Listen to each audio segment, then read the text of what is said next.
And I'm going to do games. I'm going to hit the power button to select. And you can do draw and guess with your friend or your family or whoever's with you. Let's see here, tic-tac-toe. And then draw and guess, of course. But we, like I said, in my house, we like to come up with a couple of different things that we can do to be able to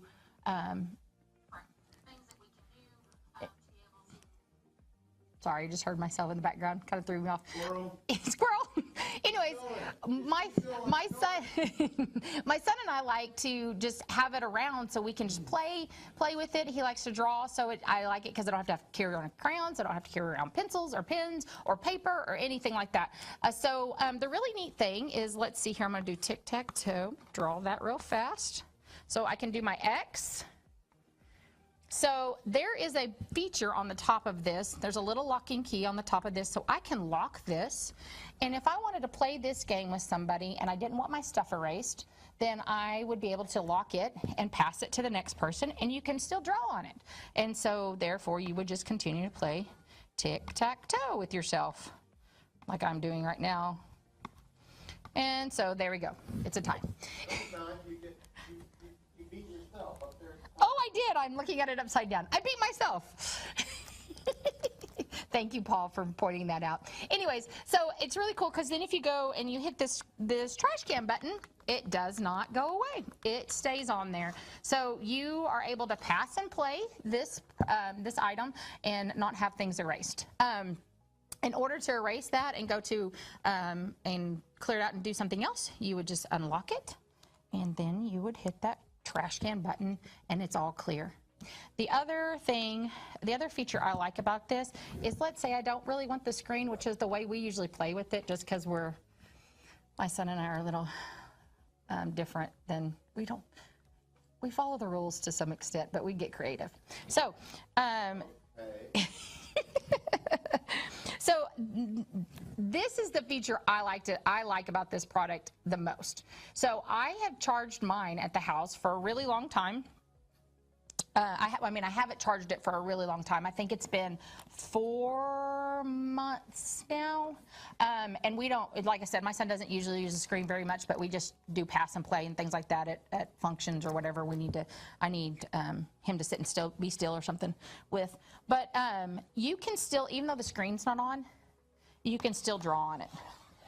You can still draw things on it and have a fun time with your family or your kid, or they can enjoy their time just being creative and getting their minds working on just things that they're trying to create and draw. So it's really neat because you can do that and you don't need the screen for it. So if I wanted to erase it, I can erase it, and that screen will stay on. I don't think we've charged this one for quite a few months now as well. We only use it in here in the studio. So it stays on for, the battery doesn't run down. So if you're not using it, obviously. In fact, the other day, we finally got ours out. It was in the car, it had been left in the car for a while, and Daxton could still draw on it, but he couldn't erase anything. So I know it needs to be charged up again. So, but yeah, if you, let's say your child's playing with it and you don't realize that the lock button is on, and they start drawing and they go, oh gosh, I can't erase everything, then you'll just unlock that and it'll go away. So it has a nice place to hold the pen, the stylus with it. Like I said, it has math, alphabet, and games and drawing on there. So it's a very creative way to get your kids engaged. And if they're younger, 3, it helps that fine motor skills on holding a pen correctly and things like that. So like I said, comes in 4 colors: green, blue, white, and orange, I believe. All sound like me. Oh yes, and Paul is the voice on there, our video guru in the back is the voice on there. So you'll get to hear him all the time if you would like to have Paul in your house all the time. Yes. Yes, he says yes. So, everyone wants So anyways, great tool, great item to have just hanging around. Like I said, we take it to doctor's appointments, restaurants, things like that. Keep the kids busy and engaged, and also it helps them interact with people at the table. So yeah, great tool. So definitely recommend it. So there's that. Okay, now on to our second item. This is our 14 electronic science set. I chose this one because it's only 14 pieces. No, I'm just kidding. No, I chose this one because I like the cases and I like the instruction manual. So it has 14 different things that you can use. It's a circuit experiment set. So it teaches you about electricity and circuits. Reminds me of back in the day whenever we used to use potatoes to make light bulbs. I think that's what we did. Isn't that what we did, Paul? I think that's what we used. Light bulbs. Paul did not. He was so ancient. No, I just didn't do it. He just refused. He refused to do it. So yeah, this is our Explore Science 14 electronic science set. It comes with this case, these two boxes, which I really like because I don't know if y'all have ever stepped on a Lego, but it's not fun. And I don't know if y'all have ever lost a piece and not been able to find it. It's not fun. It is not fun. Hey, if you are out there in Amazon world, give us a shout out if you have any questions. I'd like to know you're out there. I'd like to recognize that you're hanging out with me today in the studio. Lucy's usually here, but that's not happening. She's not here today. Okay, so there's 14 sets. This is a bubble blower. So you can do a bubble blower. This is a color wheel, has a color wheel. This is a disc that flips up. This is this right here. Here. Right there. Oh, here. Ta-da! Oh my goodness. I can't get it to stand up or I would. Bickety back, bickety back. It's out of focus. Your focus point's up there by you. Right here? Yeah. Oh, I need it way up here, is what you're saying. Yeah. Look, there you go. So that's the bubble blower. Of course, you've got to put everything together. It comes with the wires already attached. There's a piece to it. Comes with a little bell that you can make ding. Here's the battery packs, the switch, and then a couple little connectors, it looks like. This is the little thing to make the bell ring. Another battery pack, a motor, a hand wand. I mean, it's got tons and tons of stuff in here, and then the connectors to connect everything. Huh?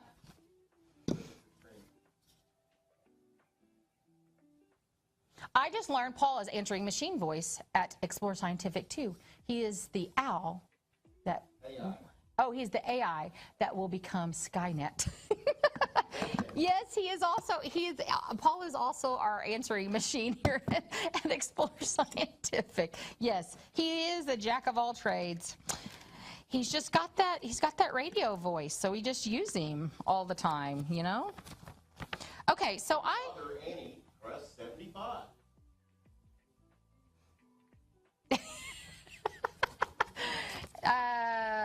Yeah, you can press 75. I don't think it'll get you anywhere. It will get you nowhere really fast. 000. I've done that before, called into places and be like, okay, I'm just ready to get through this. Okay, so I think today what I'm going to build is... You gonna build something? You have time? Do I have time? I got 15 minutes. You don't think I can build something in 15 minutes? The challenge is on. It's not a challenge. Okay, let's do the, I'm going to do the disc since that's the one that Lucy likes the best. And in honor of Lucy not being here, I'm going to do that one. So we're going to take this box. I'm going to push all these little pieces up out of my way. So we're going to put the things in that we need we're going to leave the things out that we need for the disc, and we're going to put the things up that we don't need. So let's say, okay, I don't need the bubble blower, and I don't need the bubble blower box. This is the nice thing about this thing, is it can, actually I'm going to put it in here, because I'll have more room. Put everything away, and then you can, I'm going to keep this thing because I like that thing, little wand. This is another little disc. I don't need the color wheel. I only need this, and I need these things. Okay. So all of that gets housed in this box. This is the one feature that I really liked about this, because as a mom, putting things away is key to keeping them. So, okay, so the first thing I need is a motor. So I'll put this here. Put the motor there, and then it needs a C-clamp thing. I just had it. Did I lose it already? I think oh, there it is, hiding from me. So it's going to go on here. I always forget how to do this thing. Oh wait, I don't need that one for that. Okay, so I need the motor, and then I need, let's see, I don't want to do the bell. I need the motor, and I need a battery, and I need a switch, and then I'm missing my metal wire, but that's okay. I'll find it in a minute. Let's move the switch up here. Where's the music coming from? And then a connector, and then the connectors. These are the connectors. They come with it. They're little just wires. They're just kind of like little springs. They are bendy, and you are able to stick those wires in each one and make that connection for the current. So let's put this here. I think I need 2, 3. Normally we normally put the bell in the middle, so I'm going to take that out today and see if I can still do it. See if I can find them. Just bear with me. Bear with. Bear with. There are no bears. There are no bears. Are you sure? There's no bears in here. None whatsoever. Okay, so we're going to need this wand, and we're going to need, I don't know what I did with my, maybe I stuck it in here on accident. My wire, I must have dropped it. Doo-doo. That's okay. I must have dropped mine. There was a metal wire, but I guess I must have dropped it somewhere. Okay, so what we're going to do, we're just going to leave that part out. We will take this connector. We need to go black to a black connector. So I'm going to put this little guy back here. We got to do the battery, and the motor needs to go. I do not. Should I be hearing music? No. Paul, can you share the music that's in your head with us? Not in my head. I'm just kidding. Somewhere. So you just stick those in there like that, and that's the connector. They're connected. And then you're going to go, so the red switch, the red battery switch needs to go to the same connector as the red switch. So got those connected. And then you're going to go, where did it go? This one to this one. I think I've got it. I think I have too many connectors because I was supposed to have that other wire, but that's okay. I don't know what I did with it. It's the story of my life. I drop it and it goes out of sight. That's why you need boxes like this to hold stuff together. Okay, so now we got 2 batteries.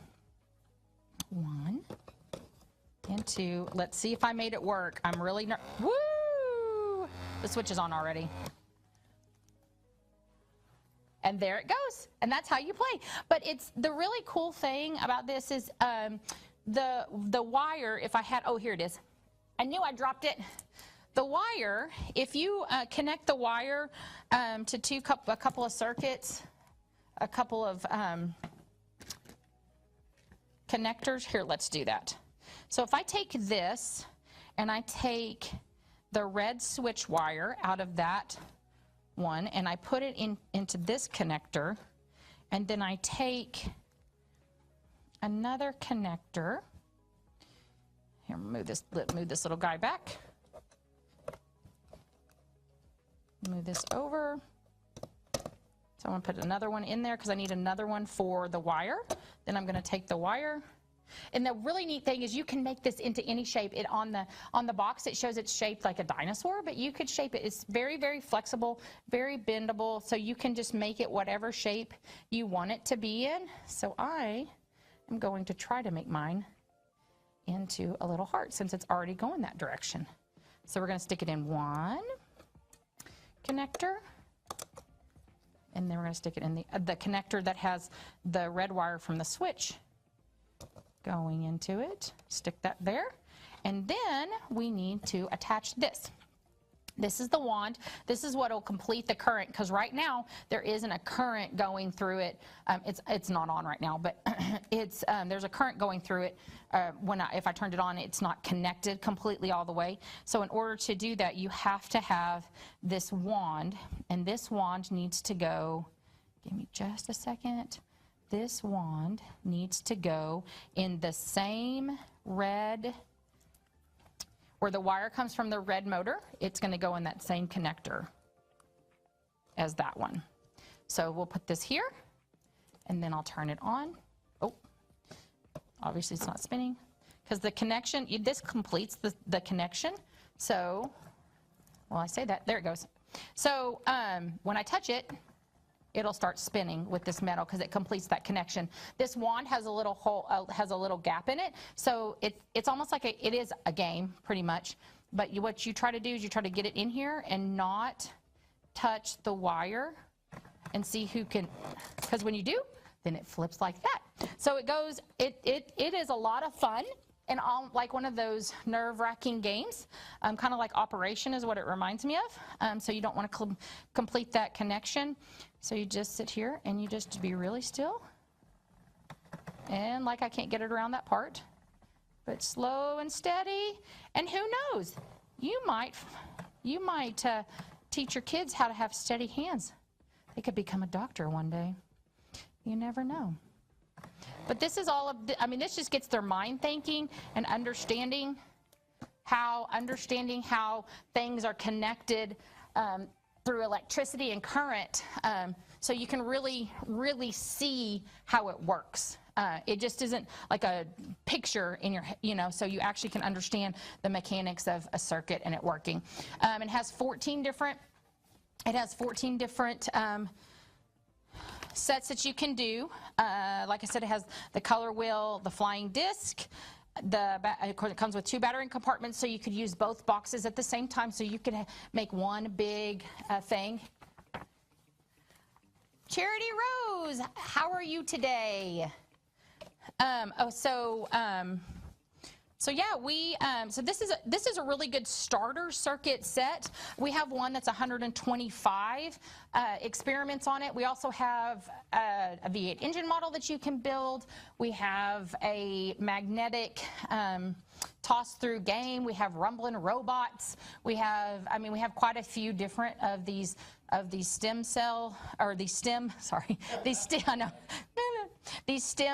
Explore Science sets that you can do circuitry on. So if you have a little mechanic or you have somebody that likes to take things apart and put things back together, this is a great item for them. It gets their hands working, gets their brains engaged, and they understand the mechanics of things that are working or how they work. So there is that. So I'm going to turn this off so I don't think you will electrocute yourself, but always turn it off just in case. So, and then like I said, everything gets housed back into this wonderful box so you can get it out and use it whenever you need.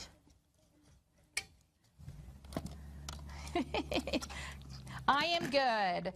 So yeah, so I really I need to get one of these for my son. I think he would like them. This is actually for ages 8 and up, but it's one of those things that I would definitely recommend. Of course, parental supervision, but if you know your child would like this and they're a little younger, parental supervision, but it's recommended for 8 and up. So fun toy, fun educational product. I would get that. So again, we have the, that's all I'm showing today, but we had the, now you want me to say pun board. Now I want to say pun board, Paul. So today I showed you the interactive fun board, digital learning activity pad. Great for 3 and up. It teaches fine motor skills, alphabet, numbers, math, that kind of thing, drawing, tic-tac-toe, whatever, games on there, and you get to have Paul's voice in your house. Yes. So if you miss Explore Scientific, you just hit that, and then you'll have one of us right there talking to you. But your voice will always be forever on these. His voice will forever be on these. And then, of course, we had the 14 electronic science set. You can find those over in the carousel, on the Amazon carousel. You can find both of these in the Amazon carousel, along with all the other wonderful things that we have here at Explore Scientific. We have tons of stuff for kids. We have nature habitats, microscopes, binoculars, magnifying glasses, and if I would have been proper and used well, you would have retorted with good. That's a funny joke, Harold.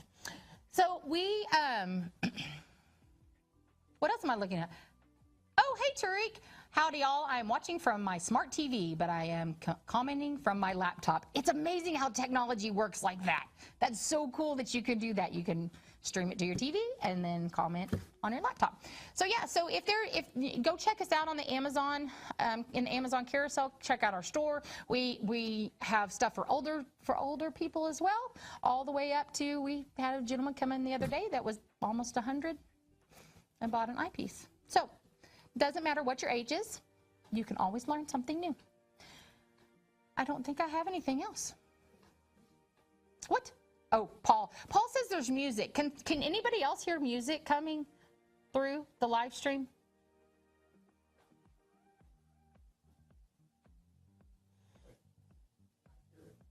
He hears it. I wish I could hear it. What kind of music is it, Paul? It's that music that I use to put underneath everything. Oh. So I have music going as well. All right, yeah. Oh, yeah. See, there's an Explore hut. There's an Explore hut that we have too. Those are fun as well. Get the imagination going. My son always likes to come into the store and pick one whenever he has to be here with me, and he thinks they're absolutely amazing. We have, I think, cupcake truck. We have the rocket ship. We have a haunted house. We have a castle, a princess castle, a regular castle. This is just an adventure hut, I think is what it's called. Or clubhouse. I'm sorry, clubhouse, kids clubhouse.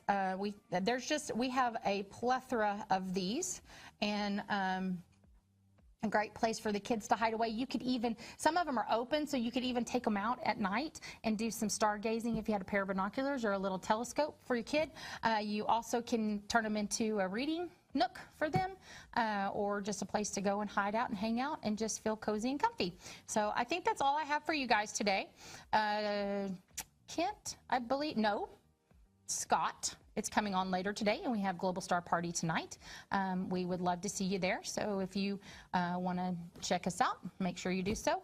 But otherwise, check out all of our stuff on the Amazon store, and we'll be seeing you tomorrow. Bye. Oh, wait, I have another message. I want that hut. Oh, so Charity Rose, make sure you go to the Amazon, our Amazon store, on Amazon.com. and look for Explore Scientific, and that'll be on there for you. Yeah, you can check out all those other huts too we have. I think that's it. Goodbye.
products. I tried to get Tyler Bowman to help me, but he's a little grumpy today, so he's not here. All right, so if you're out in the Amazon world, please give us a shout out. I want to know that you're out there. I want to see who's watching. I like to talk to you guys, and let me fix my TV real fast. And so anyways, so here at Explore Scientifics, we have quite a few things that are geared towards children and that a teenage age range. And so anyway, so I wanted to show you some fun things that we have for kids. So here we go. So the first thing I'm going to show you is our nature, water, and land habitat. This I really like. It has a magnifier on the top, which you can take off. So there's a magnifier on the top. So when you put whatever it is in there, you can see down in it and get a close-up view of whatever you have captured. Make sure that you release whatever you capture. Then this comes right off, as you can see. And there's air holes in there, so whatever it is that you have found and want to observe for a little while can still get oxygen. The great thing about this product is that it is a land and water habitat, so you can take it down to the creek, lake, river, whatever you want to, and scoop you up something out of the water and see what you can find. So there's obviously the bucket. Then it comes with this wonderful net. I think it would be fun to catch fish with this, to try to catch fish with this at the river or the creek or whatever. Maybe the ocean. Make sure you hold on to this. Do you think you could catch little things at the ocean? I don't know. I'm used to having somebody talk with me, but today I'm by myself. Anyways, so I have this, and then we have little tweezers to pick up things. Now, be careful when you're picking up insects. Some insects can be poisonous, so we always recommend that you make sure that you try to identify whatever it is you're picking up before you pick it up. One time I had one of the world's deadliest caterpillars on my front door when I went out the door, and it looked really cute and fuzzy, and then we tried to figure out what it was and went, oh, I guess we shouldn't touch that. So anyway, so make sure that you try to identify whatever it is that you're capturing. And I'm going to screw this back on here just for the fun of it. So you can carry that around. It has a wonderful handle. And then, of course, it comes with an additional magnifier. It has a magnifier here, and then it has a higher magnification right here in the bottom. Let's see if I can tell you. It says 2 times to 4 times magnification. Grumpy man has arrived. Anyways, 2 times to 4 times magnification, so you can get up close to those things that you want to observe. This would be great if, let's say, like I said, you found a caterpillar that you didn't know what it was. You could look at it this way, look at it with this, try to identify it, and then if you wanted to keep it or try to capture it and keep it for a little bit, then you can. I think we have a, don't we have a video on this, Paul? Oh, I'm sorry, my screen's not working. It's not working over here, so that's why, because it shows focus on astrophotography from August 19th, 2022. So anyway, so this is our nature, land, and water habitat. Oh, we got kicked. Oh, we're still on Facebook, so there we go. Okay, so this is our nature, land, and water habitat. Here we go, and we are back on Amazon Live. So this is our nature, land, and water habitat. It's a great little thing to keep around, to take your kiddos outside and to explore and find things. This is for ages 6 and up, but obviously if you are if you have parent supervision, then you can also do a little younger. So. Other people need supervision around here. Yes, a lot of other people need supervision around here. It's fun. We like to be silly around here. Okay. Second, now that I'm done with that, Let me move this. No, don't worry about that. I'm getting out the metal detector. And then I'm going to find some still-headed person. Okay, so so anyways, this is our Explorer 1 metal detector. It will. Oh, can you hear it? Will it detect metal? Yeah, that's detecting the rebarb. The what barb? Rebarb. Rebar. Rebarb. I want to call it barb. Rebar. It's they all know you're here now. So this is Tyler, my grumpy assistant. Who can't see you fit the screen. He can't fit in the screen. That's because you're short and I'm tall. You're short and I'm tall. You're short. You're short and I'm tall. This is our Explorer Hut camp. This is our Explorer. Couldn't see me, could you? You were camouflaged. It was camouflaged. Camouflaged. So this is our Tyler came in our Explorer Hut, camo Explorer Hut. These are really great for kiddos. We had a little girl come in yesterday. Day before yesterday. Was it? No, today is Tuesday. Oh. So it was yesterday. It was yesterday, and she was climbing all through our Explorer Huts. I have to. It's detecting your eyelids on your shoe. Okay, anyways, squirrel. Anyway, so we have these Explorer Huts in quite a few different things. We have a haunted house, Got a cupcake. a cupcake truck. Girls cupcake. People can't see your face. I don't want people to see my face. See, they can see. No, they can see. School bus. They can see my face like this. They have a school bus. A school bus. We have a rocket ship.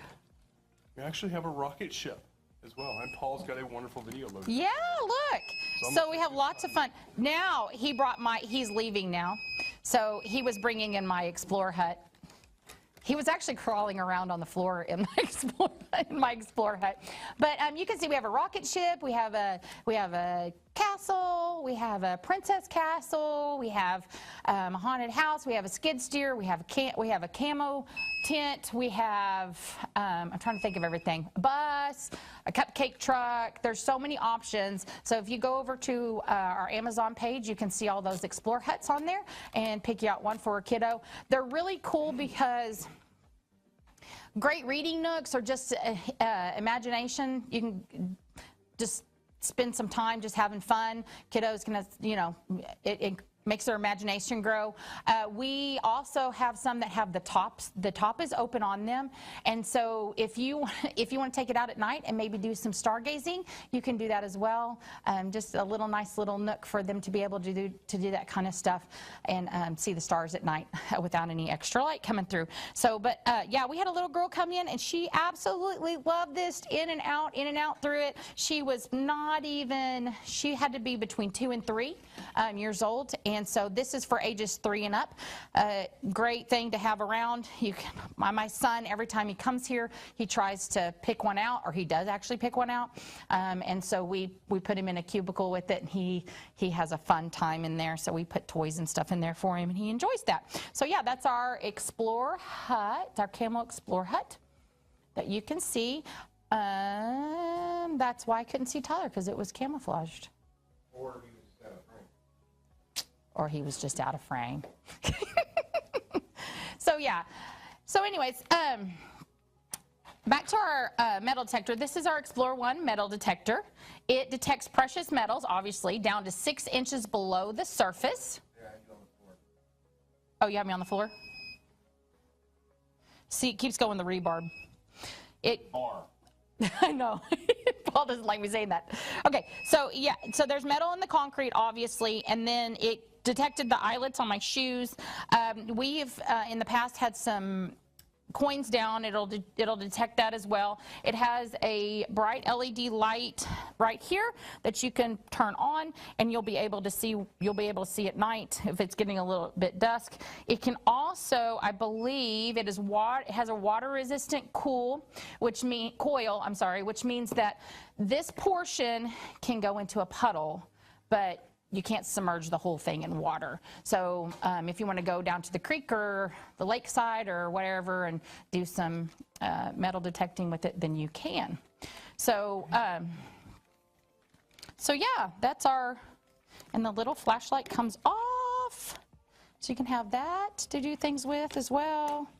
And I think I'll do one more thing since I've done those 3 things. And that was really fast because Tyler brought that Explore hut in. Okay, so now we did the nature habitat, which is a great thing to go out and just explore during the daytime. Then we have that the Explorer hut, camo hut that I showed. Obviously can fit Tyler in it, kind of, sort of.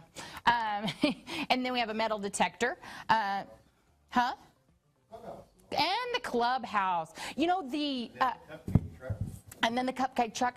You know, it's really cool because the castles are pretty big. I don't think you have a video of those, but we have the Princess Castle and the regular castle. They're really big. So if you have a child that's a little taller or a little bigger and wants to have fun in that, then you can. These ones pretty much fit. I think my son's 5. He comes up to about here on me, and he usually fits in all of these tents. So they're pretty good. They're pretty good size and roomy and comfortable for them to hang out in and do fun stuff in. So I know. I'm sorry. I forget. No stripes. Okay, this is our National Geographic. What size is this? I forget. Oh, here, let me get the box. 50 millimeter.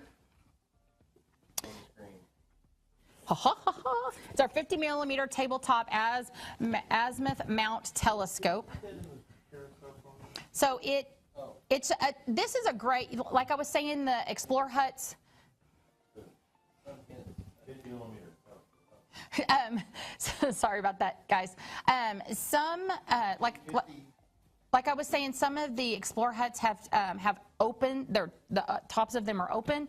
We actually have a 2-room observatory tent here for adults that you can put your telescope in. The same thing is the same concept with an Explorer hut. You could do the same concept with the child, put a telescope in there and do some stargazing at night with them. This is a really small, compact telescope that's easy for little hands to carry around. This is for ages 6 and up. So it's a great starter telescope to be able to sit on a table, sit on the ground, then be at their height, and then be able to look through it. It comes with a 12.5 millimeter eyepiece, and then it also comes with a 20 millimeter eyepiece. So whenever you're doing a telescope, you want to make sure that you start with the highest magnification, the lowest magnification eyepiece, which is going to be that 20 millimeter eyepiece. You will put that in there, and then you'll point it wherever you want it to go. And like I said, this is an azimuth adjuster telescope, so so you unscrew this and the locking lever, and it'll go left and right. And then you'll unscrew this locking lever, and it'll go up and down. So it's really easy to use, really lightweight and really compact. So you can take that wherever you want to. Start off with that lower magnification eyepiece, larger number, lower magnification. I know that's backwards, but that's the way it works. You'll put that eyepiece in, point it where you need it to, moon, whatever, and then you'll just slowly work that in and out and get it into focus. It has a little lens cap, so you can take that off. And it has the dew shield doesn't move, but it has a dew shield to help keep that dew off your lens cell. So it's easy to just fold up and take with you. You can also, I think this little guy comes out, but I'm not quite for sure how. I have not messed with this. This is the first time I've messed with it. No, it actually is attached straight to it, so you don't ever lose your telescope. That's nice. So it all comes together. So if if you have a little one that's messing with it, it's playing around with it, then you don't have to worry about pieces getting lost, or your telescope being in one spot and the tripod being in another. So they're really good, lightweight. I want to get that for my son. No, I want to get that for my son now. Okay, so you can obviously do, so refractors are great because you can do terrestrial viewing and land, and oh my gosh, my brain. You can do sky viewing and you can look at animals as well. So this telescope will allow you to look at birds, you know, stuff in the woods. Just if you've got a back deck and you've got some woods behind you and you're just wanting to see what's out there, this will be a good little telescope to have around. It's 50 millimeter aperture. The focal length on it, let's see, I'm going to tell you, is 360 millimeters, which is a really good focal length to have. The other nice thing too is we have them. We have Barlows, 2x Barlows that you could plop on there, and that'll increase that magnification on your eyepiece, so you can see things a little bit up closer. Let's see, it's an 18 by 28, 8x magnification, so it's got that good magnification for you to be able to see things up close and personal, and you can even see the moon with it, which is always a big hit with little ones. So between this, you know, if I was going to get a package set for my kid, I would definitely do an Explore Hut with a telescope or an Explore Hut with a pair of binoculars, and that's gonna really increase their exploration in our world. And so you would have you can take them out, spend some time with them, just kind of listening to what they're hearing and looking, and what a great time to just sit and be in the moment with them and have fun and do some exploring and having some adventure. And you can do that from your own backyard. You don't have to go far off, you know, miles away.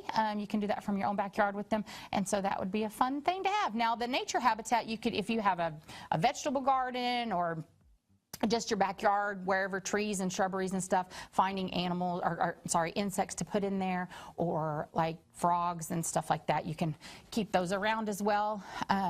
So I think right now here in Northwest Arkansas, I was seeing that silkworms are a big thing. So we actually had somebody post on a Facebook page, hey, if y'all want some caterpillars, come get them. So yeah, so you can also keep caterpillars in that nature habitat as well. And I don't know what else to talk about. You have other products back there? I do have other products back here. Magnifying glass? I don't have a magnifying glass. Because I don't have, I have this. We haven't talked about this in a while. I'm just talking too fast today. I'm like Speedy Gonzales. Paul's not liking my jokes. This is our Galileo Scope. It's a DIY project. It is a great product to have to teach a child about how a telescope works.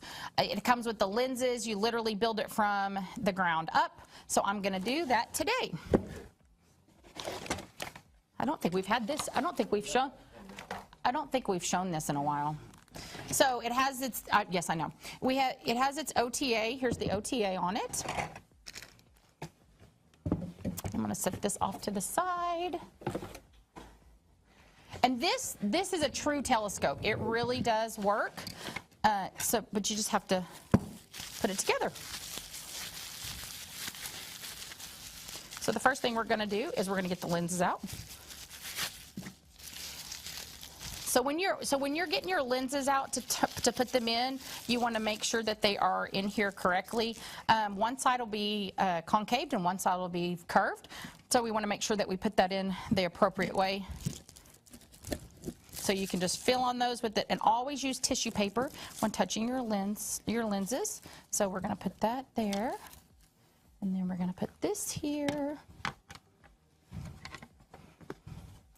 And then we are going to I need the rings to hold it together. A G-scope. G-scope. So these little rings will hold this together. There's a ridge right here, so you'll just slide this on.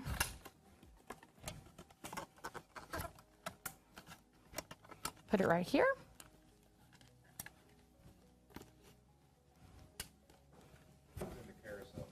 Great. It's over in that carousel if y'all want to check that out. It looks like I'm missing a larger ring for some reason. Oh, wait, I didn't get it out. But wait, there's more. The one thing I did not put in here is the nut for the tripod, so that's the only thing that I forgot to put in. On the bottom down here, there's a place for you to be able to mount it onto a tripod. So you can have a little, so you're not having to hold it the whole time looking, which can get a little tiresome after a while. Okay, so now I've got those on there. The next thing I want to do is I want to build our draw tube.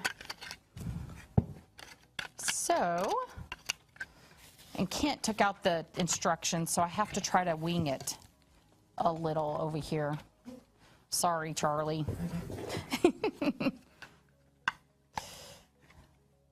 So here's a draw tube. So we're going to take another ring. We're going to stick it here. Looks like we left the eyepieces together. That's great. So we don't have to try. I don't have to try to put those together. This will slide right in. This will go here. Wait, I might be wrong. Hang on. This goes in first, maybe.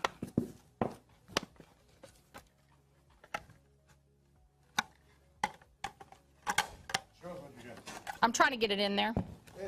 Sorry. I think I have it in backwards, though. I feel like I've got something. Lucy and I have done this a million times, and I guess I'm just forgetting. I think it goes on the other end. You think it goes on the other end? No, because that's where the lens is at. This is the draw tube. What are you doing? I'm putting it in here. Break it. I'm not going to break it. Let's see. It goes right here. What'd you need my help for? You asked what I was doing. I'm trying to tell you what I'm doing. Okay, so here's the draw tube, finally. I just had to get it down in there. So there's our draw tube.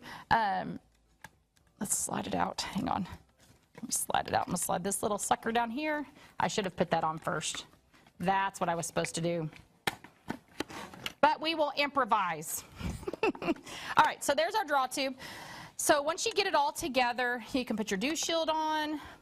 You have a dew shield. You have a place for a tripod. It comes with a Barlow and an eyepiece. So you just slide that eyepiece in there. You slide that eyepiece in there, and then you'll be able to get that into focus by pulling that draw tube in and out. And then, of course, it comes with a Barlow, which is not put together, so I'm sure I got lenses somewhere around here. But it's really cool because the lenses, they come in little pieces, so you can... I don't fill them in here. So you actually, the instructions will tell you how to put them together, concaved and flat, concaved and curved. And so you'll put those lenses together. You'll put a set in the front, a set in the middle, and then you'll be able to use that eyepiece.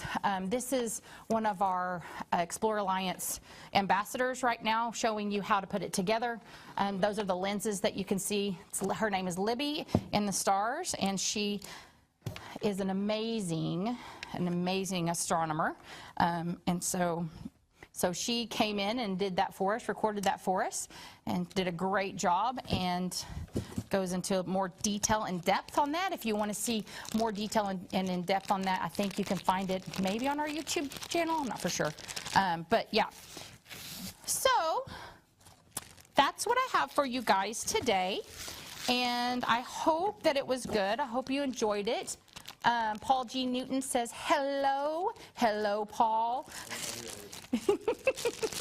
And Noah Menard says, hi, Annie. At least I got two people out there. I'm sorry that I'm not Kent. I heard you guys love Kent, but Kent likes to Kent takes a break sometimes. He wears a lot of hats here at Explore Scientific, and so on Tuesdays we like to try to give him a break and do some more do educational stuff for the younger group out there.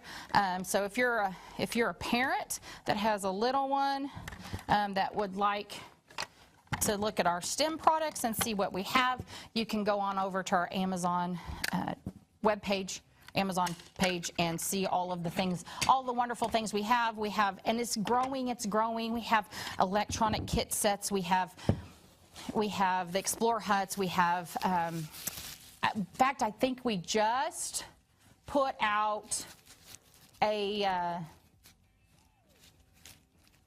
Mike Overacker. Thank you. Hi, Mike. I'm glad you're out there with me.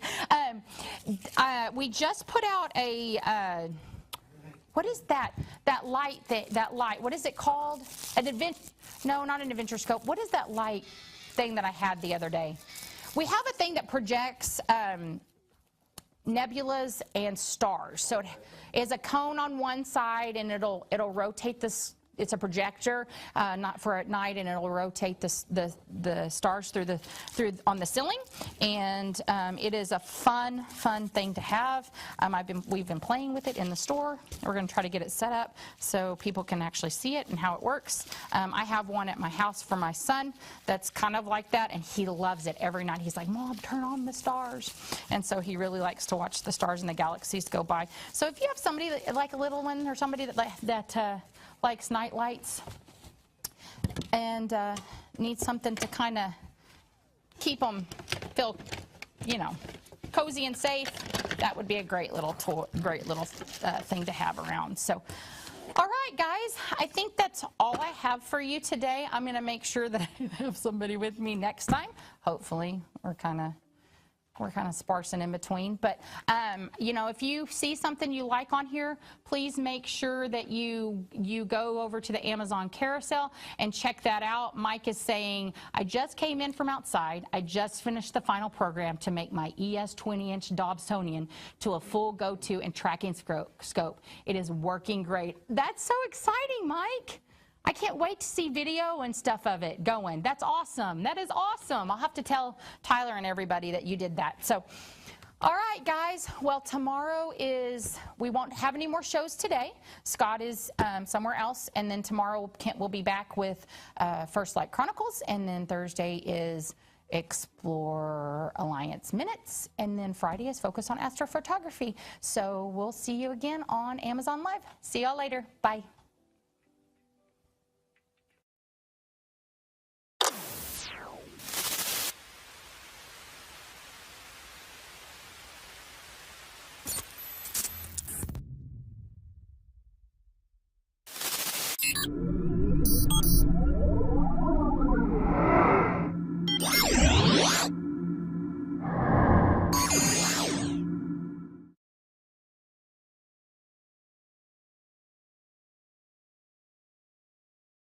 It'll stand up like it is right now, or you can close the leg and use, again, these two screw holes right here. You can mount these on a wall somewhere. Real easy to do. You would simply put in two screws the measured distance apart, get them level, and screw them in until it snaps down in. You have to force it a little bit. That will keep this on the wall and make it good and sturdy. This is the large weather station, large display weather station from Explore Scientific. It is over in the carousel right now. It'll pop up here as the featured product in just a minute. This is the large display weather station. Yes, Annie. Hang on, I was going to tell you something. Got a question? Never mind, changed it. Tabby Tux, hello. Does the one with the large display have a backlight? Yes, it does. You can't see it here, and it's a touch display. It doesn't say it all the time, but it does have it. Thank you for that question, Tabby Tux. That's a great question. It also has a snooze function for the alarm, and the alarms work well every morning for a period of time. We could not find what was beeping because it would go off in here, and you know how you can't find a sound. And finally we determined it was a clock that was hidden behind a box. It took us a long time to find that alarm clock. So it's a nice, gentle, subtle backlight. It's not going to blind you in the middle of the night when you turn it on. It's not like hitting a spotlight or anything. So here on Amazon Live right now, if you're watching and haven't followed us before, we would appreciate it if you click that follow button. Also, as Tabby Tux figured out, there is a chat function. We love when people ask us questions about what we're talking about, because I can't think of everything, and by asking questions, I'm able to add that to my repertoire in future broadcasts, and I appreciate it very much. This is the large display weather station with indoor and outdoor temperature. Go over it one more time. It has an atomic clock function, so it sucks in the time out of the radio waves that come in. Like in here, it's we're in the middle of a very large metal building. Might have to move to a window or towards a door and let it find it, and then it'll pick it up, and then it'll be okay after that. I remember my question now. Yes, Andy, your question. She remembered it. Can you plug it in the wall at all, or is it just battery operated? Have to look on this one.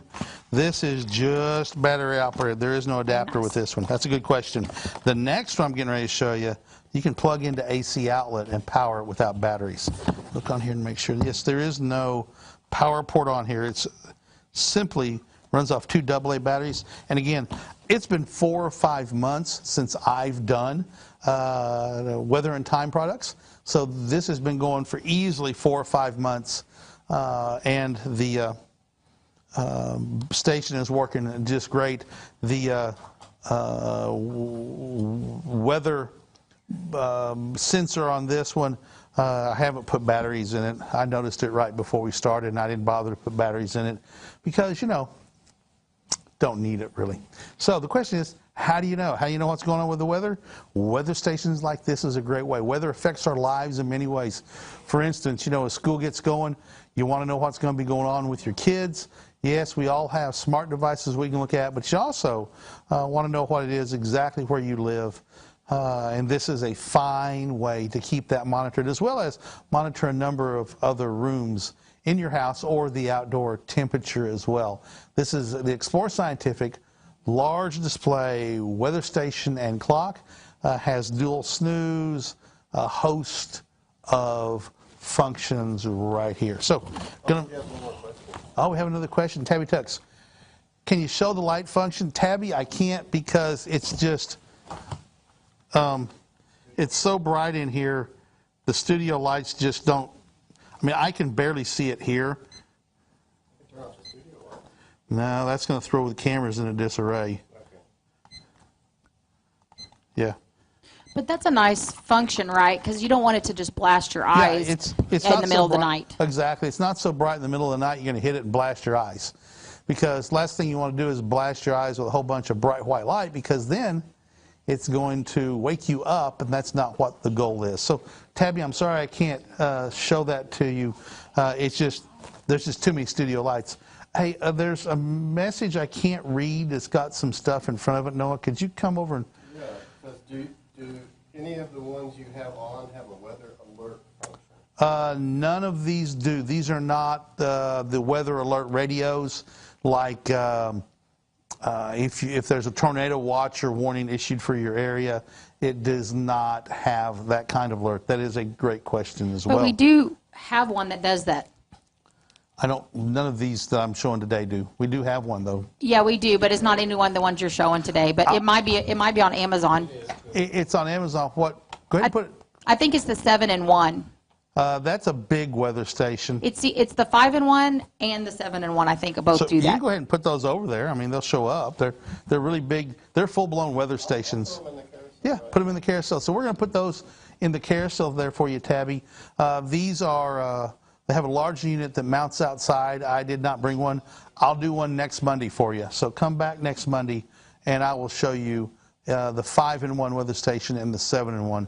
These are big, robust weather stations that offer a host of information, including the 7-in-1 has UV index indicator for current UV levels, a UV level predictor, all sorts of stuff on that big weather station. And again, I will do that next Monday because we have a whole bunch of weather and time products we want to talk about. So this is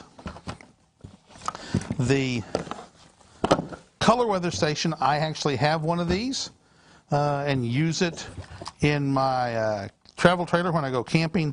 It's really nice to know when you're out at a state park and you know it's going to get cold because the forecast has been to get cold, and you're snug as a bug inside, and you find out by looking at the weather station that it's a whopping 17 degrees outside, and you're just snug as a bug inside your camper, and makes it awful nice as well. So this is the color weather station with multiple sensors. This comes with 2 colors, either black or white. I have the black version, and it has 3 sensors. So the sensor here that's built in, and then 3 additional remote sensors. So I have, when I'm camping, I put a sensor under the sink, so I'm sure of what the temperature is there, because you know you don't want it to freeze up in there. You want to take steps before that ever happens.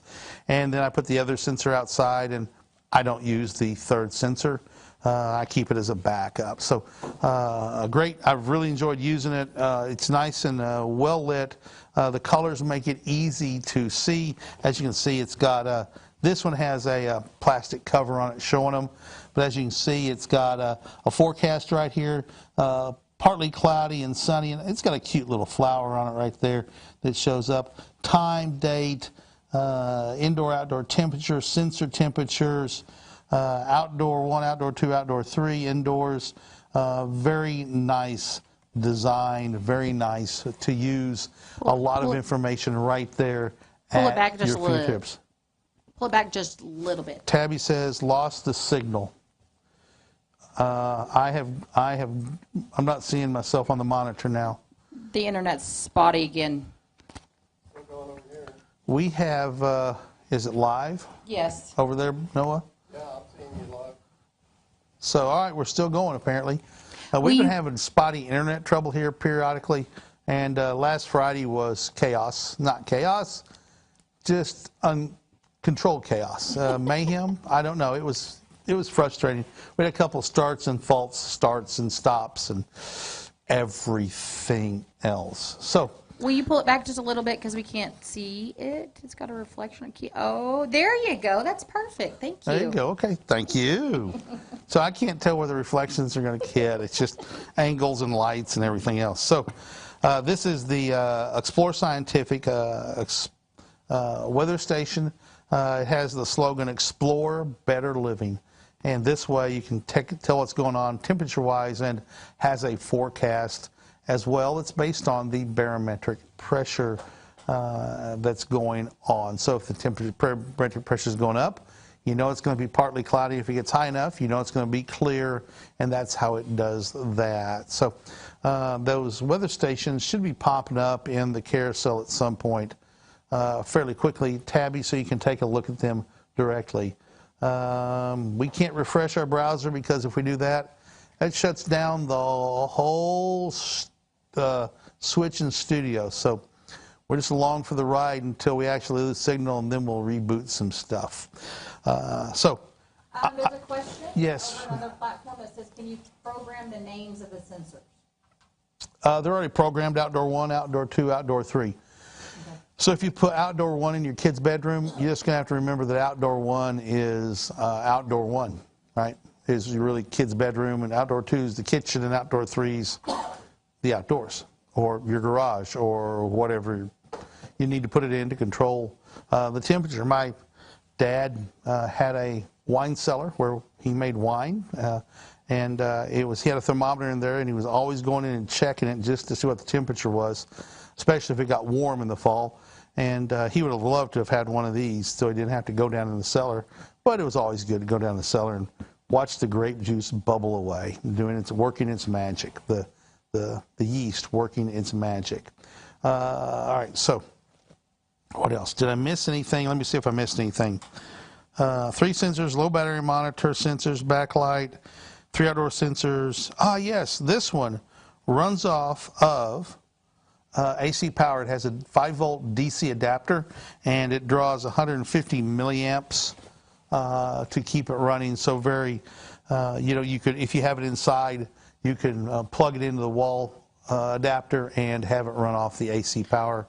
And I'd say keep batteries in there so the power goes out, you still know what the temperatures are. Yeah, so one of the things that we found in our weather stations is that if they come with a wall adapter, it's recommended that you keep them plugged in, because sometimes the battery is actually only equipped for if the power goes out. And so, Do you have a microphone over there? Yes, I'm talking in a microphone. Okay, all right. I didn't know if you did or not. I can see this much of Annie.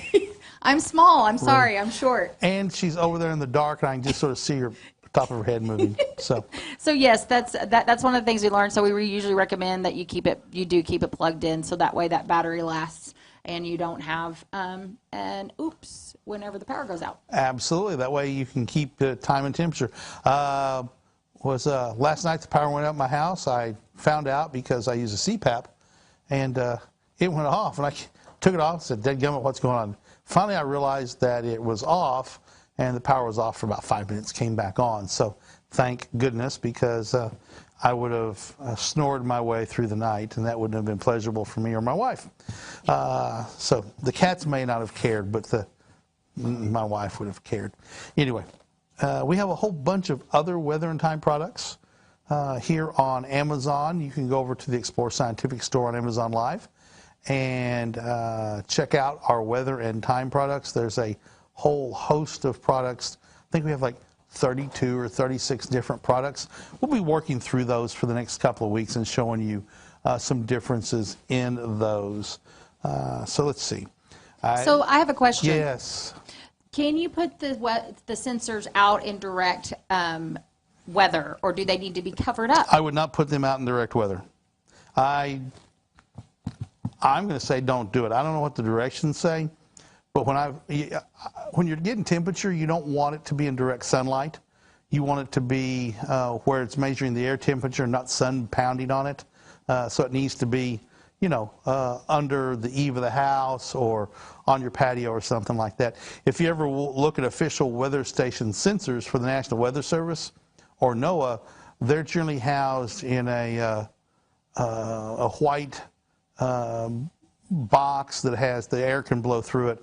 It's 4 or 5 feet off the ground, and they're always painted white.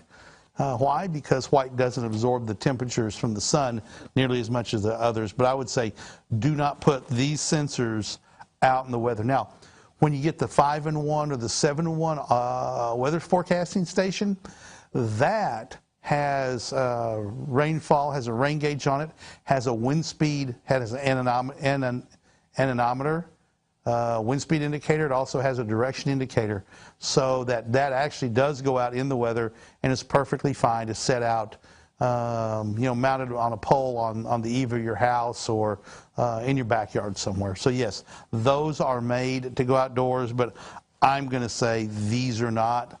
I could look them up real quick, but that would be boring watching me read until I found it. But my instincts tell me, and I think my instincts are about 100% right, don't put these out where they're going to get exposed to lots of rain, right? And that's the enemy of electronics is rain. Now, do any of these smaller ones do barometric pressure, or do you have to have or is it only our bigger ones? The bigger ones display it. The forecast comes because of barometric pressure, but this one does not display barometric pressure. I'm going to make sure that's correct. Yes, it does not. But it does have a forecast function on it. Oh, it does have barometric pressure. It just doesn't show you what it is. It shows you whether, no, that's not barometric pressure. It shows you whether the temperature is rising or falling. Oh, that's cool. But it does not, I do not believe it has barometric pressure displayed. It's always nice to see what the barometric pressure is. And that's one thing that unless you have dig into some of the smartphone apps, it's not readily available many times. So conversations, questions, if you're out there, we would love to have a question, a shout out, or give us a follow if you like what you're seeing. One Mon says hello. Who does? One Mon. One Mon says hello. Hello back to you. Thank you for giving us a shout out. We're always eager to hear from the people who tune in, and we thank you for that. It is a gift of your time to us, and we truly appreciate that very, very much. Thank you for it. So I'm going to cycle back, and we're going to spend the next couple of minutes talking about the first item we went to here on the show, and that first item is the wireless rain gauge with outdoor temperature.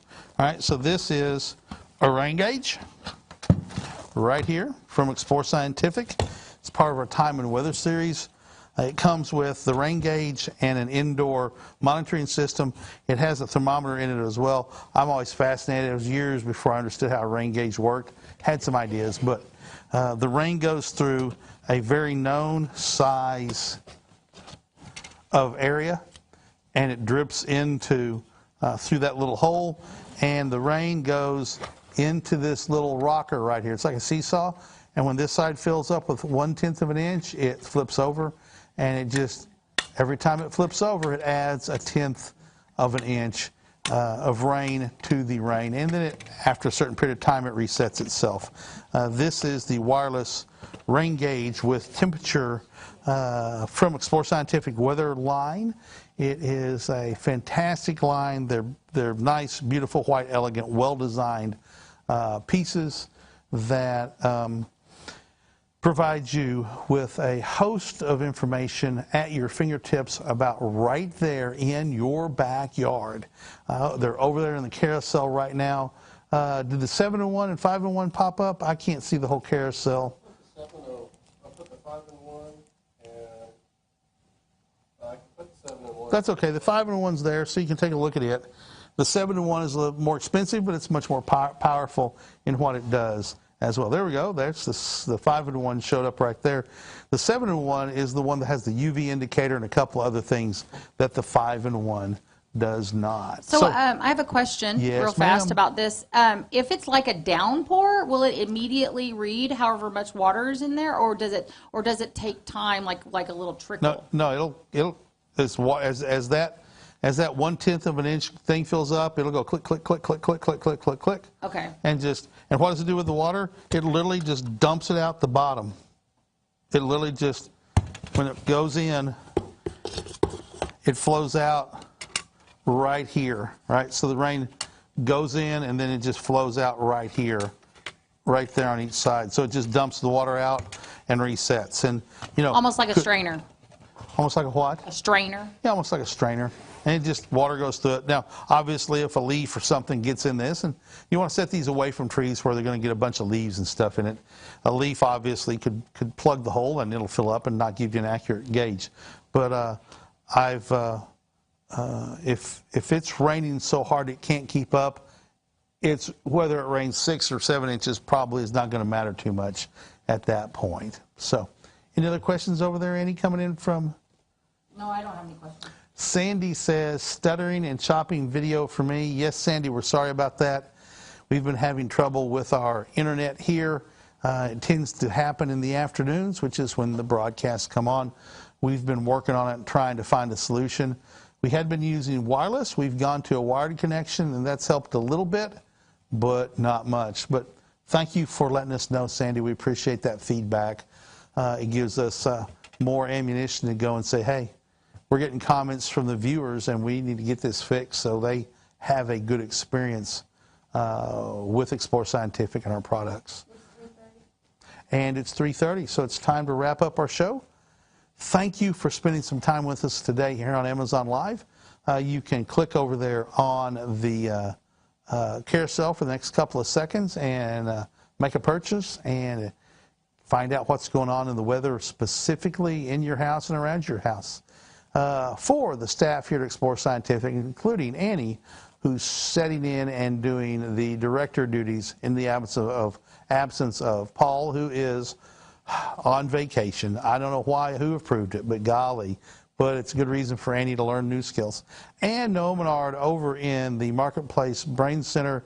Noah waves hi like that today instead of waving over his shoulder. So we appreciate what Noah does, and he gets everything up and current on the marketplaces, and that makes a huge difference in your ability to make accurate, well-informed purchases. So, again, on behalf of everybody here at Explore Scientific, thanks for watching. We'll be back on Tuesday with Fun Day Tuesday. Annie and Lucy will be up here showing some of our fun toys and kid-oriented STEM gear. It's going to be a great show.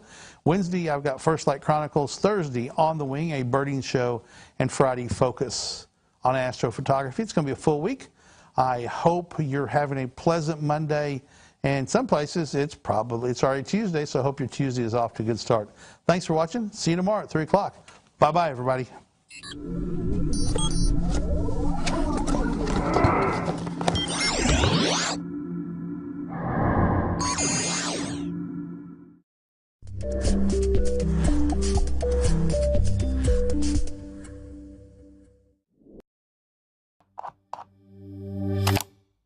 Are you having a hard time trying to figure out what telescope to get? Don't worry, guys. Tyler here with Explore Scientific is going to help you figuring out what you're wanting to do, either astrophotography or visual. I always tell customers that telescopes it's kind of like golfing, it's carpentry, it's a hobby that you have to learn specific tools in what they do, because these are tools. I consider them as tools, and they have a specific purpose in what you're wanting to do, either visually or astrophotography. First, we're going to talk about this little beauty, the Maksudov Cassegrain. Great for planets, so if you are wanting nothing but planets, this bad boy is the way to go. If you're wanting some deep sky objects and some planetary, the reflector right here from Explorer First Light is also the way to go. But if you just want deep sky objects, if you want wide field of view, a refractor is the way to go. These are just a couple of basics here at the Explorer First Light series. The Maksudov Cassegrain, the Newtonian, and the refractor. All of these scopes come with a red dot finder, a smartphone adapter to get you started in astrophotography, as well as an eyepiece, and whichever mount that you want to choose with the combination of telescope you want. If you need help out there on Amazon, don't be afraid to reach out through the live chat. We'll make sure that we get back with you as soon as we can here at Explore Scientific.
It turned you off. Go.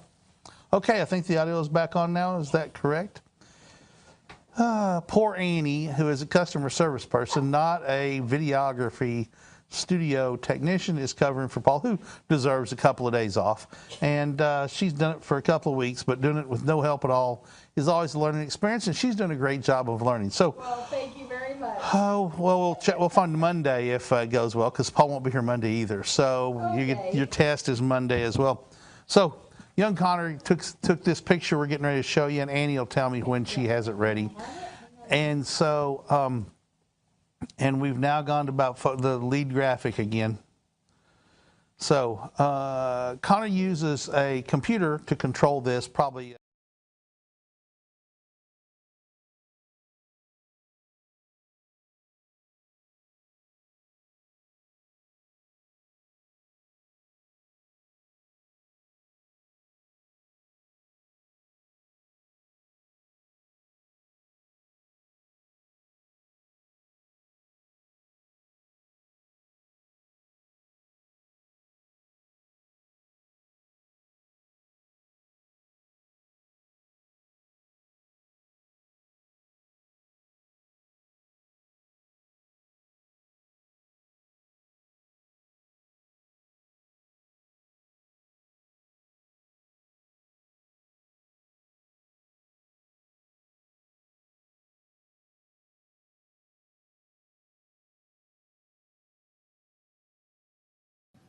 Thank you for watching our 24-hour-a-day live stream here at Explore Scientific, where we show you all the programs that we run live in front of a live audience. Programs like Global Star Party, On the Wing for birders, First Light Chronicles for beginners, and Focus on Astrophotography for astrophotographers. We bring in astronomers and explorers from around the world to answer your questions live.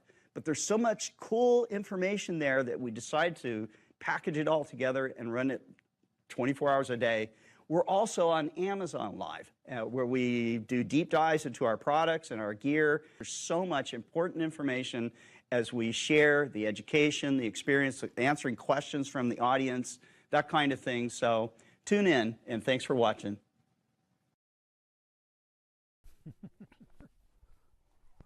Hi everybody, Kent Martz with Explore Scientific at the Nebraska Star Party. Sun's going down, want to get ready for a beautiful night. There's some clouds, but we're going to take advantage of whatever open holes we have.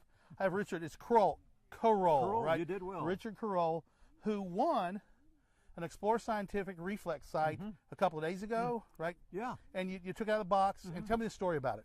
Well, I gave a telescope to my granddaughter, and I wanted to get rid of the red light, the red dot finder, and so I was hoping when we were doing these that I'd win one of those. And you did. And I did. And I took it out and looked at it, and I says, oh, I want to put that on my telescope. Well, the one I just bought. Well, yeah. So what he came up to me and said, do you have one? I said, yeah, I brought a couple. I can, I'm not going to be using it, so I can sell it to you. And he said, this is my second one. I went, huh? He says, oh yeah, I won one. And he was telling me the story. And I'm like, he liked it so much that you bought one, right? That's right. So you bought it for a 50% discount. What the reality is, because you. Well, yeah. Yeah. So, but what did you like about it? I like the ergonomics of it. Okay. Well, the smooth curves. And oh stuff? Yes, and also it's light, and I like the mount. So it'll go on a mini Vixen dovetail. So Explore Scientific telescopes used to come with a sort of like an upside down T-foot for their finders, and it was the Explore Scientific / Mead foot, and so you had to have, if you bought that, you couldn't use your finder scope, and so we could have kept doing that, right, and made people buy our finder scopes. But we felt like the right thing to do was come up with that hybrid 2-in-1 foot. So now all of our telescopes come with a foot, so you can either put on a mini Vixen dovetail or an Explore Scientific foot. So it's really changeable. And you're going to be doing the same thing with a couple on your telescope, right? Yeah, I have a finder scope that uses that kind of foot, and so I can just change them back and forth when I want to. Yes, That's it awesome. is. That's awesome. Yeah. So anyway, sun's going down. I got to get set up here real right. quick, because I don't want to be stumbling around in the dark. I'm going to be carrying the 120 millimeter giant binoculars. So 660 focal length, 120 millimeter. Yeah, come up and look at me after a while. All right.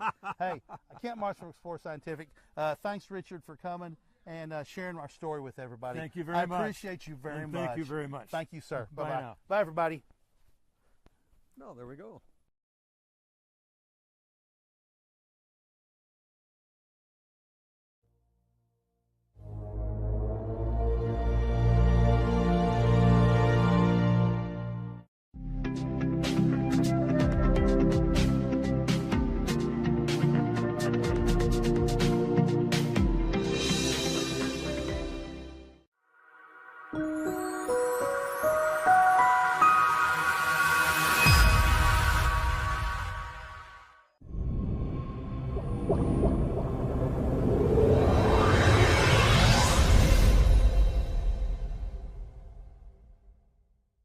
Hey guys, Annie here with Explore Scientific.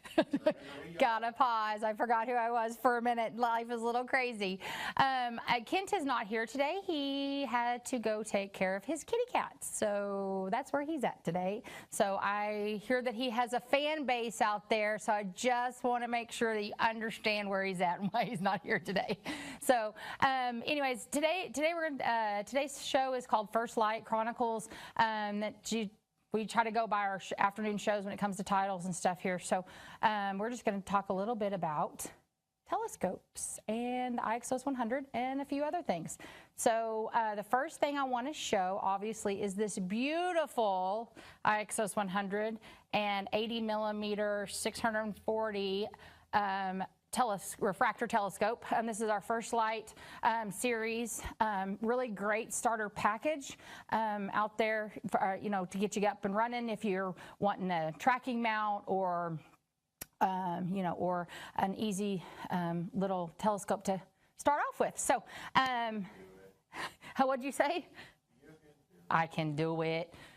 So let's first talk about the telescope. This is an 80 millimeter refractor. It's very lightweight, and this all comes in a package. This is, let's see here, I was going to turn it. Let's see if I can turn I'm trying to find the clutch. Hang on just a second. Clutch on the Ixos 100. So as you can see, it comes with an eyepiece and of course a diagonal. It usually has a red dot finder on here. I don't currently have it on there because things like to have legs and walk away around here. But anyways, it'll come with a little red dot finder. Like I said, is lightweight. It should have a handle on it. I don't see one on there right now. I think it's because the telescope's turned sideways. But so it has everything you need to mount it to the mount or any other mount that you want to put it on. I'm not quite for sure the weight on it, but it obviously is good for the Ixos 100, which actually has a seeing rate, visual weight capacity of about 15 pounds. And then if you're doing astrophotography, it's about 9 pounds. So today, obviously, we're just doing viewing. So deep breaths. Paul's trying to calm me down. So, okay, so thank you, Paul. So today I'm going to show you this little eyepiece. So we've got it comes with the 26 millimeter eyepiece, which is great. It's a great starter little eyepiece. 26 millimeters is the magnification. Not really. I think it's probably about 52 degrees in circumference, but 26 millimeters is like middle of the road for magnification, so it's a great place to start off if you're a beginner. You don't want to get something that's too high in magnification because it's harder to see, especially if you have any type of atmospheric disturbances. You could take it out at night and then stuff looks kind of fuzzy. So we always recommend starting off with that 26 millimeter eyepiece to get you up and going. You would take the telescope out and you would line. Also, too, though. Yes. It's one thing you probably want to purchase along with your telescope when you're getting the First Light models, or really any of them, is to purchase a 52 degree eyepiece that's Yes. either a 15 or a 10? Yeah. Because once you get lined up with your 25, Yeah. you're going to want to punch in and see. Yeah. Yeah. But you don't want to go to a 6 or a Yeah. 4 because your seeing can get in the way Yeah. at that point. Yeah. So so each telescope has a high magnification on it, has a high useful magnification on it.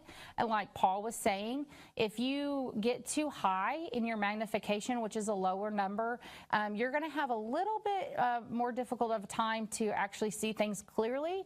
And it is a lot more difficult to get locked on to stuff as well. We usually, like I said, we usually recommend starting off with that 26 millimeter, getting used to that, and then changing it over to like what Paul suggested, a 15 or maybe even a 10, somewhere around there, to kind of increase that magnification.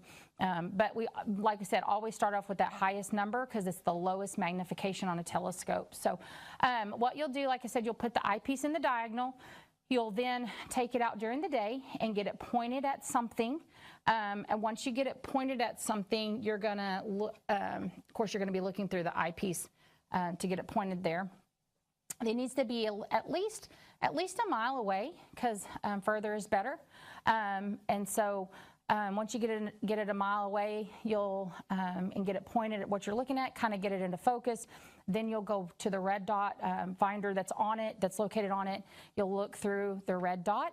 The red dot has adjustments on it. So you'll point, you'll start adjusting that red dot to get it into view of what you're seeing in the telescope, and you'll continue working back and forth between the telescope and the red dot until they're both in line, and you're not having to do any more adjustments. So this is a really great beginner scope. It is not equipped for astrophotography, but you can get a cell phone adapter to put on it so you can take some pictures and things like that, like you would like to do. So yeah, so that's our 80 millimeter 640 focal length first light refractor, and then the mount it is on is the Ixos 100. The Ixos 100 is a go-to tracking mount. It's our lightest weight one that we have currently here at Explore Scientific. It's great for lightweight things or doing DSLR photography. You can stick just a camera on there. We have a camera dovetail plate that you can stick on there as well. So I'm going to talk a little bit about what is on here. This is a clutch. Noah, do you mind to refresh my computer for me? So this is the clutch for the deck, so you can turn your telescope, which you're going to need all this for balancing. So I just forgot. Hang on. How to undo the deck and how to undo the RA. You can do it. Yes, I know, it's the back end. Okay, so the RA, so what you'll do is you're gonna need to balance it. And as you can see, this telescope actually is heavy. This is going to be telescope heavy, and so we would recommend that you put counterweights on it to kind of balance it out. Some people like their telescope or their mount telescope heavy, and some people like it where it is camera heavy if you're doing a camera. So you would balance that, put a counterweight on there and get that into balance. Being off balance just a little bit is good. The drives in our mounts are not perfectly round, and so in order to keep it on that high spot, low spot, it's good to have that just a little bit unbalanced, so you don't want it to be perfect. Once you do that, once you get it balanced this way, you of course would then unlock the deck, which here, let's do it this way. So I'm going to unlock the RA, so I would get it in balance this way, and then of course then I would unlock this, and I would try to slide this up and down to where it would be in balance for the deck as well. Once you do that, you're all set to go for doing some viewing. That helps with motor it running smoothly. So I currently do not have a counterweight on it, so I'm going to try my hardest to see if it. We'll see if it takes off for us. So if not, I'm going to snag one and stick one on there for you guys. So it has a this cable it goes from the mount to the back. So that's where your motors are at, and your computer is out in the back here on the back of the mount, and that's where the PMC unit is. I currently have power bank going to it. We keep those on hand here just because we show mounts a lot here at Explore Scientific. And so this mount actually comes with a battery adapter, so it'll come with that. It'll come with D batteries, or not come with the D batteries, but you're able to put D batteries in there and run the mount as well. That only gives you about 3 hours of viewing, so we usually recommend, if you're going to be doing a lot of viewing with it, we usually recommend upgrading to like a power bank or something like that. So, which of course we have some here that you could purchase as well. So I'm going to get our iPad. It runs off an iPad. It can also run off a computer. In order to run it off a computer, you would need a micro USB or micro cable to USB cable in order to do that, and it needs to be one that is a data transfer and not a power cord. We've had people try to use a power cord and it didn't work as well. So just make sure that's a data transfer. So if I wanted to plug it into a computer and use it that way, I can. The Ixos 100 also has its own app called Explore Stars. We designed it specifically for our mounts, and so we have this one, and then we have a heavier duty version called the Ixos 2, and then a really big heavy duty version called the G11. And all of those are able to be run off the app. So what I'm going to do is the mount has its own network. It does not have internet access. So when I connect to it, it's sending a Wi-Fi signal to the iPad, but there's not any information transfer through internet. So I'm going to change it to PMC 86358 is the name of the network. And then what would happen is it already knows it because Kent's played with it, but I would type in password PMC, those are all capitals, dash capital EIGHT, and then hit OK, and it'll connect. It'll say secure, no internet. So again, because there's not a internet transfer with that network. So once we do that, we would go into Explore Stars. And when you get into Explore Stars, you're going to see a compass rose when it's connected. I don't know, is there a glare on that, Paul? No. Okay, perfect. You're going to see a compass rose, and then you're going to see a number keypad, and then all this stuff in the middle is just information that the mount is sending to the app, so we can know what's going on with it, what's moving, what's not moving, and things like that. So right now, I have it set at a speed of 3, so I'm going to change it to 9. And then right in the middle of the up, down, left, and right keys, that number right there changed from 0 to 9. So we've got it up at the highest speed that it can go. Then I'm going to hit Menu, and I'm going to go Catalog. And I'm going to go take this thing to the sun. So now this is where we're really going to test it, because we usually have a counterweight on it. So let's see.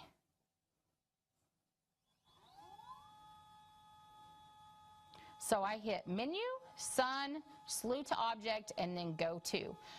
There is a setting in the app that you don't have to always hit Go To.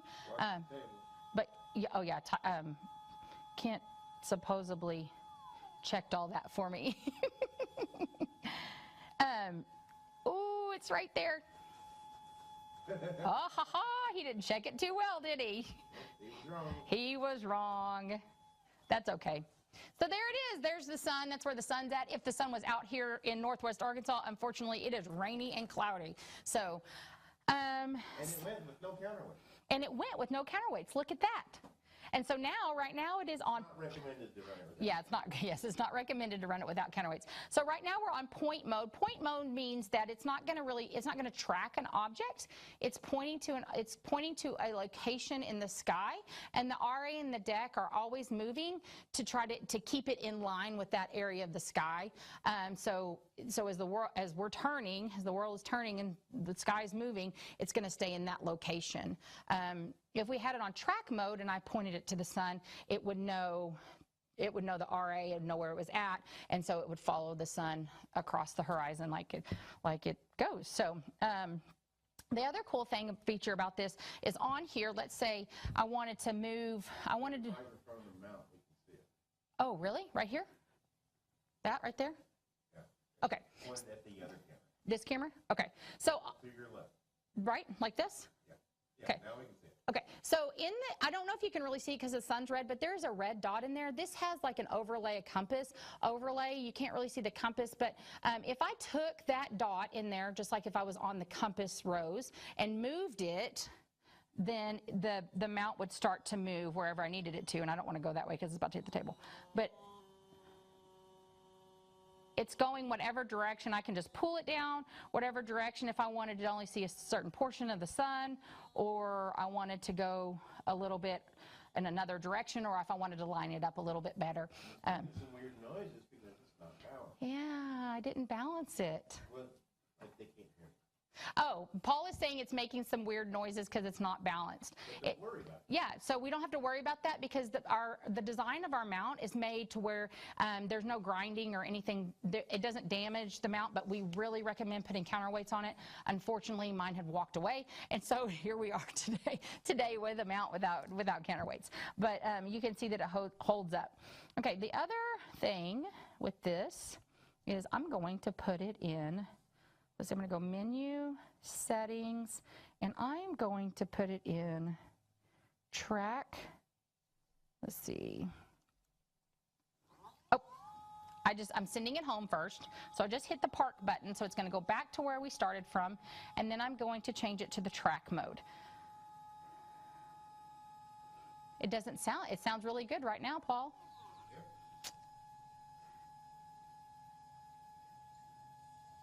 And there it goes, it's going back home.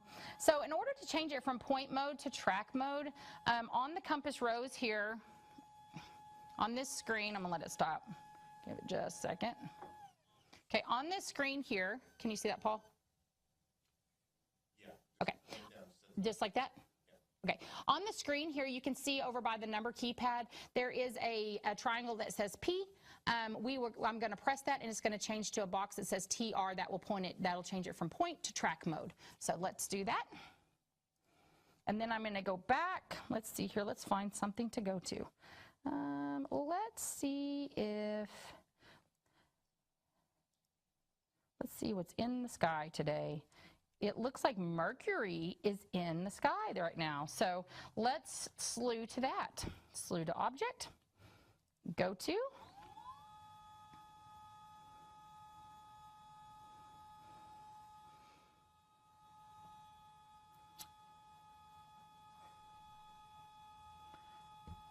Ton, you have a question. Go ahead.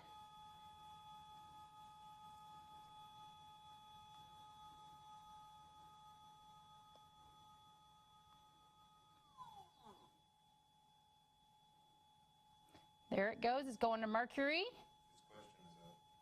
What planetary camera do you recommend? Because mine fell off and broke. Oh my gosh, that's an awful situation. I'm so sorry about that. You know, I really don't know of a camera because I'm not into astrophotography.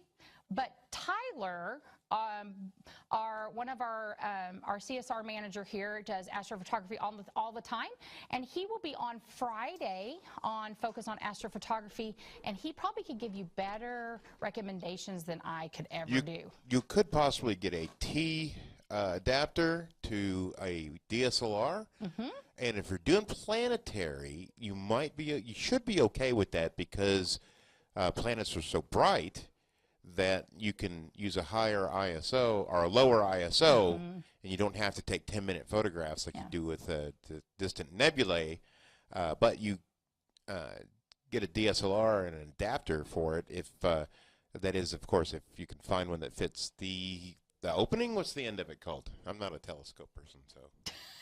Talk about the focuser? Yeah, the focuser. That's it. Yeah, the focuser draw tube. Yeah, so if you get one, if you can find you an adapter for that and you have a DSLR or SLR, then you can just use the telescope as a giant lens. Yes. Well, yeah, so, but yeah, like I said, Paul obviously has done is obviously a photography guy as well. So we have him, and we also have Tyler, who is able to answer those questions. I'm just new to this hobby, so I don't know a lot. I just have a little key. Behind you back there? What? Is there a camera laying down behind you? No, Saw a red box back there a little while ago. No, it walked away. So I currently have a Canon, a Rebel XS, which is from like 2007, and Tyler was so gracious and had the sensor modified for me. So you have some options out there for doing some photography, astrophotography. You could use a telescope with the camera, or you could use just a camera. So, but we also have that show, like I said, on Fridays, every Friday at 4 o'clock, and he will answer your questions. So if you hop on there, he'll be able to answer that question for you. So hey, if you're out in the Amazon world, give me a shout out, because I want to be able to see who's on there, and I'd love to talk to you and answer your questions. That would be great. I think that's what Kent calls it, Amazon world. Didn't matter. It still is kind of funny. It's kind of nice. Amazon world. The Amazon world. Okay, so right now it's going to start tracking, because I have it on that TR mode, and you can hear it slightly. It's not a really loud mount, so it's really good for areas and things like that. We've had a couple people not like the music. It kind of makes like a harmonics music sound as it's going. There is not a way to turn that off. It's just the motors and stuff that are moving. So you have to be able to do that. So I had a Nex image 10 planetary camera, hoping to get something similar. Very nice. I'm so sorry you dropped it. That's no fun. So, but yeah, Tyler will be able to, he's a guru at that stuff. So he's very smart with that stuff. So he'll be able to help you out with that. I wish I had more information for you, but I know that he could answer that as well for you. So, okay, so I'm going to send it back to park, menu, settings, and park mode. Is it really 322? Okay. So this is our Ixos 100 with our FL AR 86-640. This is a package deal. It's over in the Amazon Carousel. Amazon Carousel. It's a great starter package, especially if you're wanting to get into using a tracking mount. It's a great price up there. And so if you want to check out that price, you can check it out in the carousel over there. So the next thing I'm going to talk to you guys about is our soft-sided carrying case. So I used to do photography, like just taking pictures of houses and some friends and things like that, and I always hated having having lenses everywhere. So it was really nice when I got a bag, and that's the same way I feel like it would be for viewing through a telescope. So, get all these eyepieces and all these different degrees and things like that. And so it makes it a little difficult to keep it housed somewhere. So we have come out with this soft-sided carrying case that can hold quite a few eyepieces. Everything in here is adjustable. So it's all Velcroed out. So you could just Velcro, undo it, and move it over, just like a regular photography bag. And so you can move that over for whatever eyepiece you're needing to put in there. And then these are also adjustable as well, the long pieces as well. It's very soft, very durable, so it's not going to scratch anything, and it's going to keep it all protected. What I have done is I have grabbed some of our 52-degree eyepieces to show you guys. This is a 5240. Look at that. Look at that big guy. So these are also in the carousel as well, if you want to check those out. So this is our 5240 eyepiece, and it's obviously a big guy. So the great thing about this bag is you are able to move these things. If I can make sure the Velcro work with me. And then you're able to slide those eyepieces in there, and it fits just right in there. And so then you're able to put some more eyepieces in there. So it depends on the size of your eyepiece, how many you can get in here. But if you have some smaller ones, you can get those in there as well to keep those safe and together, and not having to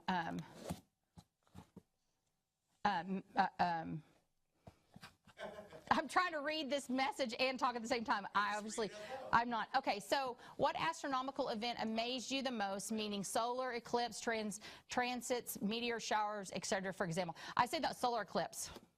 I'd have to say the solar eclipse. It's amazing to see. Meteor showers. I haven't seen a meteor shower, so I guess I can't compare it to that, Paul. Meteor showers are fun, because you don't know what's happening and you got to chase. So, because you're trying to find everything? Yeah, you got to. You know about where it's going to show up, and you know where it's. You know where it's. Oh my gosh, my microphone's going crazy. You know about where it's going to show up, right? Yeah. So, you get you a wide eyepiece and find the area. Yeah. And then I would suggest going up and up and just staring through it, and you'll start seeing them. Yeah. I think that's fun. Yeah. Or binoculars. You can do that. I've actually not seen a meteor shower. I've seen solar eclipses. That's been really neat and amazing to see. The reason I say that I like that one the most, Connor Bradley, is because let's see, I'm going to give my age away. In 97 or 98, somewhere around there, maybe 96, somewhere around there.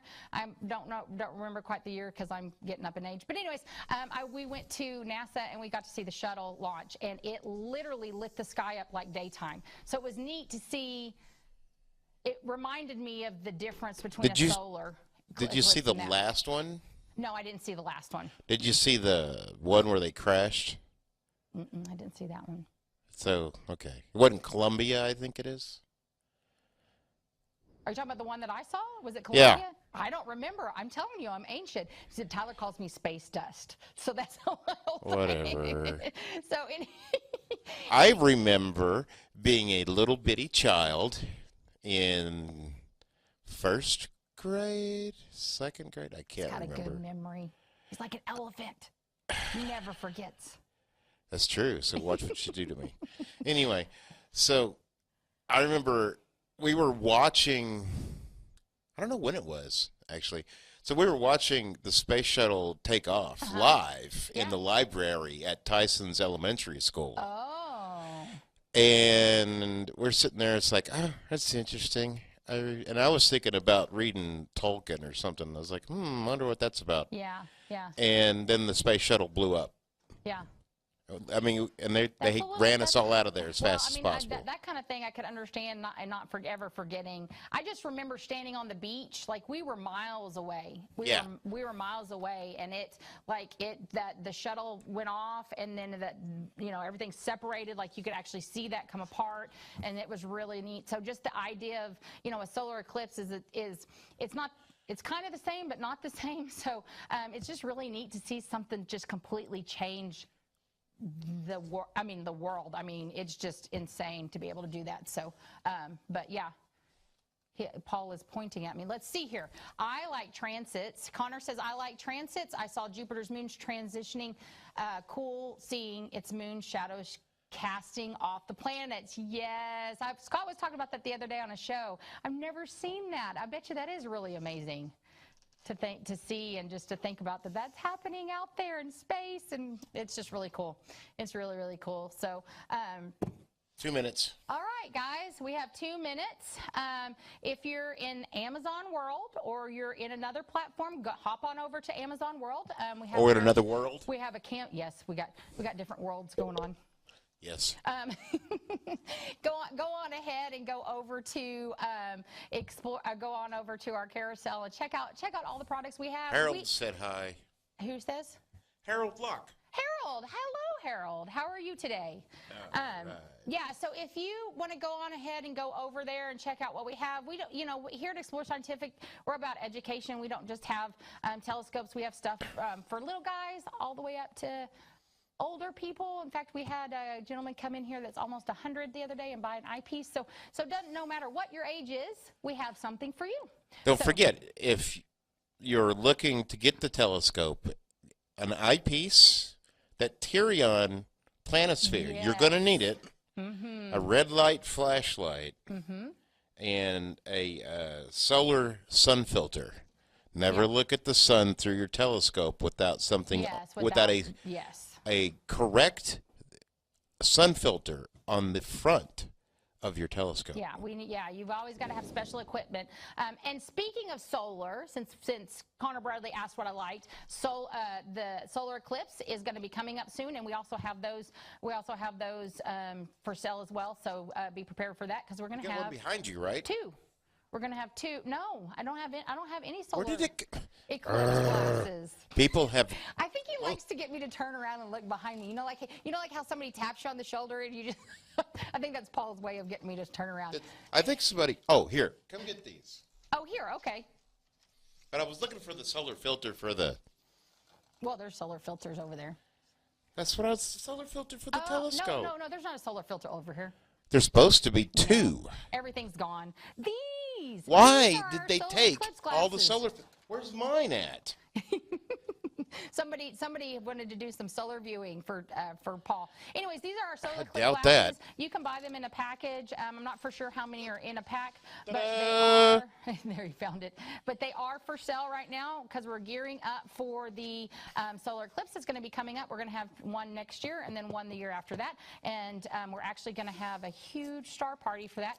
So we're really excited about that. So And make sure you get your definitely eclipse do glasses. not wait to the last minute to get Yes. your solar glasses and filters, because the last time everyone ran out. Yes, yes.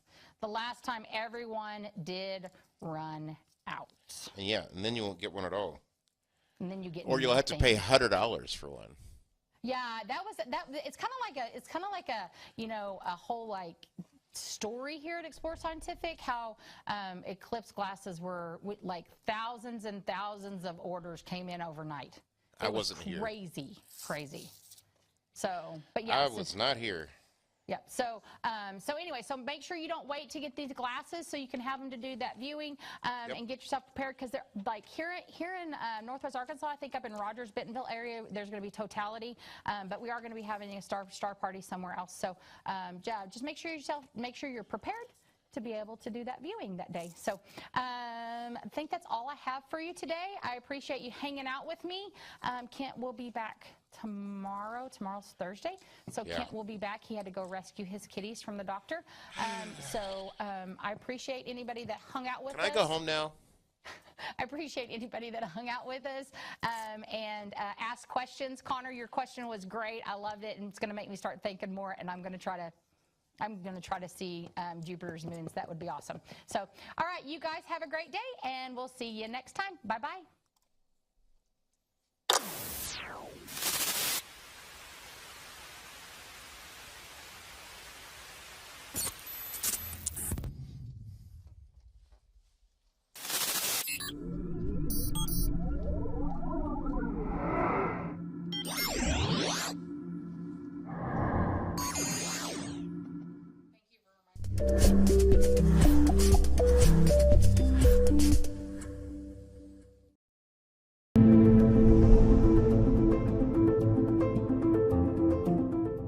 Hi, I'm Tyler and welcome back to our Explore First Light series. Today we're going to talk about the Newtonian, and specifically this is a 114 millimeter Newtonian with a 4.5 inch mirror.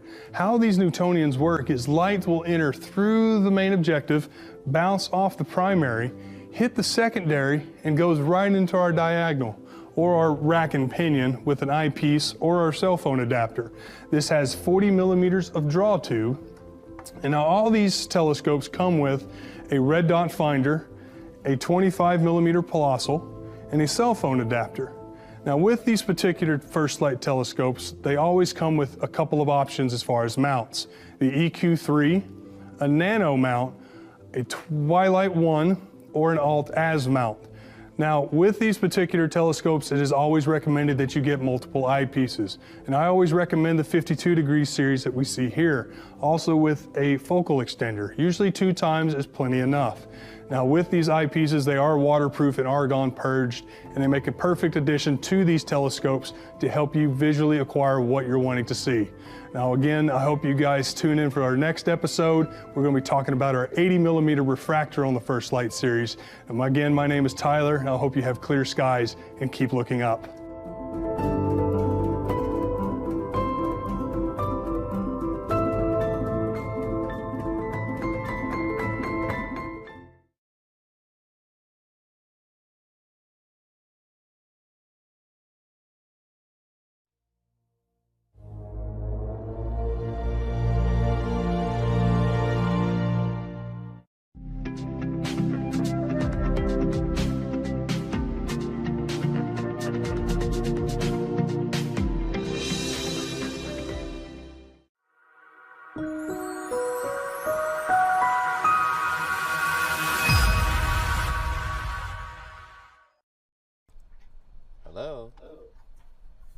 Hi, guys.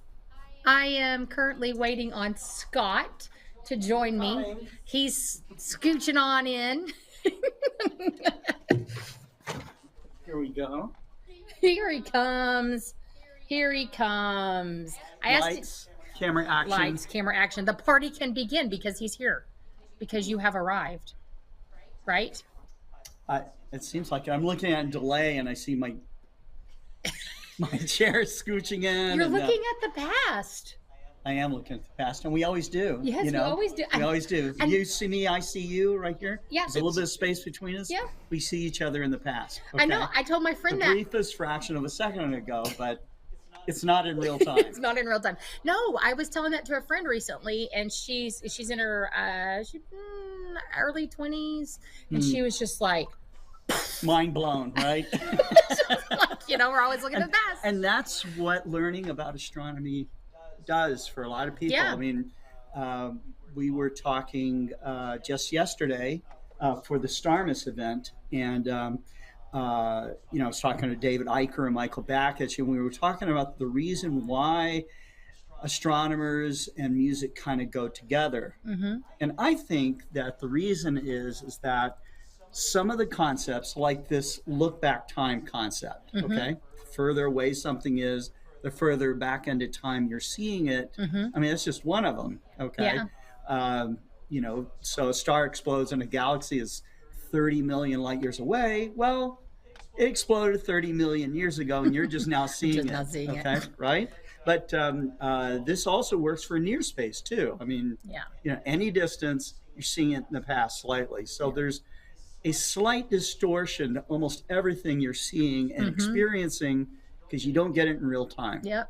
Briefest fraction of a second ago, but not real time. Yep. Sorry. Yeah. No, it's just really neat to think about. I mean, you don't actually stop and think about it because we're so, everybody. In fact, I'm actually studying being in the moment right now. Just stopping and being in the moment, and so we're more about that instead of actually realizing that yes, we are. Well, actually I think there's something called flow that you can experience. Yeah. But the Yeah. music part of it at Starmus, I think, puts people in that state of flow. Uh-huh. Okay. Uh-huh. You're listening to a rhythm or a tune or something like that, and you are getting, you start to get into that feeling of the Yeah. moment, right? Mhm. Yeah.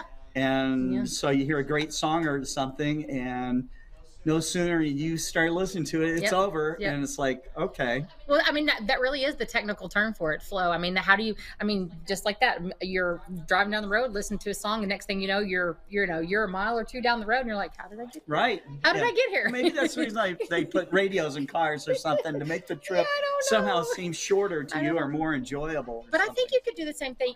I'm sure astronomers do the same thing when they go out and they look in a telescope and they're looking at the stars and Oh, sure. gazing and things like that. They probably get in that flow moment, and next thing you know, it's 4 hours later, and they're like, It's a meditative state, Mhm, especially if you're relaxing while you're looking in the eyepiece.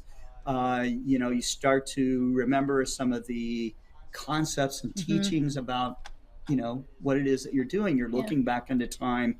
You're actually having a kind of a contact because the photons created in stars that are coming to your eye, it's not a reflection. no, It's the original Yeah. photons made Yeah. in that star Yeah. or that galaxy. Yeah. And so it's not a copy, there's this kind of a contact kind of thing. And so Yeah. it's part of understanding how you're hardwired to the whole universe. So yeah. Let's see who's on here with us. Okay. Check that out. Let's All see. right. It looks like we've got. If I can make this thing scroll, he always has it weird. there we didn't go. do anything to it. I know, I'm teasing you. Mike Wiesner's on here. Yep. Hey, Mike. And I don't know how to say that. Wajdi Gazara, I think. Hello. American people. Yes. And Beatrice is on here. Harold is on here. I think on this show we're all just like humans here on this pale blue dot that we call Earth. So Yes. that's it. So that's the other concept. If you've never read Pale Blue Dot by Carl Sagan, I think it's something you should do. I used to make myself, in fact, for about 2 or 3 months solid, I made myself read it every morning when I woke up because it really does help you reframe your condition here. You know, we are on this planet. We are, you know, against a background of this vastness of space, hurtling through space at unbelievable speeds. You know. Yeah. And we're somehow all connected to it. So yeah, it's pretty amazing. Hey, Sentinel, how are you today?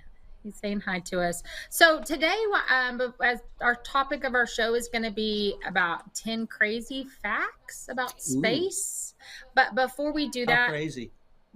I was telling Kent about some of them, and he goes, that's crazy. He said it doesn't sound real. He goes, you better cite your website. And so I actually have a website. Okay. I really have a website that I found this article today, this morning. Anyways, I don't have it up. I don't know. We are in the process of giving our store a facelift. We're almost done with it. And so we have a new Instagram page for the Explore Store, and we have a new Facebook page for the Explore Store. That's true. So I've started posting some social media on there. So one of the things I wanted to start doing that I started this morning was posting fun facts on there about space. Okay. And that's where I found this article, because I was like, give me your first crazy. Okay, so I have to get it up because I can't tell you off the top of my head. Okay. Now, let's see here. Do you know whether or not space is silent or has noise? I'm going to quizzing. Well, I know that there has been music made from the sound or the waves from quasars and pulsars and galaxies. So I would go with that. Audible sounds could be created from celestial objects. That's how I would say that. Well, according to the Arizona State University, Arizona State University, space is silent. Well, no one can hear you scream in space. That's true. You rip off the space helmet and scream. No one's going to hear that, right? Because there's no air to carry the sound wave. That's right. Because there's no atmosphere in space, which means that sound has no medium or way to travel to be heard. Right. That's true. So it's like when you wake up, when you're having that terrible dream and you're waking up, you know, you're screaming, but no noise is coming out. That's what it would be like. But you're like, it's like nothing.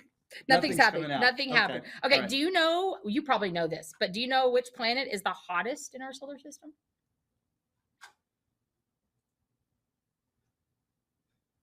Should have told me. I could have got the It's either Mercury or Venus. Venus is the hottest planet in the solar system and has an average surface temperature of around 450 degrees 450. Celsius. So I wonder what the surface temperature is like of Mercury, since it's the closest to the sun. I'm about to tell you that, because Mercury is not the hottest planet, which is really strange. So you would think that Mercury would be the hottest, but Mercury has no atmosphere, which regulates temperature, resulting in big fluctuations. So they don't know the temperature of it, but it doesn't. So what if you put your hand like on a metal plate that's sitting on the ground during the daytime? I bet it's pretty hot. I don't know, but it's not as hot. But you could fry an egg like that. Let's try it. I remember back in the day those commercials like that. Do you remember that commercial? Now you got me on a rabbit trail. Do you remember the commercial where they go, "This is your brain on drugs"? Yes.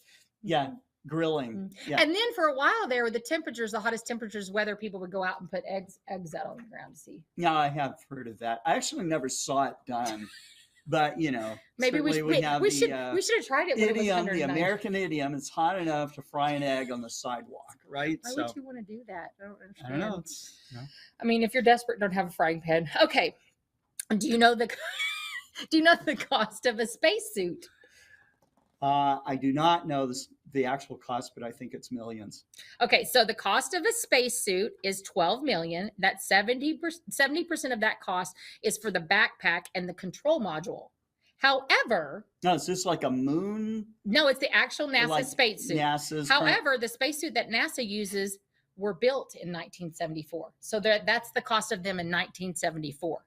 It cost $12 million in 1974. Yes. So if these were priced by today's prices, they would cost an estimate of $150 million. Yikes! Wow. Okay, so I'm probably not getting one. You know? Hey, anybody out there? Unless Figure out- NASA yeah. wants to call me and say, Or- Scott, don't worry about it. We're going to give you a free ride. Okay. Or if there's somebody out there generous enough to give you that for Christmas or your birthday. There you go. Okay. Gift ideas for Scott. Gift ideas. That's right. Okay. Do you know I had a G.I. Joe, though. It didn't have a spacesuit, I think. how much do you think that spacesuit cost? Pennies on the dollar. I don't know. Hey, but if you had it I know the today- markup of toys. So, But if you know. had it today, it probably would be cost a lot. It probably That's would probably be true. a lot. Let's see who's. Probably I'm true. just saying. Jim Norwood says I've cooked eggs on the dash of a closed up vehicle in direct sunlight. Takes a while, but they'll cook. That's I wonder what that smelled like, Jim. Okay. All right. Now, somebody made a comment about the music that they listen to. And Mike Wiesner says he listens to classical, science fiction themes, and spatial music when I'm in my observatory. Love listening to the Hearts Oh. of Space albums. That's really neat that you pick that you have those that you do while you're observing. That's interesting. I like Dark Side of the Moon by Pink Floyd, especially if I'm looking at the moon. You like Pink Floyd? Oh, yeah. Who doesn't like Pink Floyd? I don't listen to them. You don't. You're anti-Pink Floyd. I'm anti-music. No, I'm just kidding. I'm not anti-music. Well, it's just not your generation. You know, I'm a lot older than you are. Pink Floyd's everybody's generation. What are you talking about? They're that good that they're timeless, and you don't like yes, I mean you can go out and buy a Pink Floyd T-shirt right now. them. You can, and the Pink Floyd Dark Side of the Moon album happens to be still one of the best-selling albums out there. So there you go. Yep, they're pretty famous. Okay, Okay. do you know that the sun's mass takes up 99.86% of the solar system? There's not much left over for us planets, huh? And so how much room do we take up in the solar system?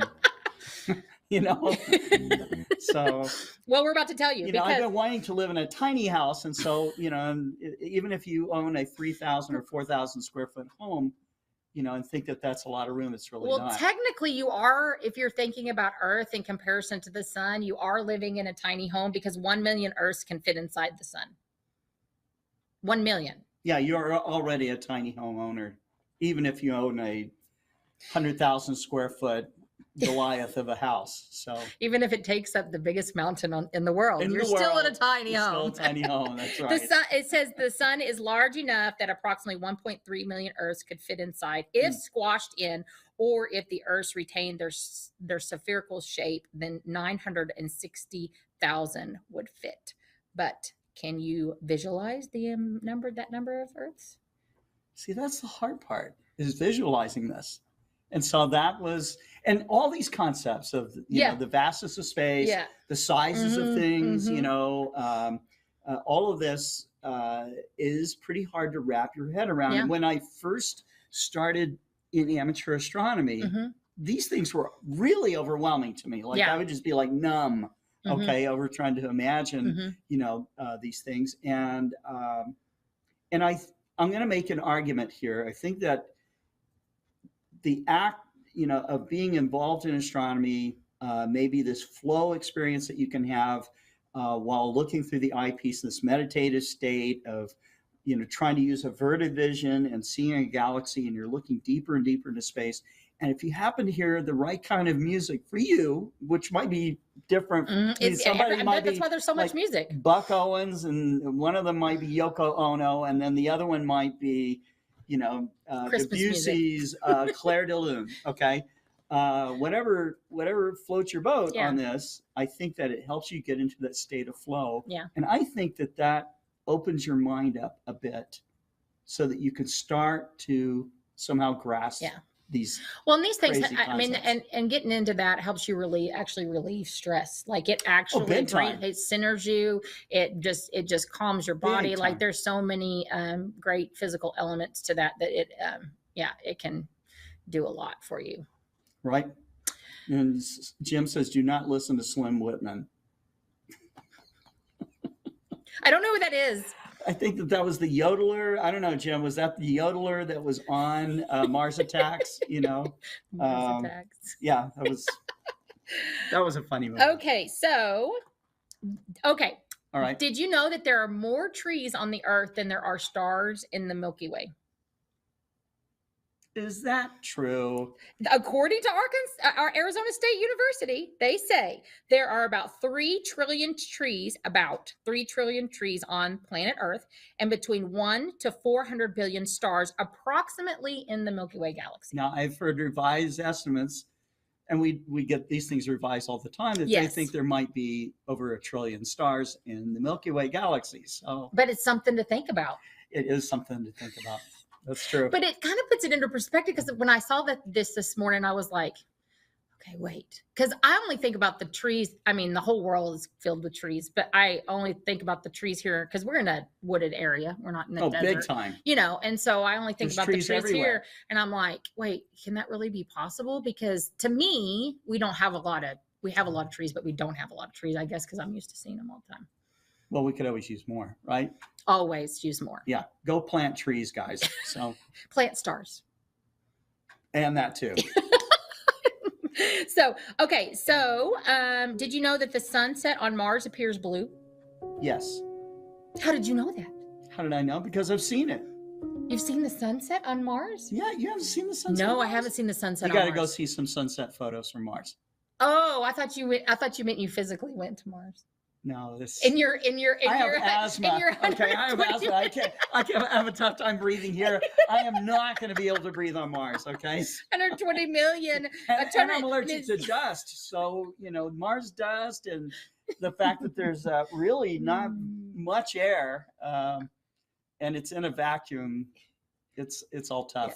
Lubo in China says, we people will make sure that the star number will prevail over the trees. Love it, Lubo. That's awesome. That is awesome. Yeah, there's not even enough people in China really to match all that. So it's true. Okay, so I'm going to tell you how that is possible. It says, just as colors are made more dramatic in sunsets on Earth, sunsets on Mars, according to NASA, would appear bluish to human observers watching from the red planet. Fine dust makes the blue near the sun's part of the sky much more visible, while normal daylight makes the red planet's familiar rusty dust color the most perceptible to the human eyes. There you go. So it's the way the light shines through it. Yeah, you got to see some of these sunset I'm going to have photos. to go. I am going to have to go. There's also an eclipse photo of the moon of Phobos in front of the sun, which is cool. So they got an eclipse photo. There's a lot of cool stuff about Mars. You could probably do a whole show on the crazy facts of Mars. Maybe that's what I should do. Maybe I should do the crazy facts of Mars. That would be fun. It's true. Because we can go way back. There's been a lot of crazy stuff about Mars. Okay. Mostly about how humans think about Mars. So number 8, there are more stars in the universe than grains of sand on Earth. One more time. There are more stars in the universe than grains of sand on the Earth. Sure. It's kind of weird to think about because we just said that there's more trees on Earth compared to the stars in the Milky Way. They were talking about more galaxies, right? Yeah. Galaxies. Okay, so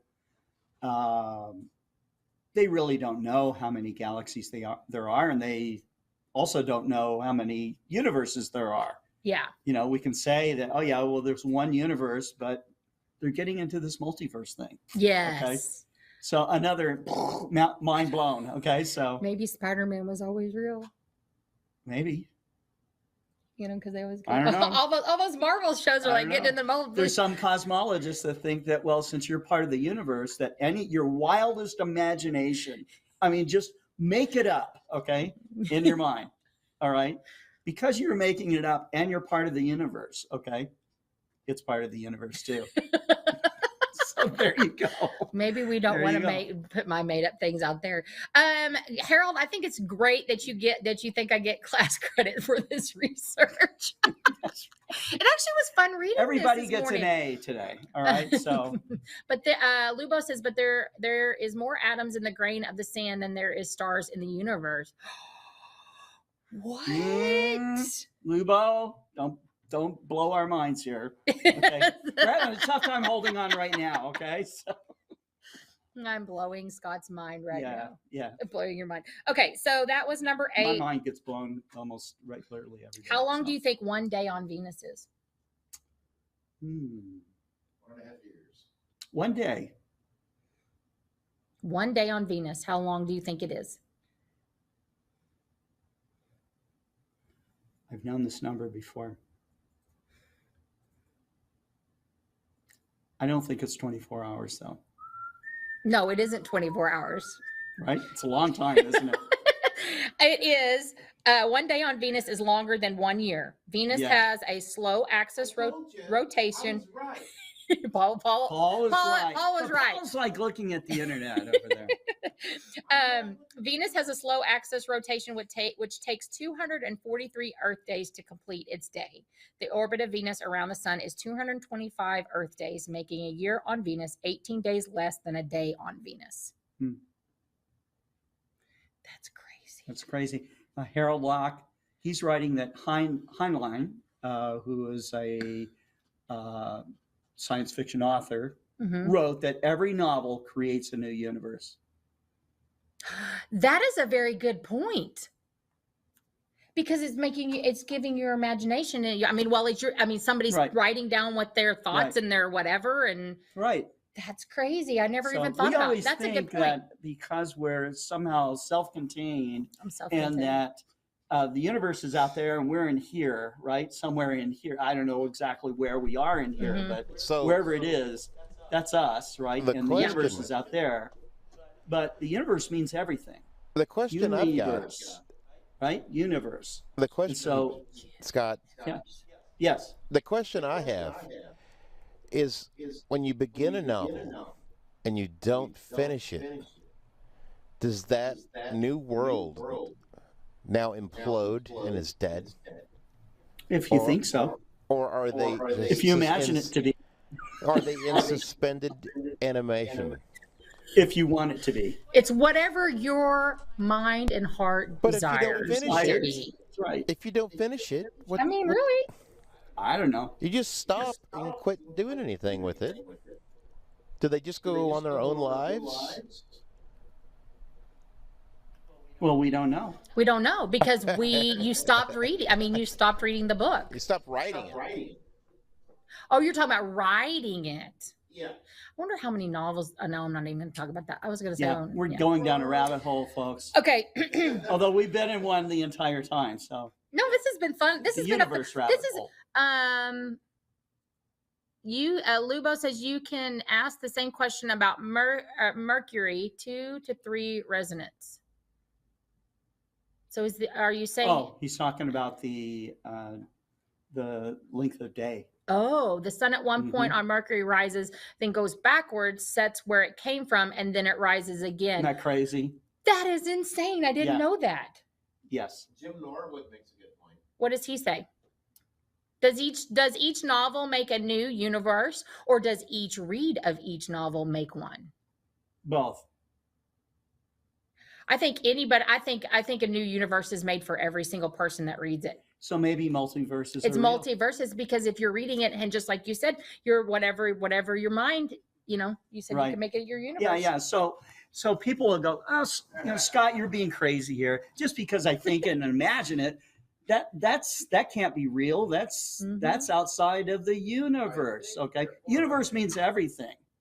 It means everything. Okay. So it's not a collection of stars and galaxies and nebula and comets and all the rest of it, but there's something separate, not touching or part of the universe. Well, then that can't exist, right? It's almost like we have a mentality that we are not part of the universe. We're only actually peering into the universe. Yeah, we're just like an observer, somehow separate. But we're actually part of the universe.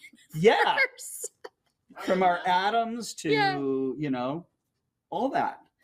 The master of the universe. Lubo says the sun at one point on Mercury rises. Oh, I already said that, didn't I? Yes, you did. I'm sorry. And Harold Locke is laughing. Harold, it's amazing. Harold knows it's true. It's amazing. See, and that's one of the things I was hoping to do is to find out more fun facts. Like Lubo's telling us some things. It's like, really, is that really true?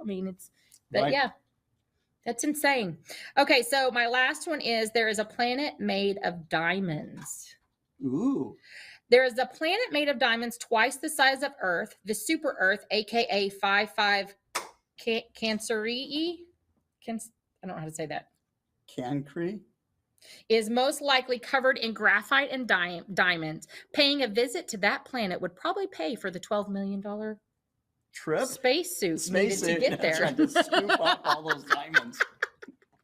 So if you want to be rich, go to that planet and then come back. Yeah, if you want to be the richest person in the universe. But you have to buy that $150 million spacesuit first. Yeah, and get into a rocket. So are they just using the same spacesuits they've always used? Or have they made new ones? It would be interesting to know, but I think that they do take them back to Earth. They have them professionally cleaned, right? Right. I wonder what kind of cleaner they use on them. This is like, So there's a documentary that's out. I have one of those Oculus, where you get like this 3D VR immersion things. Oh, yeah. And one of these experiences, and this is the reason why I bought the Oculus, you go into the International Space Station. And it's cool. I mean, you have this feeling, the motion and stuff. So, but they were talking in detail during one of the episodes. They were talking in detail about the suits and how they kind of smell a little bit because they don't wash them after every use, so you're hopping into a suit that's been kind of sweated in, before, but you're in space. You don't care, right? You don't care about the smell. Do you sweat in space?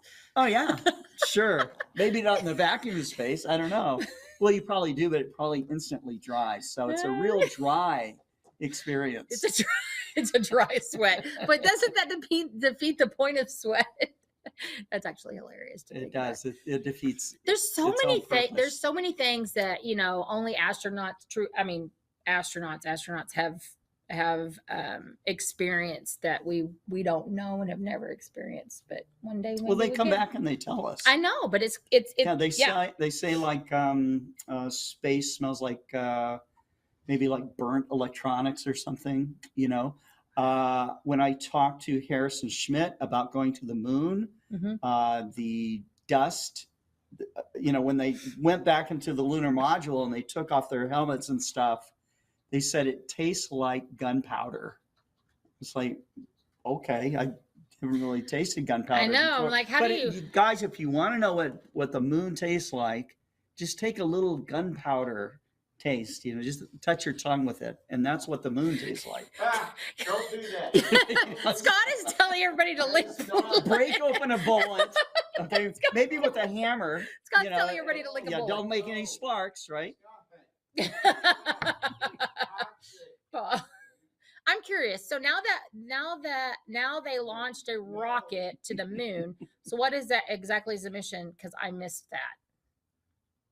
I'm curious. So now they launched a rocket to the moon. So that what exactly is the mission? Because I missed that. Now, Tom, back in the 60s and 70s, we went to the moon. Okay. Yeah. And Harrison Schmitt was one of the last. In fact, he was on the last mission to the moon, Apollo 17. Okay. And he was describing to me, because he was a moonwalker. Okay. He was describing to me what the taste of moon dust is like. We also had a conversation about moon dust itself, because he had a mild allergic reaction. Okay.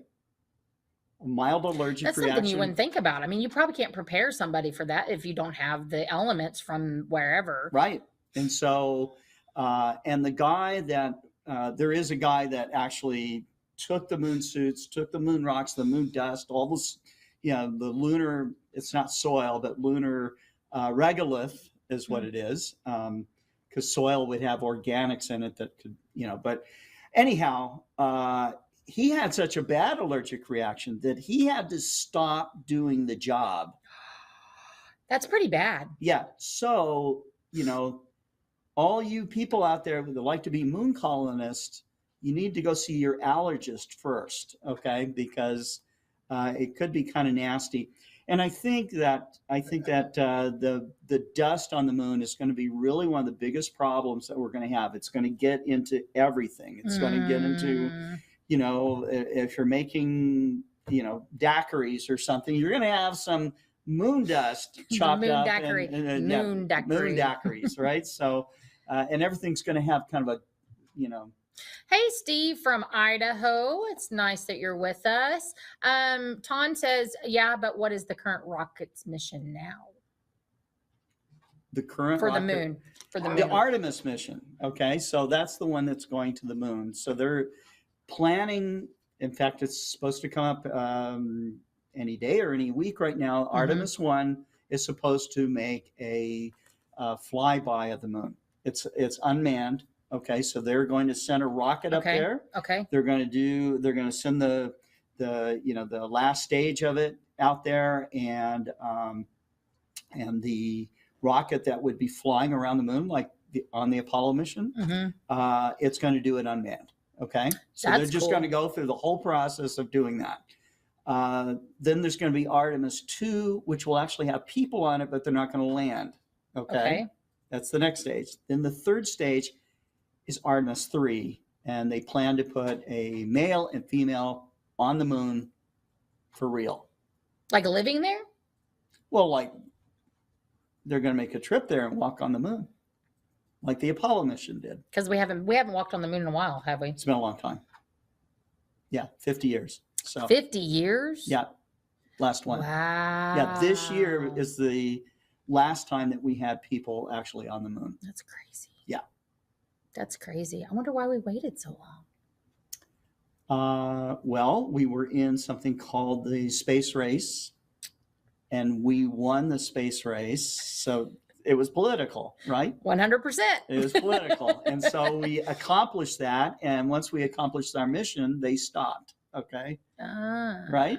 There was no need to the moon. Yeah, there's again. no There was need no to reason. strive for that. We have other reasons now. Okay. There's still a space race. It still is political to a degree, but they now want to see if they can set up camp and stay there for a while. You know? So Lubo's asking, is NASA going to fly the Titanium Lake? Fly to the Titanium Lake? We do not know, because I do not know about the Titanium Lake. Will they take footage around the moon? You can bet. Yeah, it's probably going to be in super high resolution. 8K, something like that. It's crazy. Our cousins Elon and Jeff will be financing mining operations. Yes, I'm sure they will. Soon you will see the flat earthers and moon landing deniers all over the place. It's true. Yeah, I mean, there's so many things. You know, and I was just sitting here thinking, you know, I wonder if, you know, how they got the I think they ought to take all the moon landing deniers, and they should be the first to go to the moon. That's what I think. So. They're like, no, I fall off the side. No, I'm good. I'm fall off the edge of this. But I'm just sitting there thinking, you know, I wonder how the way they were able to get the James Webb Telescope into space. I wonder how much more that's going to open up our exploration, because you know they did that all remotely and so far away. The moon? No, the James Webb Telescope. Oh yeah, it is. That's true. You know, and it was all done remotely here, so it makes me think, okay. So I wonder how much more that's going to open up exploration to other planets and things like that. Well, I think it certainly is another major milestone, another step in the right direction. So, but okay, so here's the argument about putting people in space, okay, and going to the moon and going to Mars, is that they say that we need to go and inhabit another planet because for the survival of the human species. What do you think about that? What if we just said no rockets, they don't exist, okay? Do you think that the human species will somehow get wiped out? I mean, we already experienced a pandemic, right? Okay, there could be a major asteroid hit, okay? That could be another one that could take us out. We could annihilate ourselves. You know, we have maybe enough weaponry to do that. I don't know. Well, I mean, you just don't, I mean, I can't say yes or no because I don't know. I mean, honestly, it's all I mean, opinion. honestly, it's just like, you know, you try to prepare for things. Like when they sent the telescope up, they try to prepare for things, but still a speck of dust was going so fast that it hit it, and you can't prepare for everything. So we don't know. We don't know if there's a, you know, an asteroid, meteor, or whatever flying at us right now at 1,000,000, 20,000,000, 500,000, miles whatever, an hour. you know, gonna just take us out. I mean, we don't know that. I mean, okay, so, but no. So if that happened, it could wipe out. It could wipe out. Wipe us all out. So is it worth spending the trillions of dollars that it's going to cost? Okay, to set up colonies on the moon and then later to Mars. I don't see why there's a problem with that. I mean, there's nothing wrong with trying to go to the moon and set up a colony. I mean, I guess think when you it's die, nice you to can't take your money with you, so you might as well spend it. Well, even if it's but even of at that, if you think about all the other things that we go and explore, I mean, there's so many, you know, people that cave dive and all these things, like they do all these things in exploration. And so why is it such a big deal for us to say, hey, we want to set up a colony on the moon? What is wrong with that? In my book, there's nothing wrong with it. Okay, there's nothing, but there are people that feel, okay, this is the argument. They feel, oh gosh, you know, you're going to spend trillions of dollars going and putting people on the moon or Mars, and we've got hungry people right here on this planet. We do have hungry people on this planet. You know what, though? For all the hungry people on this planet, all we have to do is curb how much electricity we use by about that much. Okay, global electricity use. So turn off the lights, use proper lighting systems, turn off those baseball fields, dog parks, whatever, okay, that are, you got light going on like crazy, and take all that money, just that little incident of money, that money, and go feed the whole planet, because you could. There's a lot of things you could do. There's a lot of things that you could do, like and you could go spend the trillions of dollars to go to these other places. Yes, just like I'm thinking of. I actually don't do this, but driving through Starbucks every day. Like I have a friend that goes to Starbucks 3 times a day. I mean, there's ways 3 times a day. 3 times a day. There are things that you can do to feed people. That's true. That's true.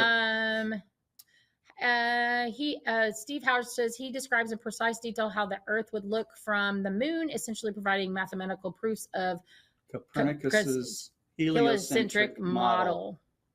So he you know, I really enjoyed Harold's comment up on the screen. Today they announced that JWST will be turned to study the new water world found by tests and discovered by scientists at the University of Montreal. Of Montreal? Yeah, Montreal. Sorry, I mispronounced that. Montreal? I said Montreal because it's real. Montreal is real. It's really real. Here we go. I'm trying to get up to I know you have to go. You have to go down. You have to go down to go up. Wait, it's not. Oh, it's here. It's here. You have to go down to go up. Okay, there. Steve Hauser has an actual way more long post than that. Let's see. There it is. I just learned that Kepler authored what might have been the first science fiction story in 1609. Oh, Kepler, the astronomer Kepler. Titled The Dream, not published until 1634 after his death. They should make a movie about it. That would be cool. Yeah. There it is. That one. In the story, he described an island 50,000 miles up in the sky. The people that live there think the earth revolves around them. Interesting.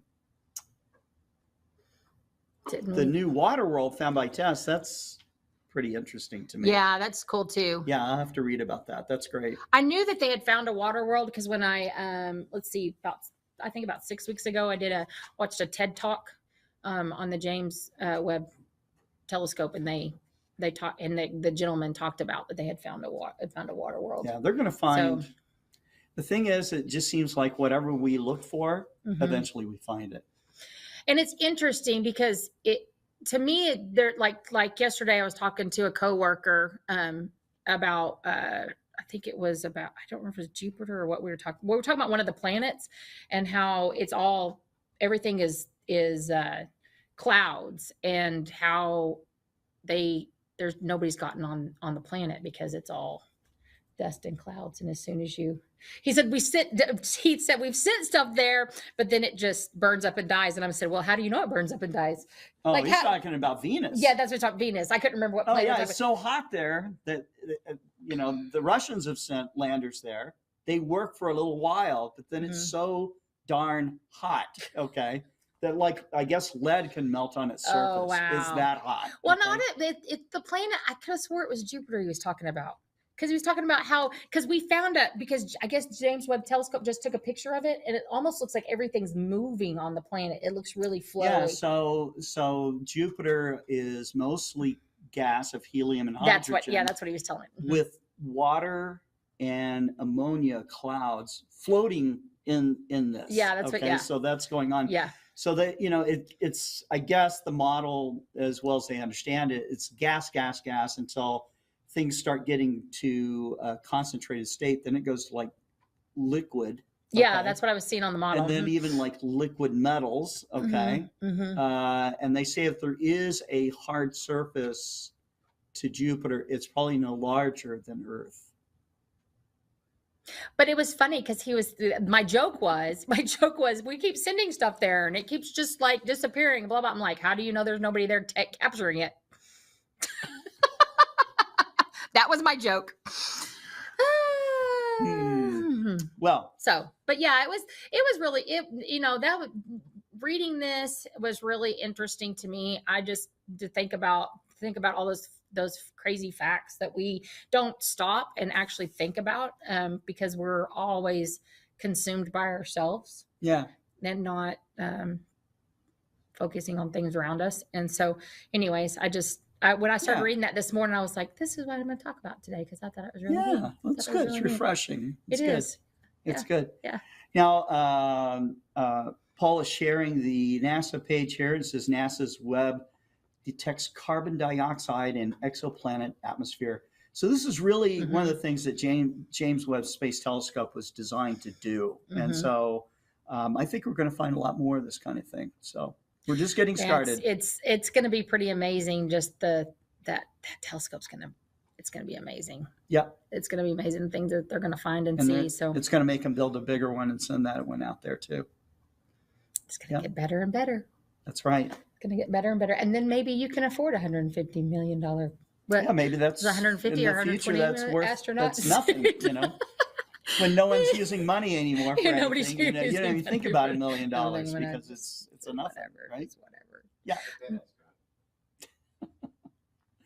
Webb captures stellar gymnastics in the Cartwheel Galaxy. Now, yeah, this was out a little while ago, but it's really not old news.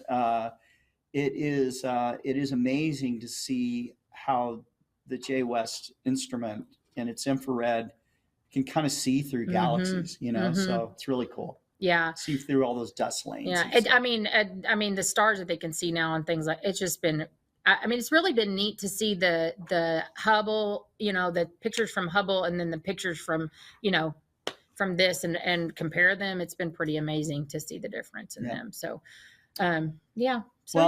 So tonight we have the Global Star Party, yes. our 103rd Global Star Party. I have to go get ready for it. Okay? Yes, and that's fine. Yeah, we have an early login for our presenters, but we've got a great lineup. A lot of young astronomers are coming on, including Libby in the Stars, who has not been on for a while.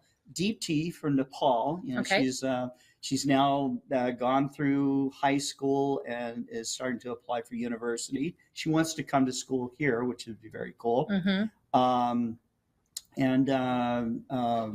else? Connell Richards is going to be on. Very nice. And we've got, who else? Dr. Daniel Barth. You did a show with him. Yes, I'm really enjoying doing shows with Dr. Barth. Yeah, I'm really enjoying it. I always walk away just a little bit more, mind going and thinking about things. So it's really good. He really challenges you. It's good. It's good. That's true. And so, of course, David Levy will be there. David Eicher will not be there. He and I both, and as well as lots of other people, we're all getting ready to go to Starmus in Armenia. And so a lot of prep going on there. That's cool. we are preparing simultaneously to go to Armenia. We've got Global Star Party tonight. Yes. We've got Arizona Dark Sky Arizona Party. Dark Sky Star Party and the Oracle Dark Sky Cultural Festival, which is going to have music and stuff. When I go to Starmus, I'm going to be taking notes because they've got real, high-end rock stars there, the best minds in the world. He's going to come back with a lot of ideas. Man. Yeah, I'm going to come back very mind blown many times over. So. And then we've got the Explore Store Star Party at the end of September. That's right. That's right. And that's going to be our grand reopening. We have Instagram page, Facebook page. Go follow it, like us on there. And then we are going to have the Mount Wilson Observatory in October. Yeah. So we have a lot of things coming up. So be watching us, and we'll make sure we get the word out there and get all that information out there to you guys. So, but yeah. Great. So, Anything else? Any other crazy fact you want to throw out there before we leave? I have no crazy facts. I'm all crazy fact out. That's right. Treat a moon telescope like we treat Antarctica. Joint nation missions for scientific purposes. Moon telescope's better. Yeah, I like the idea of an observatory on the moon. That would be definitely something I'd want to go visit. Yeah. Yeah. So if I went to the moon, if I got to do the trip, okay. First off, I'd make sure I bring my inhaler, okay, just because, I think you would need a nebulizer. Yes, to make nebulas. Okay, so, but I would like to go see. I would love to go see the Apollo 11 moon landing site. Okay, that would definitely be a bucket list thing to see that. Is our flag destroyed up there? They think so. There's a lot of radiation. There's nothing, protecting this stuff up there. But the spacecraft will be there. It'd be cool to see the first moon buggy that we used up there and maybe turn it on, see if it still runs. I don't know. They probably wouldn't let me do that. Then you're gonna have to go find the shop on the moon that has like all the stuff to fix it. Yeah. And then the other landers that are up there that Russia sent up, that we sent up, and stuff like that. That'd be kind of cool to see these artifacts. I wonder if we'll have treaties or something that will protect these things. Because people like to go and tag, and scratch their initials and things like that into things. So I wonder if I guess we're spending the money to go to the moon. What would be really interesting? I'm just going to throw this idea out there. Would be really interesting if you showed up and then you looked and it was tagged, but we had not been back there. So who tagged it? Like with some sort of alien letters or something? That's not going to happen until they get that Dollar General bill. Because where are they going to get this spray cans, right? Okay. Well, I can tell you there's going to be something, I think that probably inside the lunar bases, let's say that they build a lunar base in a lava tube. This is a real idea that they have.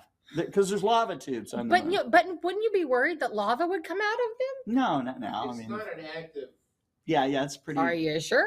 Well, it's dangerous enough just going. I think the long list of dangers that might kill you on the moon, lava is going to be way down that list, probably down there with alligators and piranha as well. Right. But yeah, I guess lava did actually exist there, and piranha and alligators probably didn't. Did you see this is random, but did you see the post where it's been so dry, I think in Texas, maybe that one of the rivers dried up and they found footprints of a dinosaur? Yeah. Cool. Did you know that? Did you hear that? I didn't know that, but yeah. I do know that because I'm from Texas, and in Boy Scouts, when I lived there, we went to Tyler, Texas, and nearby Tyler, Texas, they have lakes. They're very shallow, with a little bit of water in them. You can see perfectly down to the bottom, and you can see dinosaur tracks going in. Yeah, that's because it dried up so much that they found dinosaur tracks. Yeah, there's a lot of dinosaurs in Texas. That was so cool. Cowboy hat wearing dinosaurs.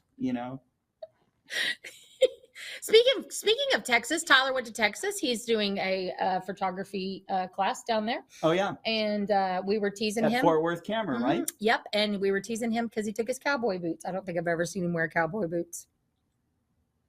Do you have cowboy boots? No. I have a pair.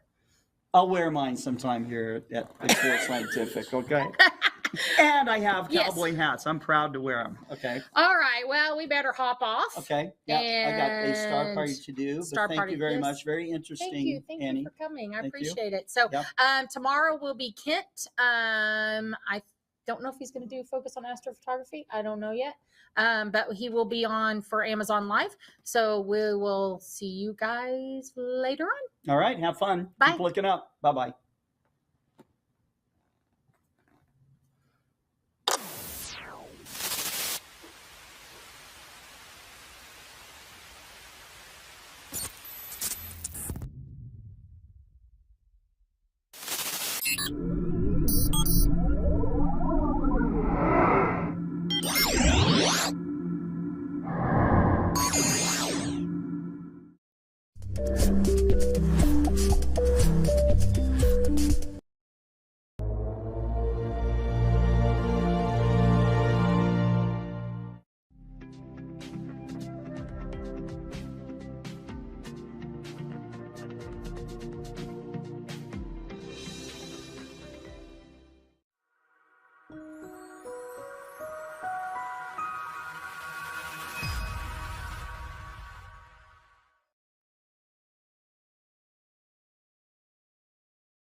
Oh, There we go. there we go. Paula's over frantically mashing buttons, flicking switches, pressing pressers, mousing, goosing mouses, mousing That gooses. doesn't sound like something we should talk about. He was doing something. So anyway, I've got a guest here on Monday's broadcast. How often do I have to show up to where I'm not a guest, I'm just a nuisance? Well, you're a like your guest. brother-in-law? You're a guest on this show. Okay. Yeah. Fair. My brother-in-law is not a nuisance. He's a great guy. Sister-in-law too. In-laws were great people. So Dang. you're part of the family. Thank you. But you're a guest on the show. I guess you 3 or 4 times you become a co-host at some point. Don't know. Dr. Daniel Barth. Hey, everybody. He has a new book out. That's right. What's that book? Star Mentor. Star Mentor. And it's a book that will help anyone do better outreach, right? That's right. Do better outreach. And I wrote it particularly, Kent, for 2 kinds of people. One, the folks that are out there maybe watching us, and maybe they've got their shiny new Explorer telescope, and maybe they have been thinking about ordering one, and they're clenching, and they're going, but I don't have anybody to help me. Mm-hmm. And that's a problem, because a lot of us, we would love to do astronomy. There are millions more people who would like to do astronomy who do not, because they're afraid they won't be able to master it. That's correct. They see it as difficult and cumbersome, and there's going to be math. Math makes my wife cry, y'all, so I sympathize. And I wrote this for you, because it starts out, it does not assume anything. It assumes you have a small telescope like this one, or a pair of binoculars. Or a desire. Or desire. And it will take you through learning about telescopes and binoculars. If you need that, I put that at the end of the book in case you need it. But you start out and you say, oh, let's start exploring the sky. Let's learn how to read a star map. Let's learn how to spot constellations. Let's learn how to locate things. Let's learn how to track with our telescope, which means to follow an object as it moves across the sky. And let's figure out what we're seeing in the eyepiece. The other group of people, Kent, that I wrote that for, people like you and me. Mm-hmm. Because you know a telescope is a party in a box. You go set it up somewhere, and unless you're hiding in your backyard behind a high wall, people will find you. Mm-hmm. It's like putting out a slice of fresh apple pie on the porch and waiting for the ants to show up at the picnic. Yeah. People will find you. Mm-hmm. And when they do, they go, oh, Kent, you're such a genius. I'm sure you can help me. And I have a telescope and I can't do this. It's like, you know, you give advice, but until you get them in front of the telescope, their telescope, it's hard to help them. Well, this book, Star Mentor, you're the Star Mentor, because you're helping other people learn, and it gives you the kind of structured lessons, step by step. How do I help these people learn to choose a telescope, operate a telescope, find different things, explore the sky, tell the difference between nebulas and clusters, look at star clusters, what do the colors of stars mean? And it gives you little step-by-step exercises to take people step-by-step through. Right. And it gives you a whole year's worth of observing material. And I can say this, a couple Fridays ago we did a star party in downtown Bentonville at the Meteor Cafe. And there was a couple that showed up, and they had a telescope. They'd seen we were going to be there. Okay. And they brought a 114 millimeter telescope from another company and had never seen anything through it. And I said, not a problem. Here's how you set it up. And I talked them through it. Now, here, you do this. And I told them, okay, that's north, and made them set it up and made them put it together. And then told them how to find the finder scope. Didn't have a finder scope with it.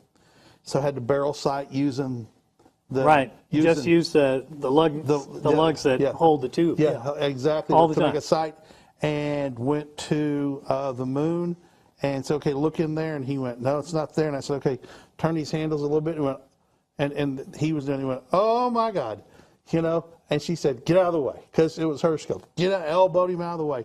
And so showed him how it works and showed him how to track. Absolutely. And then I looked over a little while later, and people were looking through their scope, and they were talking about this scope and looking at the moon. And then they wanted to look at something else, and they went off and looked at the star, and just a little bit of help, Daniel. Just a little bit of help. That's right. And now they're Turns frustration into joy. And I told them the key is to use this telescope at least twice a week for the next 2 months. Absolutely. If you'll do that, then if you take a break, you're still going to remember how to do it, because you set it up and you used it. But you've got to develop that muscle memory. Right. You've got to learn how to do it, just like anything else, like any other hobby. And I don't care if you're talking about painting with watercolors or digital photography or anything else. Playing a guitar. You got to play it once in a while, otherwise you don't hold the gains. The other thing that we're looking at here, Kent, is a lot of people get a telescope and they're excited about it. And for the first month or two, they're like, ooh, good, the moon, oh wow, and everything's new and everything's fun. And then you hit this fatigue point. And you go, but is that all there is? What do I do next? What's the next exciting thing? Show me something to do.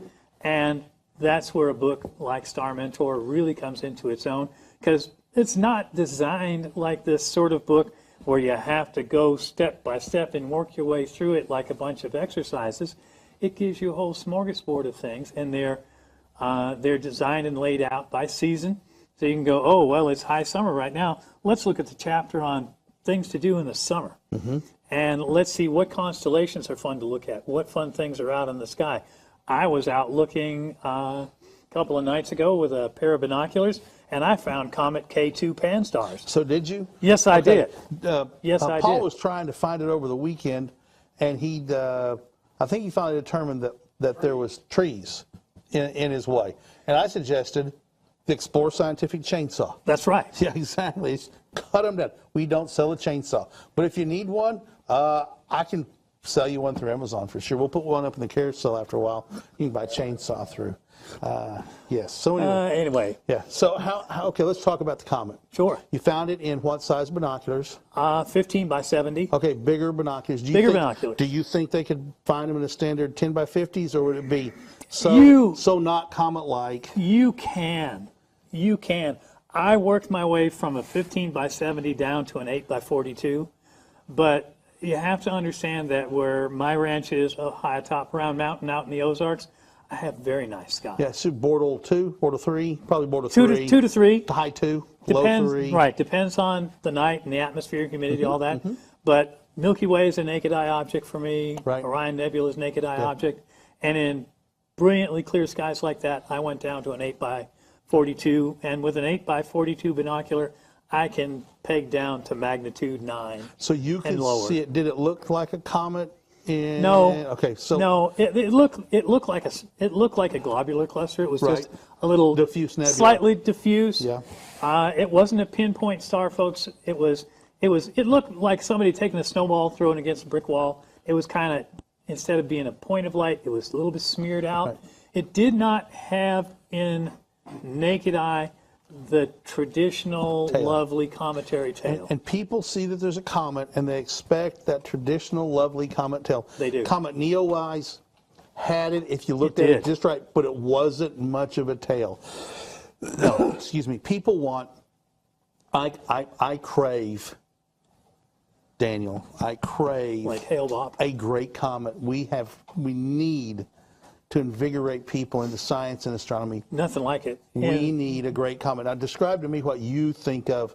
Great comet is an uppercase proper noun. Correct. That's given to comets that are fantabulous. Yes. Describe what we're talking about.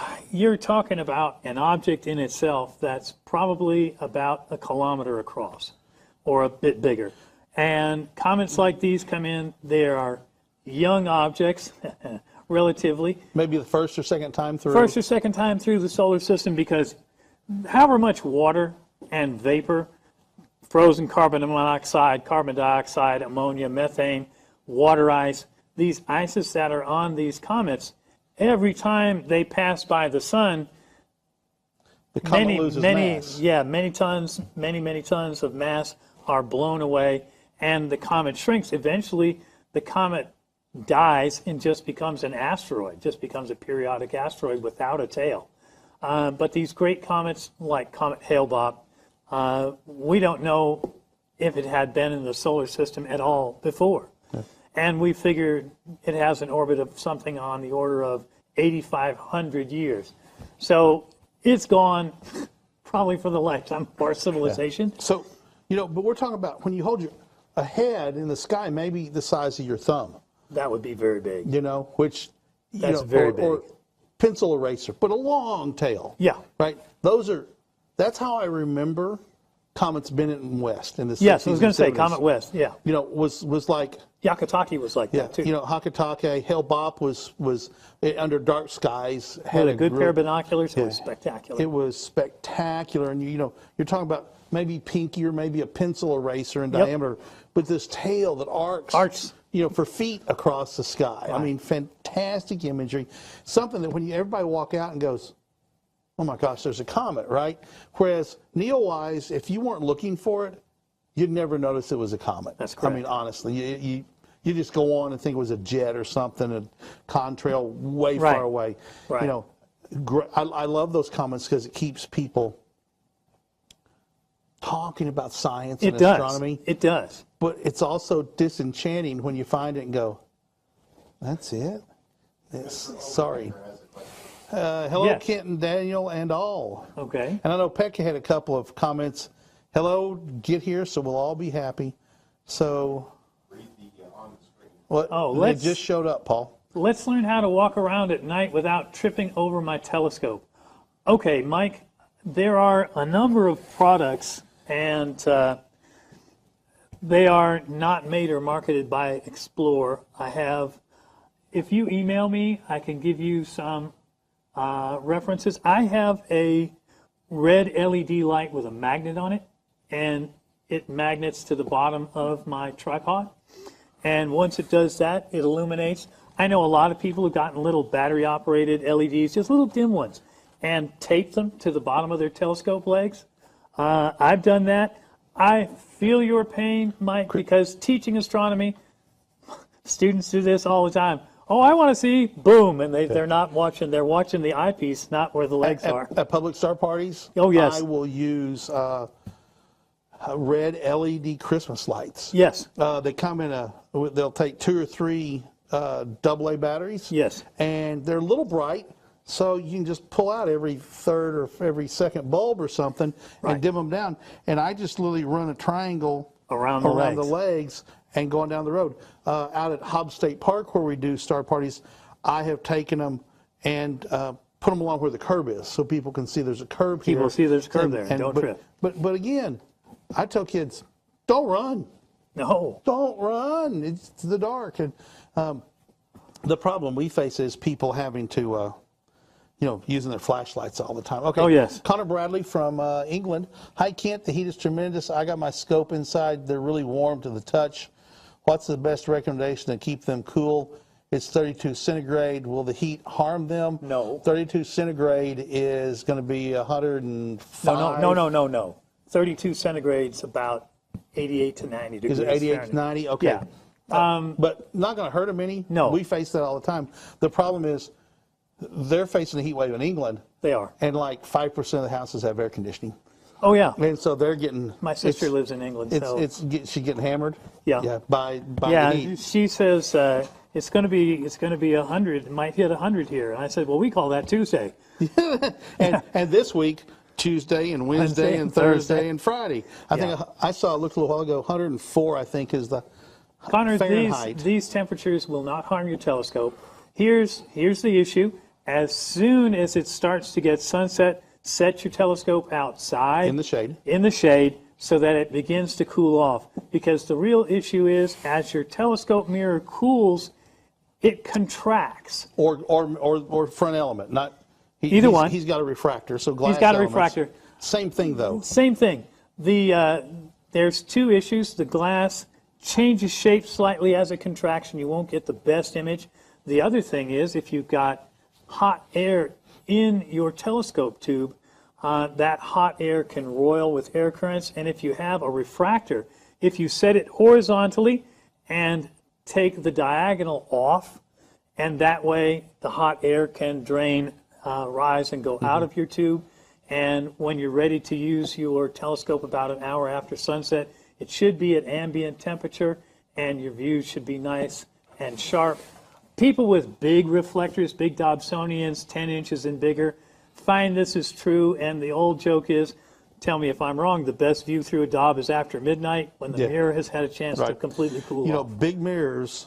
They take a long time. long time. It's a lot of mass. Maxitov Cassegrains and Schmidt Cassegrains take a long time to cool off too, because that corrector plate on the front is a lot thicker than you think it is, Yes. and it's heavier than you think it is, Yes. and it holds heat and has to dissipate heat.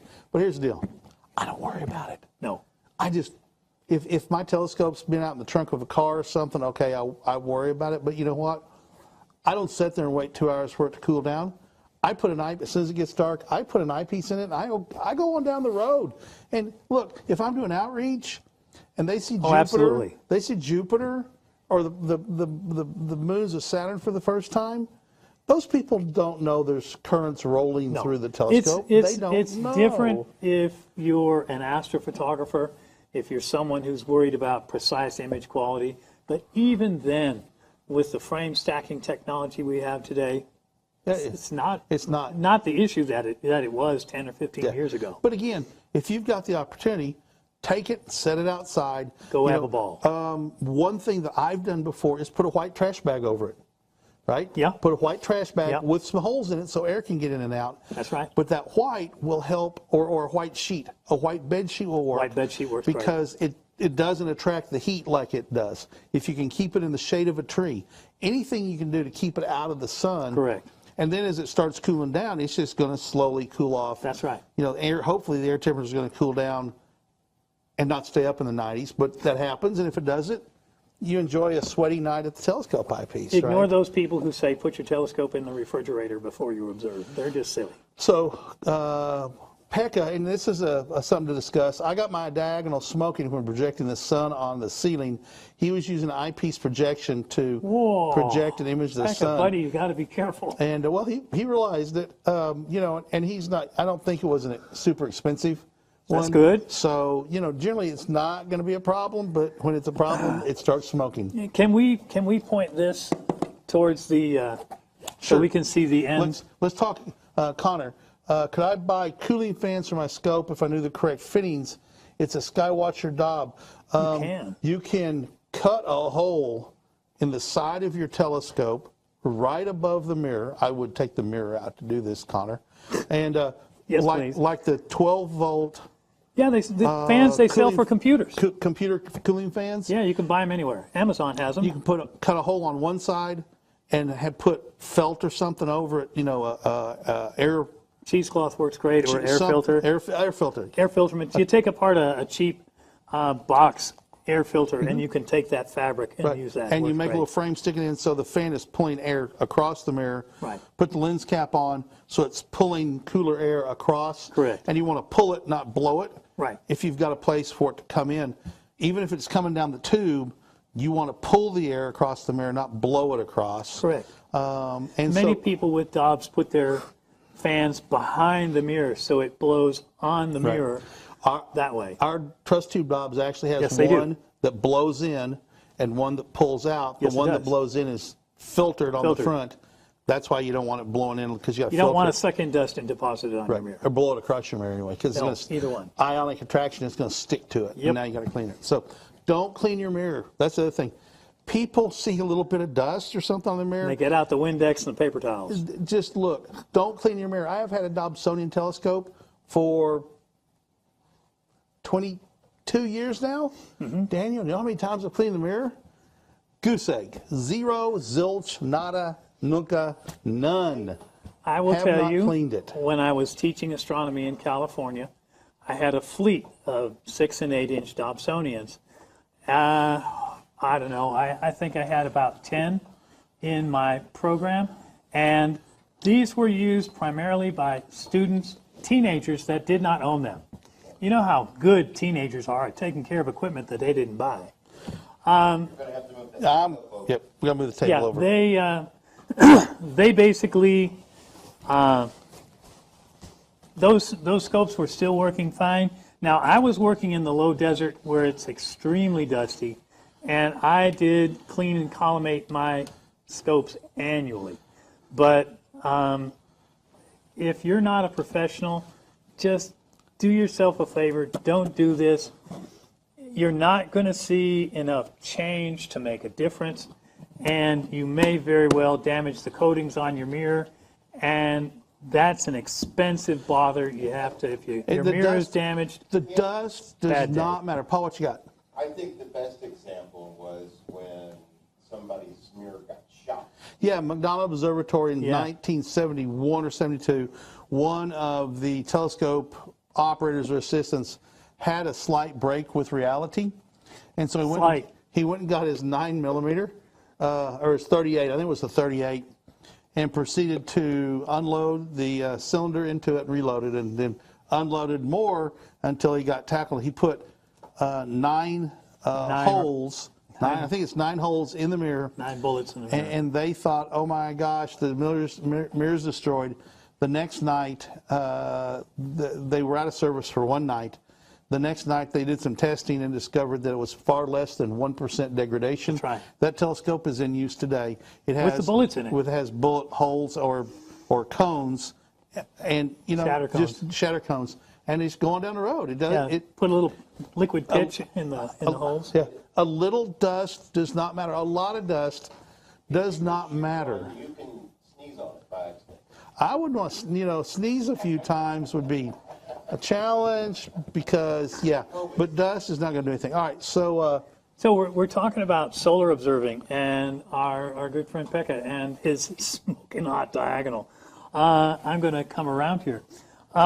This is what they call an offset mask. When you take this out, what this does is it reduces the effective diameter of the telescope by about 1/4. Is down like fifth. I mean, Yeah, it's about a fifth, lot. down to about 20% of its original. The thing is now, this will effectively make your telescope a longer focal ratio instrument, and you're not, Pekka, getting as much heat energy. So one thing, and with a Newtonian, I try to put it 90 degrees. Right, you to the put it in eyepiece. between. You can put it in between. The two put it supports. one place or the other. Yes, absolutely. So I'm going to put it right there because I know where it is. There you go. And you can't tell it. No. It's not. You don't see it. And you can make something like this out of a bottom of a pizza box. I have and done it. Tape it on with duct tape. We were Works doing a fine. lunar eclipse at Northwest Arkansas Community College up front. Sure. And it was so bright, it's like poking yourself in It the eye is. with your finger. And so one of the students went in and found a manila file folder. And I literally I had a 8-inch Celestron. I literally just with my knife cut out 3 circles and just folded it over and taped it on. Not a problem. Yep. And cut the light down by, I figure, 2/3, something like that, and it worked fine. A lot of people do the same thing when they're looking at a bright moon more than half illuminated. Bradley apologize for asking so many questions, and I don't think No. that you asked too many questions. Never apologize for asking questions, Hush. Connor. No.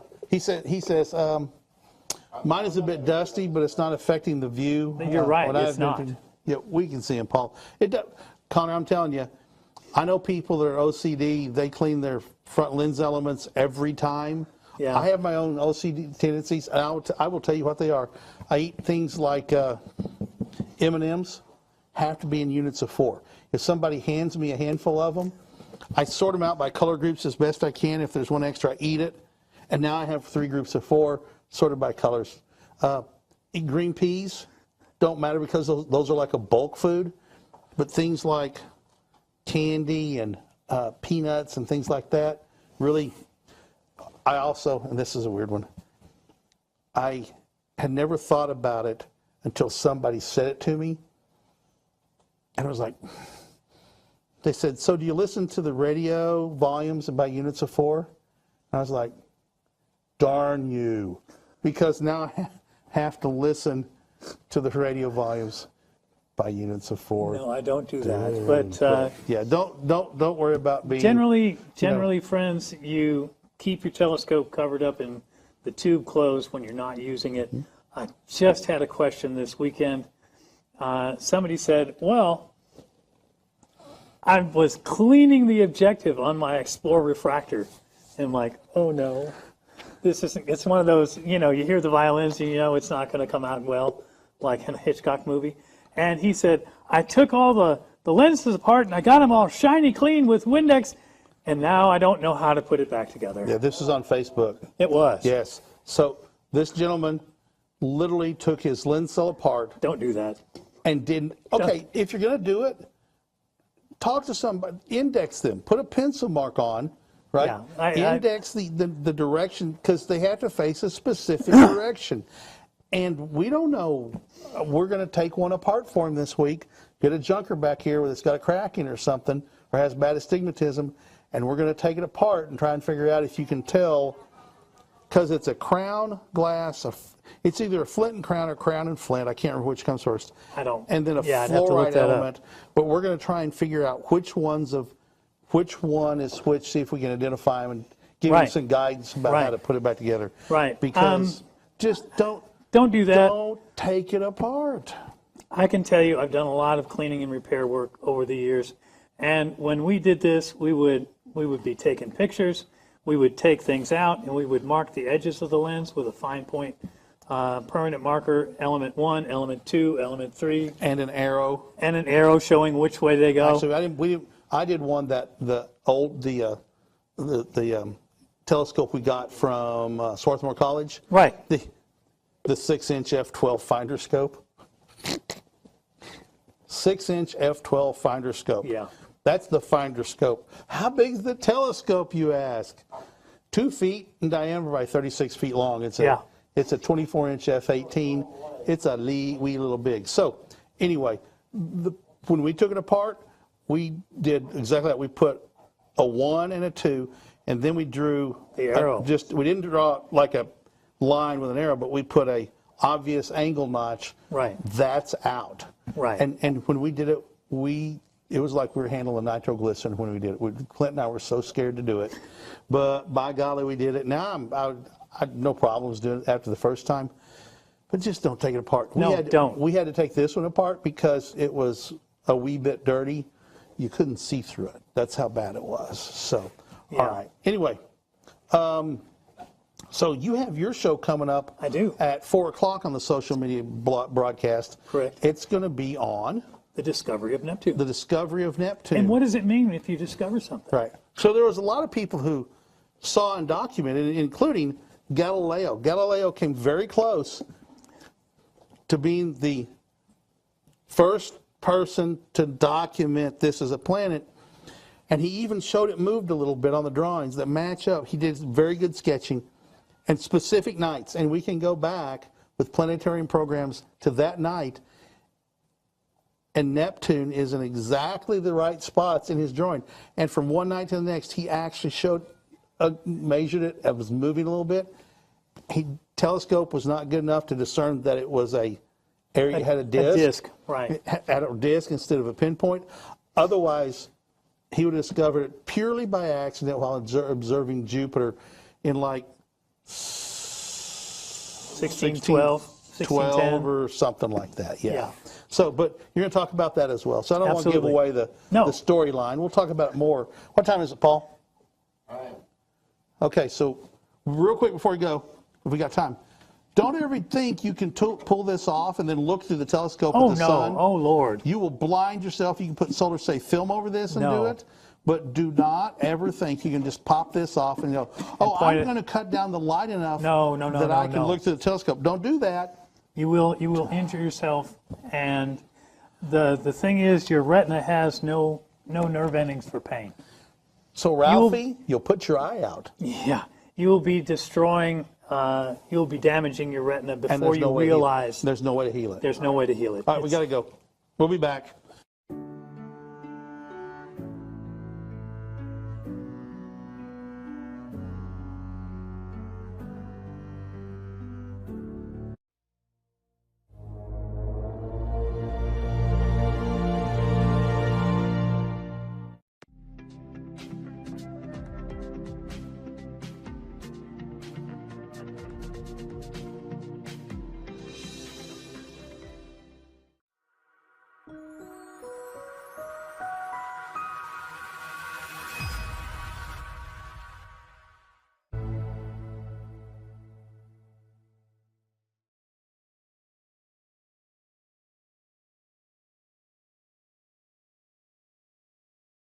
Patriot, Dr. Daniel Barth. His show is How Do You Know? On our social media blast that comes on after a while. This broadcast is the Amazon live broadcast. So we're going to be talking about some products here. We have a chat function up, and if you want to say howdy to us, you can do that, or ask questions as well. Happy to hear your questions, friends. Yeah, well, the questions make this a whole lot more fun for you and me. Yes. Because otherwise, if I'm up here just, bloviating is probably a little bit strong of a term, but if I'm up here just talking for an hour, it gets dull and boring. I love the challenge of questions. Yes. Because you don't want to feel like a carnival barker getting people into the sideshow. Exactly. You want to be of service to people and help them out. That's why I try hard to make our Amazon live broadcast an educational platform. Absolutely. Not just buy this and here's how much, buy this, these pretty earrings, here's my makeup, here's the lipstick I use, which frankly that's what most of the shows are. If you go to Amazon Live, we don't do lipstick. However, we actually do have some Vixen jewelry that we got from Vixen when we got there is Vixen telescopes. Optics makes apparently some Vixen jewelry that we just haven't put up on the website. Oh, of course they do. So I guess we do sell jewelry. Actually, we do sell some pretty stuff though, Daniel. We do sell many pretty things. Here's a really cool pretty thing that we have. It's up in the carousel on Amazon Live right now. This is the Explore Scientific radio controlled clock. It's an atomic clock.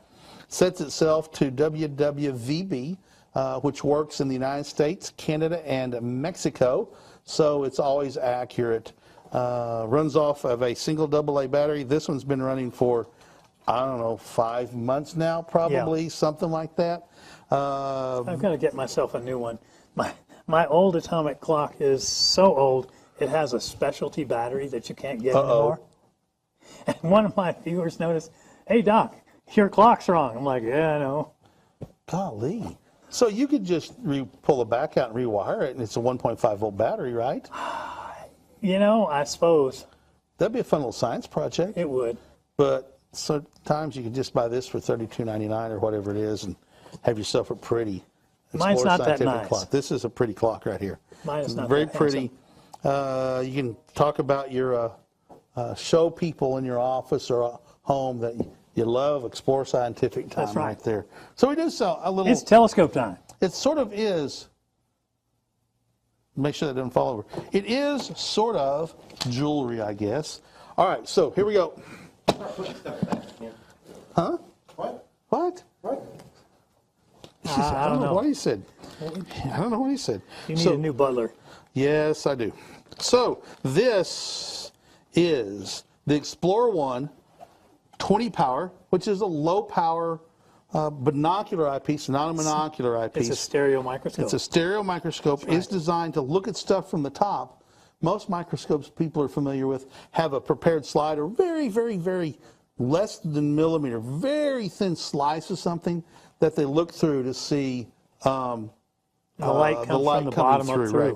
So this is different. There was one in here. This one looked really awesome under the microscope right here.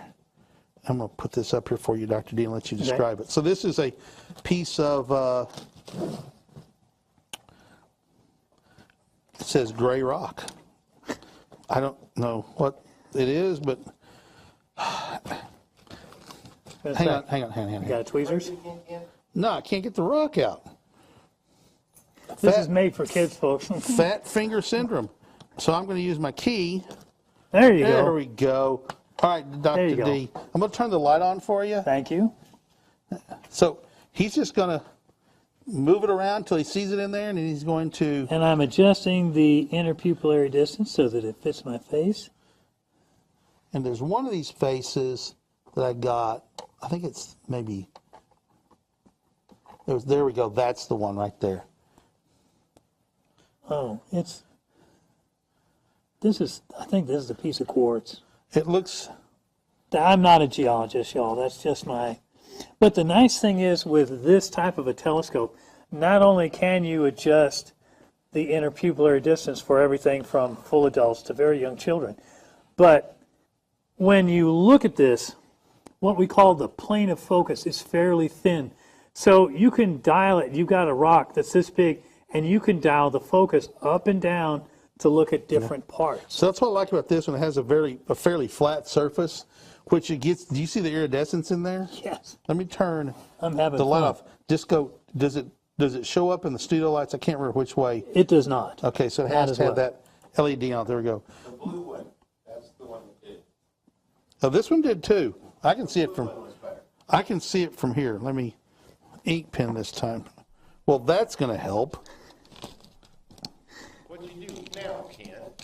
He chewed the little nubbin off of No, it's made that way. There's no.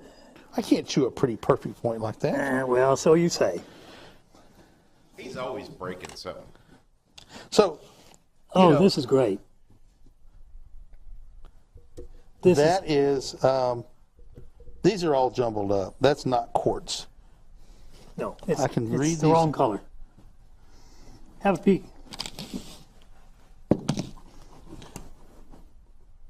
Oh yeah, look at that. I wish we could take y'all down through the microscope eyepiece to see what we're seeing here, because it's spectacular.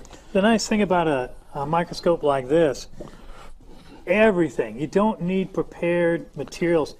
Everything is fair game. The kid can go out in the backyard with this. I want to look at a leaf. I want to look at an ant. Oh, look, here's a piece of dirt. Here's a butterfly wing. Here's a butterfly wing. Oh, those are spectacular. And you can just put all sorts of things. Insect life on these are amazing. We've got a picture of a bee. Paul probably can get up. You can see that bees do have 4 wings, and you can look at the hairs on an ant. The eyeballs. It's so close. On You a look fly. at the eyes. Yeah, absolutely. Yeah, you can see the eyes. Now, this is 20 power. It's not high magnification. No, it doesn't need to be. So the depth of field is actually thicker. That's the plane of focus is actually thicker than on a biologic microphone. Oh, heavens, yes. Where it's thousandths of an inch thick. I mean, the focus is very, very precise. So this comes with a number of samples here of rock specimens. Daniel has clips on it too. So you can hold a specimen down? So you can hold a specimen down. Oh, you got slides. But it also comes with some slides that, here is the German, see if you can pronounce, see if you know what this is, the Stubenfliege Kopf Total. Short wing. Fliege. Is that short wing? Stubenwing. Fly. Okay. A Stubenfliege. Flyhead. Kopf. Head. Total. There you go. So we're going to slide this in. Now this is a glass slide, so I want to be a little careful. I'm going to loosen up the springs just a little bit so we don't break it. Yeah, don't break your toys. Glass slides will break. The plastic ones generally won't. So there we go. Take a look at that, Daniel. I've looked through this before. Here, let me take the springs off. No, it's okay. Did you move it? Oh yeah, you can see you can see the hairs. You can see the tongue. Yeah. And I can't tell if I think this is a slice. Yes. I don't think this is a whole smooshed fly. No. It doesn't look like it. Yeah. It's not smooshed. It's been probably frozen. Frozen and sliced. And by somebody who knows what they're about, too. Frozen in probably carbon dioxide, and then something sliced off, and then the carbon dioxide evaporates, and you got a Stubenfliegen cup. Look what I You can found. see the hairs underneath the wings, and it's pretty spectacular. What'd you say, Paul? Look what I found. Oh, look what he found. That is an American penny. So to give you an idea of what 20 magnification looks like, There you go. there you go. That gives you an idea of what 20 power looks like. If you got an American penny, and there's old Abraham Lincoln's head. Yep. So it gives you a real good idea of What you can do. you can do with this microscope. That's right. I would have loved, Dr. D, to have this when I was, 10, 11, 12-year-old Oh, yeah. out in the world, knocking yeah. about and looking at stuff and looking at rocks and looking at, butterfly wings, bugs, beetles, leaves. You're only limited by your curiosity. And this is a very well made, for parents who may be looking out there, this is very well made.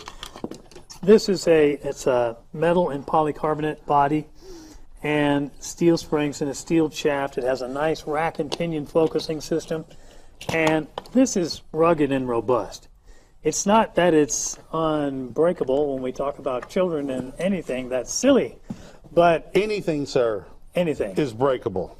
But it's very rugged and under any sort of normal use, and it does have its built-in light.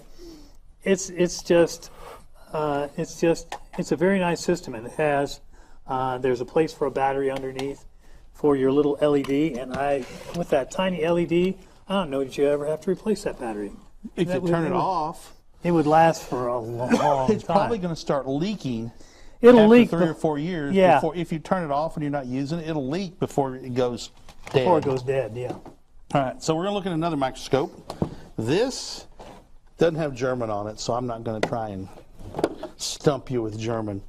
This is the Discovery 900X biologic microscope. This is comparable to what you would see in a middle school or high school classroom. Right. This comes with a great carrying case. As you can see, it's got almost said the telescope. The microscope, a hatchery where we can hatch our brine shrimp. Brine shrimp. Which when sea monkeys. When you and I were kids, sea monkeys. We need to find a sea monkey ad. We do. So that Paul can show it. Okay, we got Paul. Look for sea monkey ad and get one so we can show people that don't. Do you know do you know the copyright person that I can use?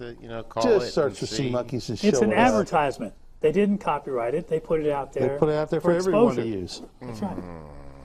A petri dish, a cutter so you can make your own. Comes with red food dye and blue food dye. These are food dyes. You can eat it. If you want to make a birthday cake out of this stuff, you can do it. It's not poison. No. You're going to be fine. Paul, do I need to come forward to get focus or back? Because it doesn't look. Okay. You're all right. All right. So, also has sea salt, so you can make some sea salt crystals. Move forward. Some sea salt crystals. You can grow your own crystals. Brine shrimp for the hatchery. Some tweezers, beakers, little vials, some manipulation tools, and right here are the 7 prepared slides. We're going to go ahead and pull these out, and I'm going to pull out the microscope, and we're going to let Dr. D talk a little bit. Very traditional with microscopes, friends, and I'm not sure if you can see this here, but we have underneath there is a mirror, and on the other side is an LED light. Actually, if you have sunlight is going to do a much better job for you than the little LED. For a variety of reasons, it's full spectrum. LEDs are not. And this mirror, and we've got lots of light in here with the studio. And sometimes I can find the mirror and sometimes I can't. Yeah, well, how's the switch on this work now? Just keep going around. The LED comes up and it comes on. Right Oh, there. There you go. it's positional. Yeah. Oh, that's nice. Yeah, it's a positional switch. Absolutely. And then There's you the can sea look monkey through ad and I'm you used to. know, when you got it because you see. Hang on, Sea Monkey ad's coming up. Oh, sea monkey ad. Yeah, Oh, there it that's is. the ad. $1.25.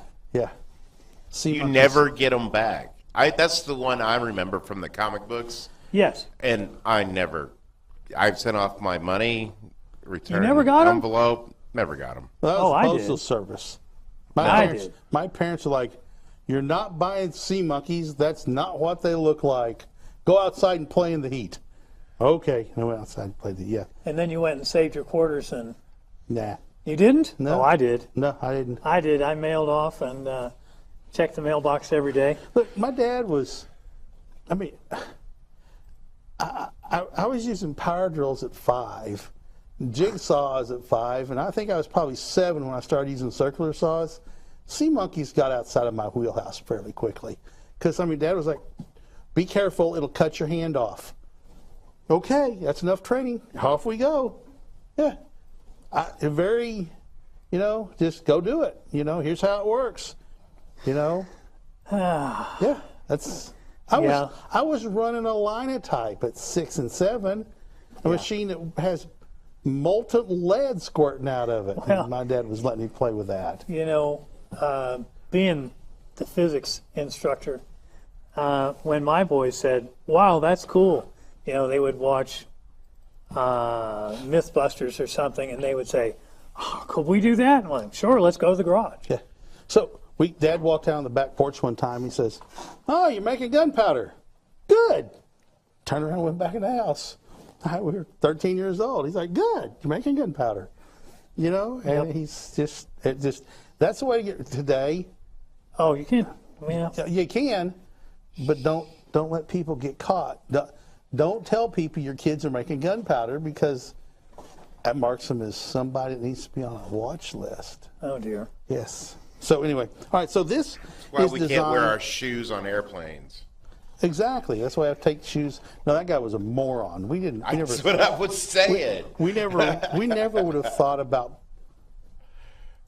using it for evil intent. We were using it for fun intent. Fun. Yeah, for fun. And it was fun. It was. Made a lot of smoke, though. Made a lot of smoke. Very not smokeless. Very smoke powder. All right, anyway. So, got the microscope. You got the light on. Here's a slide. Go to it. Oh, talk about the turret real quick. Right. We have a turret up here. Turn it up a little turn bit. that up. Maybe see that What a little bit better. what the turret is for, friends, is the turret rotates different magnification eyepieces. Objective lens in. This one is 400x, and it starts and it goes all the way up to 900x, which is really quite astonishing. So it has a 900 objective, it has a 400 objective, and it has a 100 objective. So, Dr. D, I want to see that super magnification. I want to start there, right? No. Ooh, but I want to see No, that. no. But No. start. No. Why not? It's a true thing. You always get the best view at the lowest power. That'll show you what you want to see. Number 2, lower powers have sharper, crisper, higher contrast views. Number 3, just in terms of finding your target. Searching for your target at 900 power is like trying to read the New York Times through a soda straw. Your From field 10 of, feet away. your field of view is so restricted Right. that it's very difficult. You use low power. Oh, there's what I want to see. There's the fly's eye. There's that part of the rock I'm interested in. There's that cell that looks like it's dividing. And then you slowly, after you see what you can see at low power, you bump it up, and then you bump it up. The other thing you have to make sure of to do here, friends, and I don't know if this is a problem with this microscope or not. This one's pretty well designed, but in any Are you case, talking about striking? yes. No, it's going to get real close, and some. I don't think it strikes. It's very, very close. So let's play with it. Sure. Here is an onion bulb epidermis. Now I'm giving him this because he just mentioned. I was giving him the hydrilla verticillate leaf, which is just a leaf, and you can see the cells in it.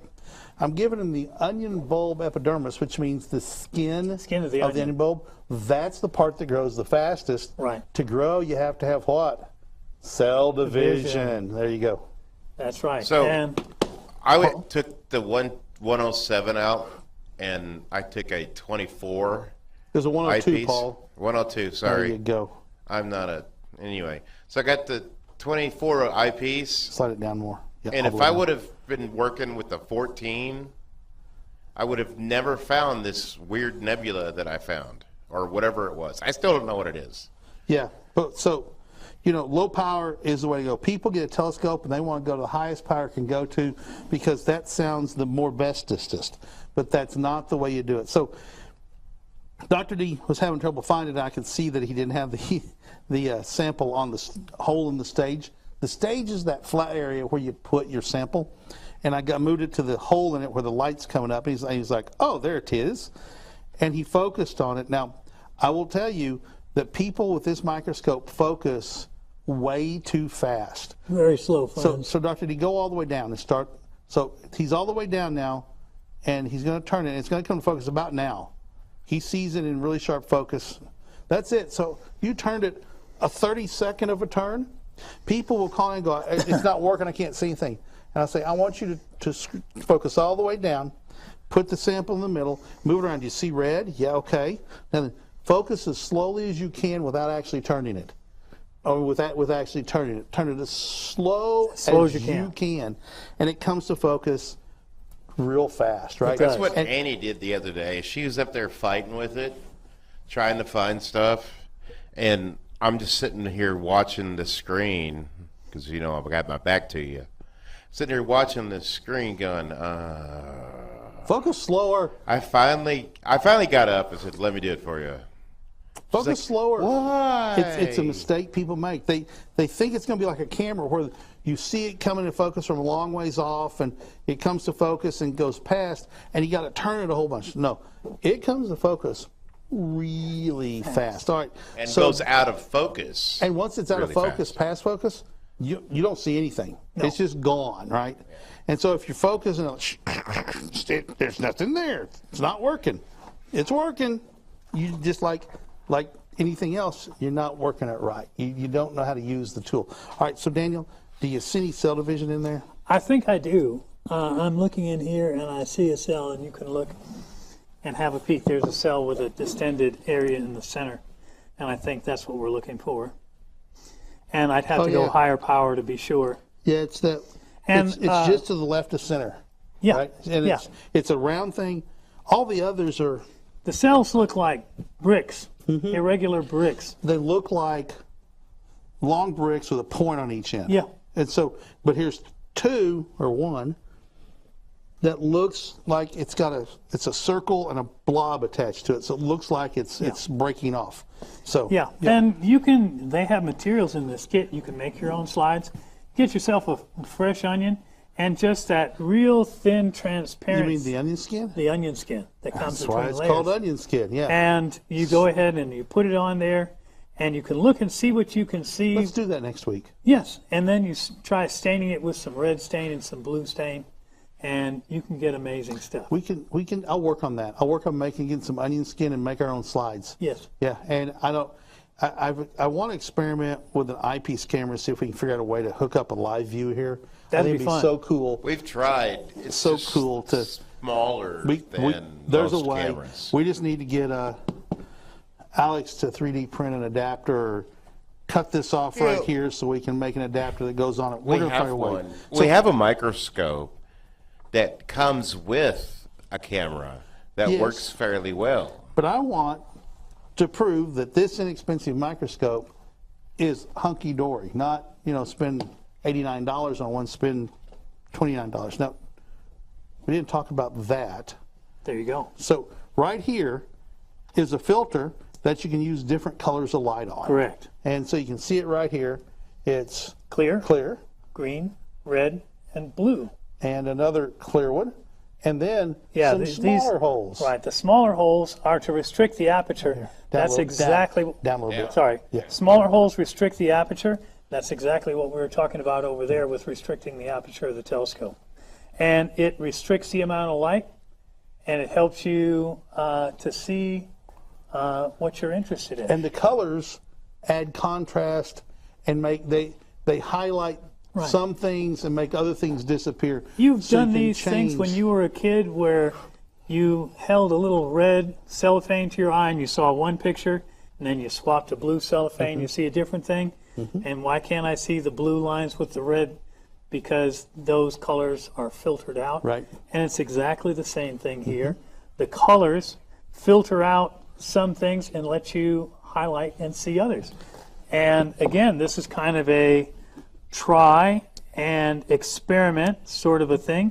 You've got to put the filter on there and take a look and see what you can Okay, do. that one's missing one because there's a green one that's missing. Okay. See, that extra hole that's just, so that's green light.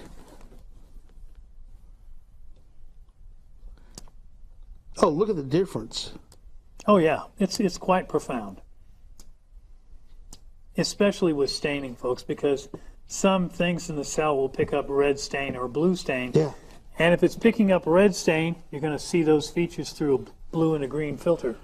If it's picking up blue stain, you're going to see those details with a red and a green filter.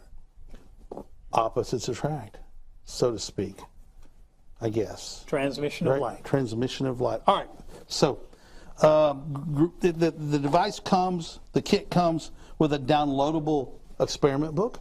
There you go. And that you can, tells you how to grow the brine shrimp and the salt solution to make, and you know how to grow salt crystals. I mean, Correct. it's really a really nice book that you can download and print in whatever language you need it to be printed in. That's right. What else do you want to talk about?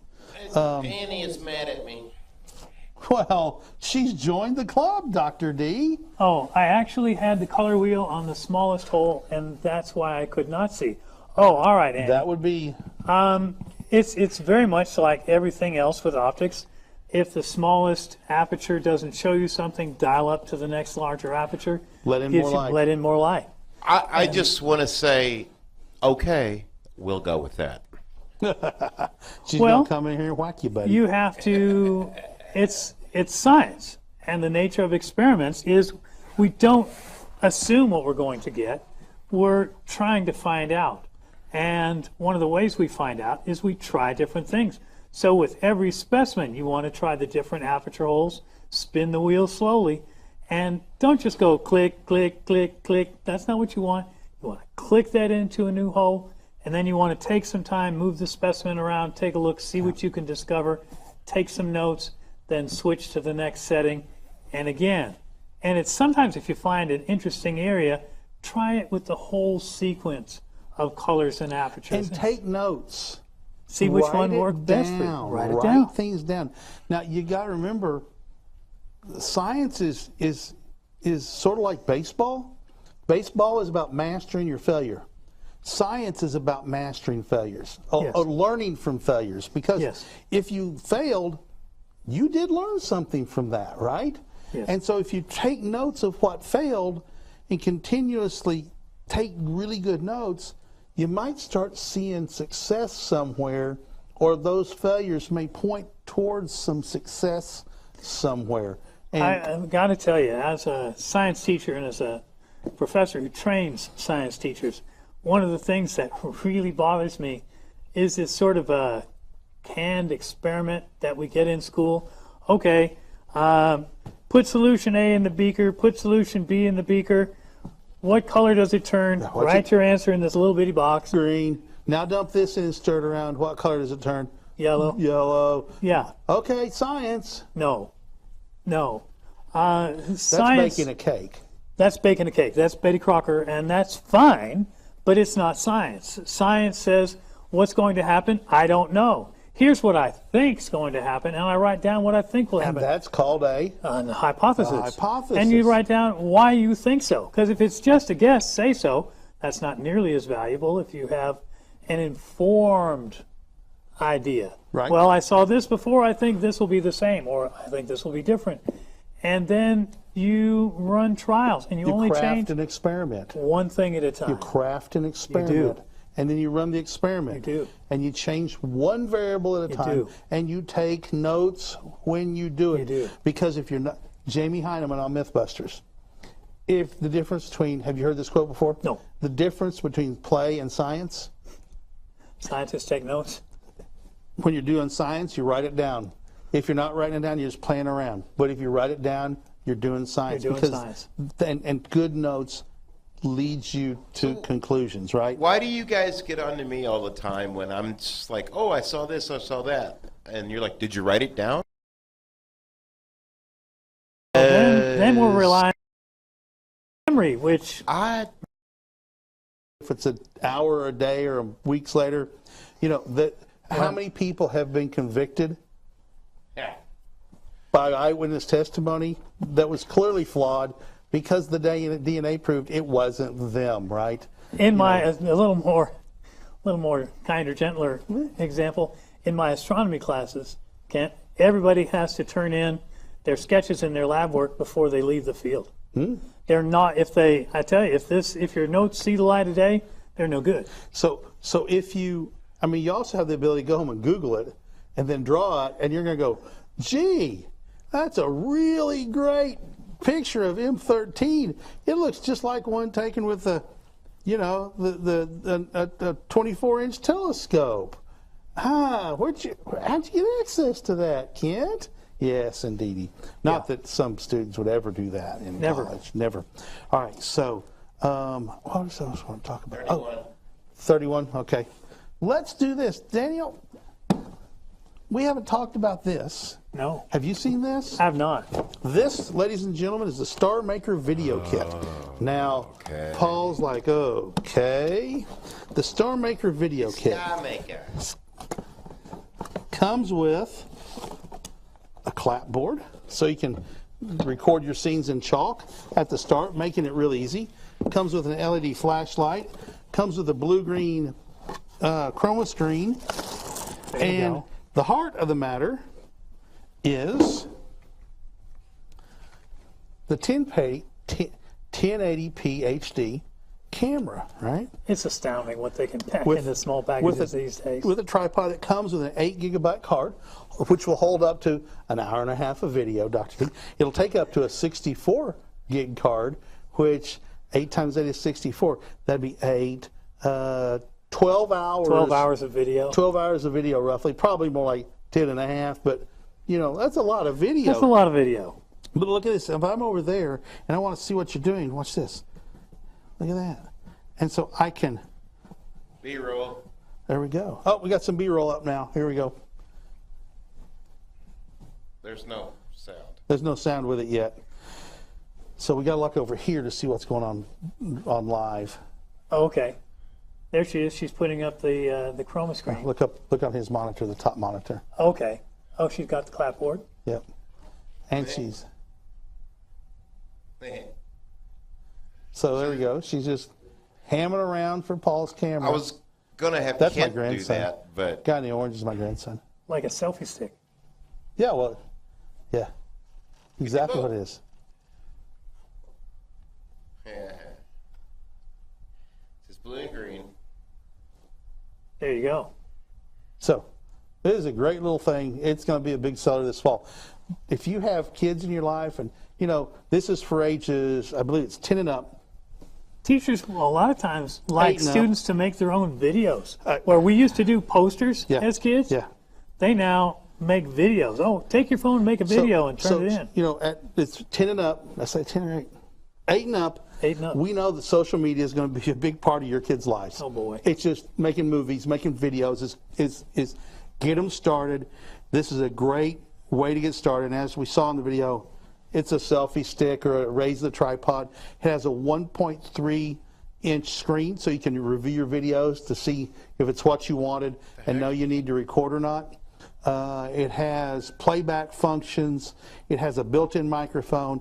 It also has a microphone jack, so you can use an external wired microphone like we wear. Not a battery pack, but you can do wire in it. Wire in. There's probably battery packs out there. I need to find that out that you can. Cool thing is, it has face detection, so it focuses on the faces. Right? So it has face detection, all in for not a whole lot of money. You want to be a hero gift giver. You got grandkids out there or something that are in that 8, 10, 12 range. This might be the 8, 9, 10 before they get a smartphone. There's a teacher that wants one suddenly. Well, you know what? For a teacher, I'm going to make a recording of your presentation. Teachers do this all the time in classrooms now. Yeah. Oh, and so they could just, so you're They saying could. for a teacher, they Absolutely. could just set it up here and set it right there, do the presentation to the class. They can record their and presentation. have it recorded, pull it out, stick it in the computer, and done. They can also, kids do presentations. I wish I could be there to see my child do History Day project, Science Fair project. Fine, there you go. Do it. Email it home to parents. There's your child doing great in my class. That's awesome. Yeah. Oh, yeah. Educational end of it. Oh, yes. Oh, yes. And what does this retail for? What's it over in the Amazon thingamajig? Carousel. Gotta find it. Oh, okay. Yeah. $99.95. How much? $99.95. $100. $100. $100. Yeah. That's nuts. Yeah. The green screen comes with it, blue screen, green screen, so they can play with chroma key and work with putting on artificial backgrounds. It has a LED light that comes on bright, dim, and strobe effect. There you go. I can see it strobing right there. It can mount on a wall, and you think, gee, there's no way. I mean, look at that. It comes off real easy, right? There's no, wait a minute. You can mount it on a wall. Look at that. You can. You can mount it on a And wall or because somewhere of else. this The base. cup and ball system, like your Yep. hip joint, it can rotate pretty much anywhere. And, pull it off. It's not like it's not crazy. Yeah, it's just strong enough. Yeah. It's not so strong. I mean, you can get it to come Yeah, off. it wouldn't take a big impact. But yeah, put it on a wall or on a piece of wood so you can move it around and get the light where you want it. This would be fantastic gift right here and again, you want to be a hero. I think this is going to be a hero gift come birthday or Christmas this year. So if you're joining us just now here on Amazon Live, this is Explore Scientific channel. We work hard to do a lot of education. Yeah, we're selling stuff, but we try to talk about education and things like that. We do. How scopes work, how microscopes work, how this works, what it can do for you. And if you have just found us and have not clicked that follow button, Please do. Please do. If you like what you see and want to get notified of more of this, you can click that follow button. That follow button also helps us in the Amazon algorithm. It's really weird. The more people that follow you, the more people they give it to. But how do you get... It's that old pull yourself up by your bootstraps. You got to pull yourself up by your bootstraps. Which came first, the chicken or the eggs? Well, we got to come up with them both at the same time. That's what the answer is. That's what I've always actually thought the answer was. Which came first, the chicken or the egg? Neither. The chicken and the egg came together. I mean, that's sort of been my feeling. So anyway, let's talk about your show. Yes. Is going to be about something pretty cool. Show is about, this week is about the discovery of Neptune, but it's more than about Neptune. The question is, what's a discovery? It's rarely as simple as, Eureka, I found it, I'm naming it after myself. And we think of examples like that, like Galileo and the moons of Jupiter, Darwin and his finches. They're all named Darwinii, by the way, for himself. Hey, Micah, you want to come join us on the broadcast? He shook his head no. No. Well, Micah's our graphics artist, does a great job, or does photography, does websites. Yeah, so he does it. If we got to be careful what websites we say because we're on Amazon Live. Can't send people off Amazon Live, but he works on the website, so we appreciate that a lot. So we'll be talking about what it means to discover something, and people argue. So, I discovered it. No, I did. No, you didn't. I was first. And the discovery of Neptune, Britain and France almost went to war over this. It matters. It matters. Not that much, but it matters. But what astounds me about that is people saw it. It wasn't like somebody went, "Oh, that's a planet." There were people who had seen it since Galileo, the first person to really use this telescope as an astronomical device. Documented evidence. He saw Neptune. He drew it. It matches up exactly with a planetarium program. He didn't know what he was seeing. But he didn't know what he was seeing. He was the first guy to use a telescope, and astoundingly, he was looking at Jupiter And Neptune was conjunct. was right there close to it. He actually drew it over the course of a couple of nights, and he showed it moving slightly just like it would have. It's an astounding idea that the first guy to turn a telescope skyward and document it, Found a new planet. Early. I mean, But- not like he'd been doing it for years. Part of the discovery process is being aware of what you've done and then sharing it with others. So if you see it for the first time, it's a personal discovery. Absolutely. Right? And there's no dishonor in having your personal discovery. But from a scientific standpoint. K2 pan-stars. Right. I discovered it in my backyard a couple of nights ago. It wasn't my discovery, It's not but like, it's my personal. it's not like it's not like the comets that David Levy Right. has No. discovered and said, hey, there's I'm a the comet first right one here. in history ever to see this. Yeah, exactly. And he's done it 16 or 18 times. I have discovered things before. What have you discovered? Among other things, a meteor shower, the Ursa Okay. Majorid meteor shower, which you can't see anymore. It was a one-time event. A comet coming in broke up. My students were out to watch for the landed meteors, and if you're documenting meteors on paper, they make this brilliant sunflower pattern.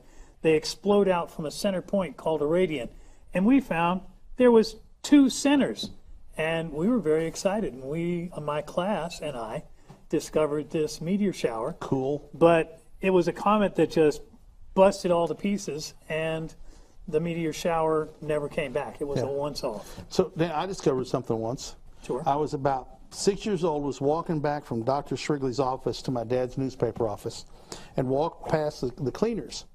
And there was this pipe about that big around coming out, and there was steam over here. But between the pipe and 4 or 5 inches, there was nothing. I discovered plasma. I stuck my finger down where there was nothing. Tell me you didn't. And guess what I discovered? That hurts. Just because there's nothing doesn't mean there's not something.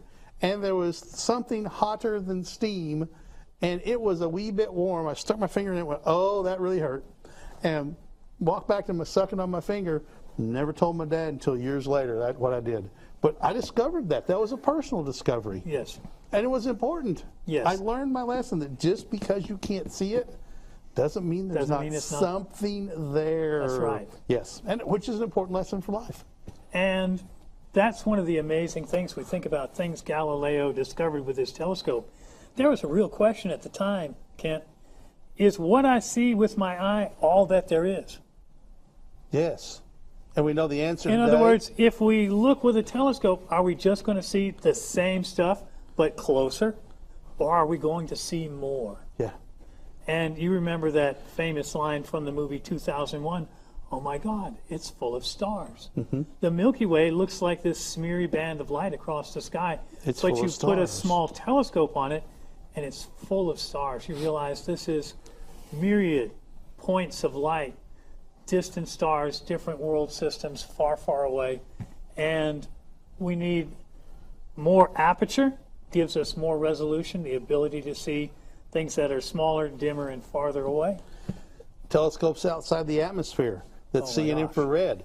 And so, yeah, I'm talking about James Webb Space Telescope. You pick a spot in the sky where there's literally nothing shows up on Hubble Space Telescope images, nothing. And we're talking about a fraction of a degree, and stare at it for a measly 11 and a half hours, and look what they found, It's right? full of galaxies. It's full of, this tiny little speck is full of galaxies. Extrapolate that across the entire globe of the sky, it's mind-boggling.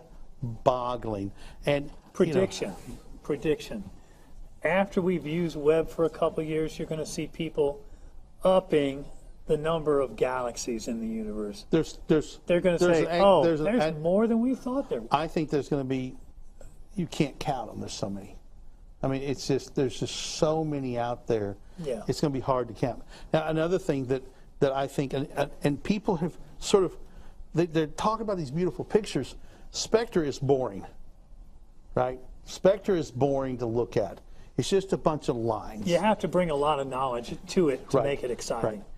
And the fact that the first exoplanet that transited a star and they measured the spectra of the atmosphere, showed many forms of molecular hydrogen, hydrogen, H and O2, and showed not water, but there was some signatures of actual H2O. There's various forms of oxygen in the spectra, hydrogen, oxygen, some other minor elements. And I predicted in writing before it came out. I remember I was here. I predicted in writing before it came out that the spectra, because they were talking about it, I knew it had to be something, is going to show oxygen, I said water, and carbon. And I should have thought, you know, a little bit more. Carbon is going to, in the atmosphere, is going to indicate probable life, CO. Potential, possibly a carbon-oxygen cycle. A lot of the carbon could be on the surface of the star. I was half right. We got water, right? Hydrogen, oxygen, and no carbon yet. You realize we're effectively sampling the atmosphere of a planet almost 40 light years away. Yeah, yeah. We can look at it and go, oh, and once you understand how the spectra works, specific elements give off a light at a very specific wavelengths. That's why the auroras are red and green and blue. That's right. Because it's specific gases, noble gases, elemental gases, giving off light when they're excited. Yep. The same thing happens. If it's absorbed, then that's an absorption line. If it's given off, it's a, what's the opposite of it? I'm drawing a blank. It's an emission line. Emission, thank you. Drew a blank. And so we know from all the elements we've got spectra of. Fraunhofer lines and Kirchhoff lines. Right. And we know what those are. And we simply just have to match them up and go, oh, those match up. Here they are. This is what they are. And we can also measure the redshift on them, which tells us the distance, because the farther the redshift, the more distance, Doppler effect, basically. Right. So I don't really think that spectra has gotten the love that I think it deserves. No. Because of what it shows, and just the mind-boggling, we're able to measure what's in the atmosphere of a planet 40 light years away. And that's the tip of the iceberg. Now then, stunning. We can't say that's the first spectra. That's the first one they released. My guess is they took numbers of spectras.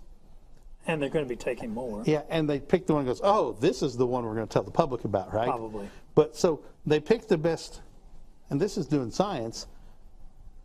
Pick your best targets and focus on those. Don't just, if you want to do a random thing, you can do a random thing. But if you want to try and discover something, pick your best thing. That's why there was so much effort put forth to map the moon in the 50s and 60s, to pick a place for the Apollo landing. Where are we going to put them to discover the most stuff we can? Same thing with where we land on Mars. So much effort is going through there. So Caitlin Ahrens, you know Caitlin, right? Yes. You know what she's doing now? Caitlin Ahrens graduated from the University of Arkansas. She ran with a degree, a doctorate in something. She's doing postdoctoral doctorate work now.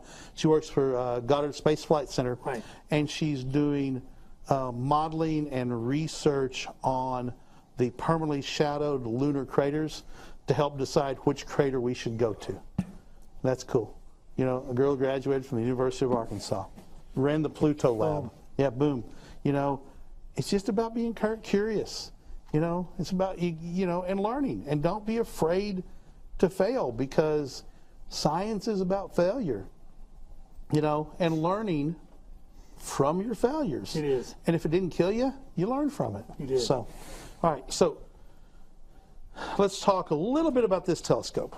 This is a 114 millimeter Newtonian telescope. Paul, do we have any chats going on right now? We haven't seen any. Want to make sure, because we're not seeing any pop up. So if you're here, we're on for another, 10 minutes or so. We would love for you to give us a shout out and say hello to us. Pekka, yeah, an amateur astronomer reaching and yelling after at least 50-inch Dobsonians with golden coatings.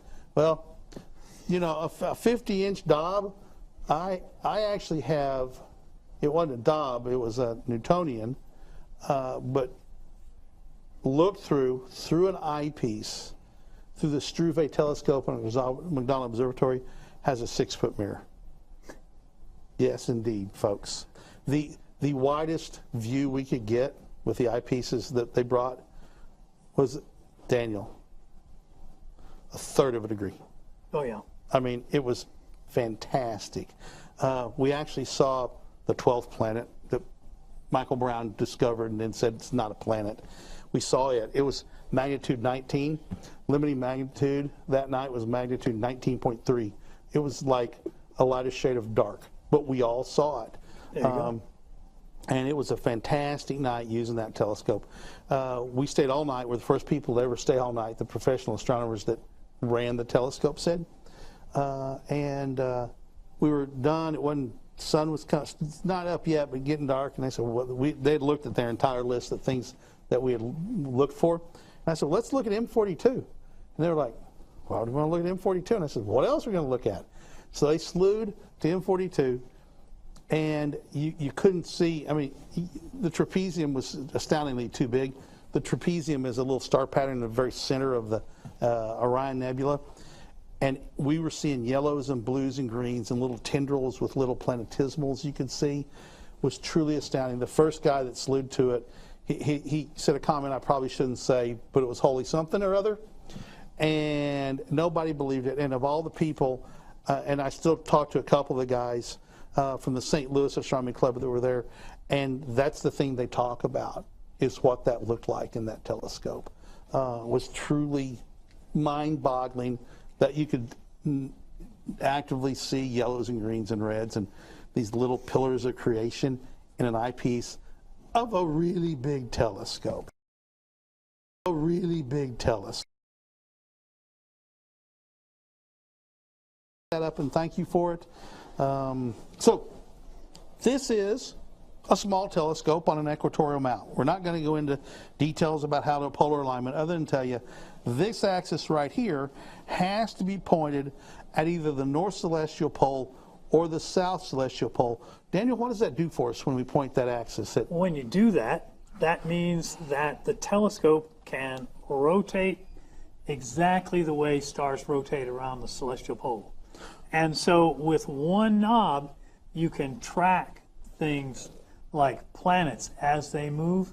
Because one of the problems, folks, is when we magnify the sky, we magnify the motion in it. Just as much. Correct. If you're looking at Jupiter at 150 power, you're speeding up its apparent motion by 150 times. And at science, at astronomy labs and outreach, people tell me, I've lost the moon, I've lost Jupiter, it went away, it drifted out of the eyepiece. Well, you have to, basically what we're doing is we're counteracting the rotation of the Earth. The Earth turns this way, we're turning the telescope that way, so we stay pointed at the same target. And one knob, properly lined up, one knob does that for you, and it's easy. You're at the eyepiece, and you dial it a little bit. They're called slow motion control arms. Slow motion control. Right. So this is called right ascension. It's the polar axis. It's the polar axis. It lines up with the axis of the Earth. How do you know where to put it at? Well, find out the latitude where you live. Right here in northwest Arkansas, we're just a wee bit over 36. Yep. So there's a scale on the side of every equatorial mount. You just put it to 36, and now you've got that part of it done. Now you just have to figure out where the north celestial pole is, which if you can see Polaris, you just wait for the sun to go down and go, oh yeah, there's Polaris, and point it, get it lined up. The more you do it, the better you get. I have a way where I use a compass and find magnetic north, and then understand that magnetic north is not true north. Same for south. I use the northern hemisphere, but our friends in the south that watch southern hemisphere, you have to do the same thing, because there is no guide star. There's nothing close to the southern celestial pole that you can use. So you find out where north is, and here in northwest Arkansas, our magnetic north is about 1 degree west of true north. Correct. But if you get out on the Pacific coast, you're 15, 16 degrees. You get up in Maine, you're 15, 16 degrees. So we have a question coming in apparently. So you've got to understand that magnetic difference to line it up with a Yeah, compass. We have a question, is it possible to manufacture narrowband filters for visual observation? Yes. And they're marketed under various names, but you can get what's known as an oxygen-3 filter. We And sell those. I'm can sure find you one in do. the carousel. Explorer sells these. I just don't know what the product name is from Explorer. But oxygen-3 filters cut out right. sky glow. Right. There's light also pollution, light pollution, LCS, LPS filters, things like that. They also are narrowband filters. There are filters specifically to cut out artificial lighting. Like metal halide and low pressure sodium. Right. And we sell a number of those filters. Right. You can find them over. They're not in our carousel, but here on Explore on the Explore Amazon Live broadcast, you can go to the Amazon store and search for Explore Scientific and filters, and there's a whole host of those as well. So, all right, well, we're getting the shutdown sign. I'm gonna steal a couple more minutes, just talk about the other axis here. This mount also has another axis on it. Helps if we lock the right one and unlock the right one. This one is sort of, think of it as up and down. North-south. North-south. The other axis takes you east and west. Right. I think of it as up and down.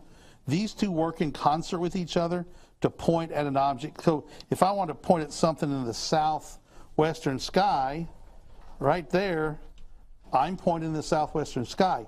Notice my telescope is on the east side because this is north, this is the east side, but I'm looking west. Why? Because that's how this system works, right? And if I want to look at something in the southeast sky, then it's real simple. I'm just going to have to turn the telescope around and get it pointed with the telescope. It becomes intuitive Yes. after you practice for a while. Right. And the first few times, it's very difficult.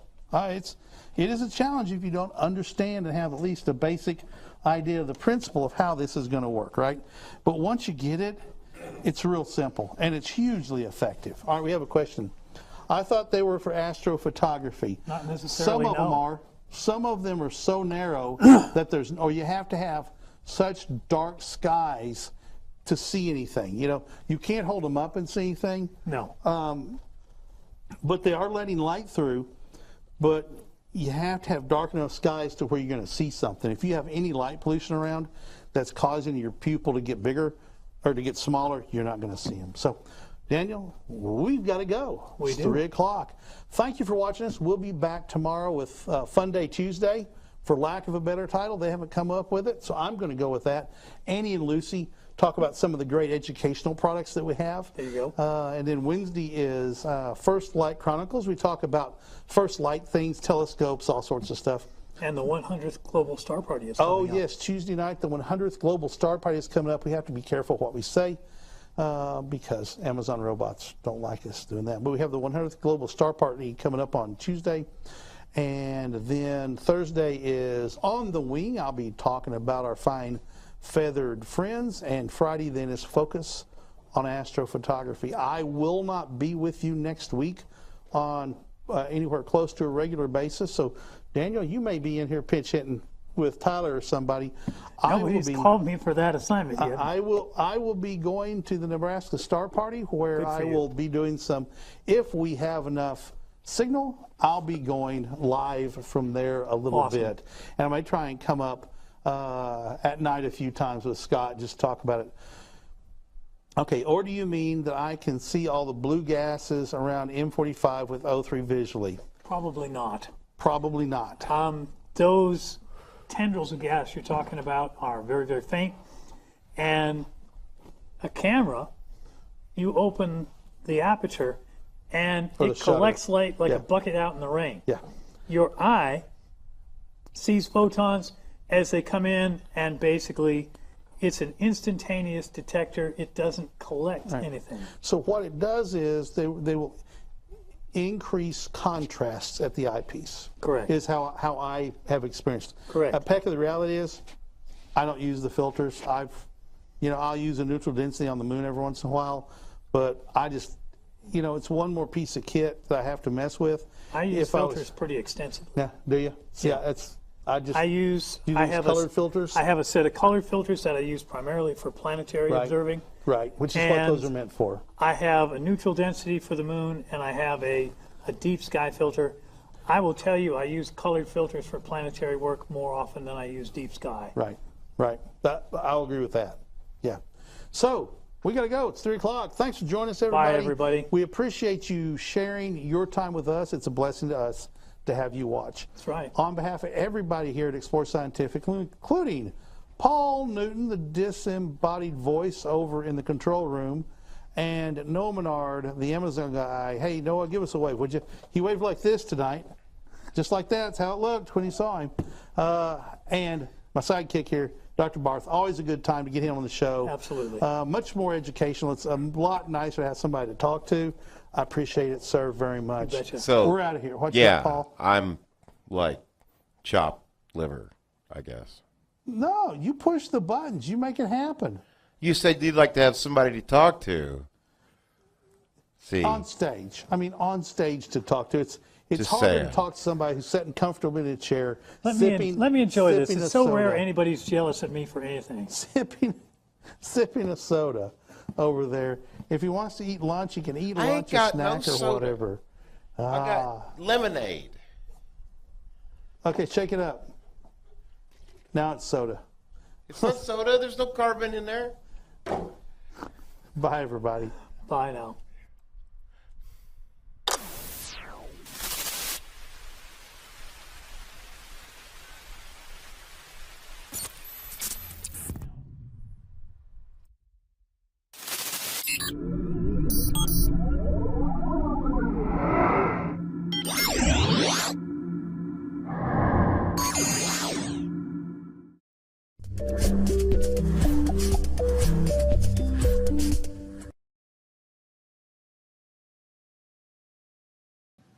Thank you for watching our 24-hour-a-day live stream here at Explore Scientific, where we show you all the programs that we run live in front of a live audience. Programs like Global Star Party, On the Wing for birders, First Light Chronicles for beginners, and Focus on Astrophotography for astrophotographers. We bring in astronomers and explorers from around the world to answer your questions live. But there's so much cool information there that we decided to package it all together and run it 24 hours a day. We're also on Amazon Live, where we do deep dives into our products and our gear. There's so much important information as we share the education, the experience, answering questions from the audience, that kind of thing. So tune in, and thanks for watching. Well, the deer are just starting to come out. Hi, I'm Rick White with Alpen Optics, and I want to talk to you a little bit about the new Alpen Teton binoculars. ED glass, multi-coated lenses, magnesium body, and Abbey Koenig prism. Now, people wonder, what's an Abbey Koenig prism? Well, it's a longer prism, and it's a V-shaped prism that allows 94% more light into a pair of binoculars. Waterproof, lifetime warranty. Doesn't get much better than that. If you're looking for a great pair of binoculars, and I mean a great pair, check out the Alpen Teton binoculars. You'll be glad you did.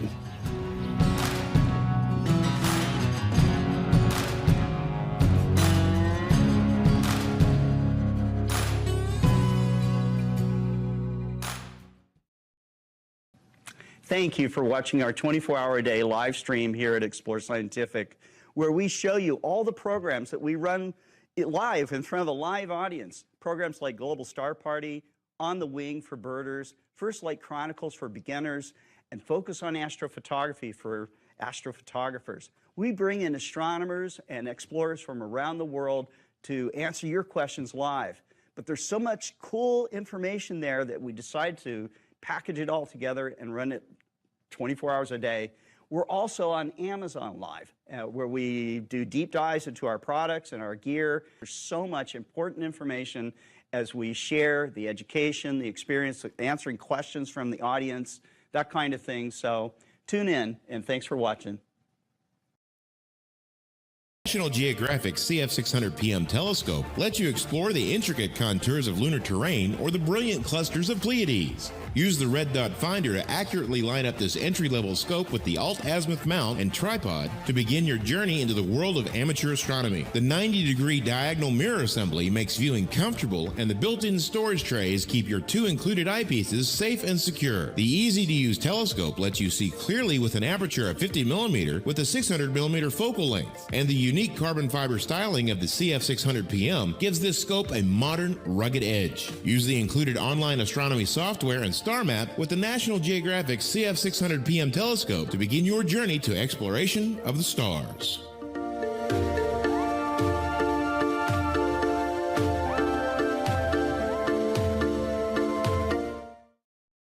Scientific radio weather station provides the precision of a radio-controlled clock and calendar merged with the weather station in an elegant frame that can be placed in any room of the house. The color display shows the weather forecast using 6 different icons, clearly displays the temperature and humidity both inside and outside, thanks to the supplied sensor, which can be placed up to 30 meters away from the main unit and still have connectivity. The Explore Scientific Radio weather station also houses the digital barometer, which can help you predict the weather for the day to come.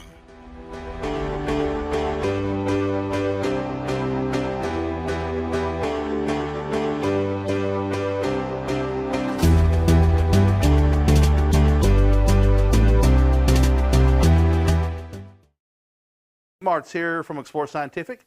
Today I'm going to teach you how to polar align your telescope using a broom.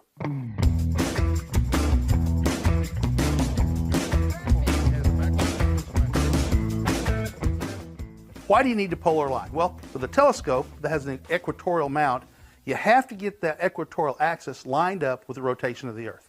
And to do that, we're going to start with the tripod. We're going to decide which one of these legs is going to point north, and we're going to set the tripod down so that leg is pointed north. First thing I'm going to do is use a level to make sure my tripod is level, so if it's tipped one side or the other, that's going to cause your polar alignment to not be accurate. So we're going to use a level for that purpose. Then we're going to take a compass, and just to make sure that I've got it pointed north, I'm going to use the compass, line up, and go, yep, that looks like it's pointed north. So here's what I'm going to do now. And this is where the broom comes in. The broom becomes a measurement device, if you will. So I'm going to put the broom on the ground with the tip of it right against the north leg of the tripod. And I'm going to back away, and I'm going to use the compass. I'm going to close one eye, and I'm going to use the compass to make sure that the broom is lined up with north, right? And so I can tell I'm off just a little bit. So I'm going to move the tripod just a little bit, and I'm going to turn the broom, and the broom is what I'm seeing that line with to line up. So closing one eye, now my broom is lined up perfectly to magnetic north. Right here is we're going to talk about something called magnetic declination. The magnetic north is not true north. The difference between true north and magnetic north can be off by as much as 15 or 16 degrees if you live on the east coast or west coast of the United States. Around the world, it varies, and you have to figure out what that is for where you live. Because if you point at magnetic north, you're not going to be pointing at true north. You could be off by 15 degrees. Your go-to will never be accurate. So for this system to work, you have to know what that offset is and be able to program that into your compass. We're going to provide a link to a website and a video that talks about that a whole lot more. Now, we're going to make sure that the tripod is not angled wrong. I'm going to use a small tape measure, and we're simply going to come down here and be careful not to move the broom, and I'm going to measure the distance from the tripod leg to the center of the broom. That is 470 centimeters. That way, it is 470, a little, I'm going to call that good. Actually, I'm going to move the tripod a couple of millimeters, just like that. So now, we know that we're lined up true north with that leg, and these two legs are the equal distance from right here. So it's not pushed that way or that way. So now that we have the tripod with a good alignment to the north, we have to put the head on the mount. And that's going to entail this. We're going to be very careful when we do this because we don't want to move the tripod. We're going to put it on and simply screw on the polar head just like this. Remembering everything's going to the north. Now if you're in the southern hemisphere, you're going to do the same thing. You can do the same exact same in the southern hemisphere. Because it's not polar, it's polar alignment, we just don't use the star Polaris, which we're not using here. This is really good if you can't see Polaris, or if it's daytime and you want to do some solar viewing with a solar safe filter. So the last step of this process is to check the scale of your altitude, right? So we live at 36 degrees north, and I am going to turn the altitude until it gets to 36 degrees north.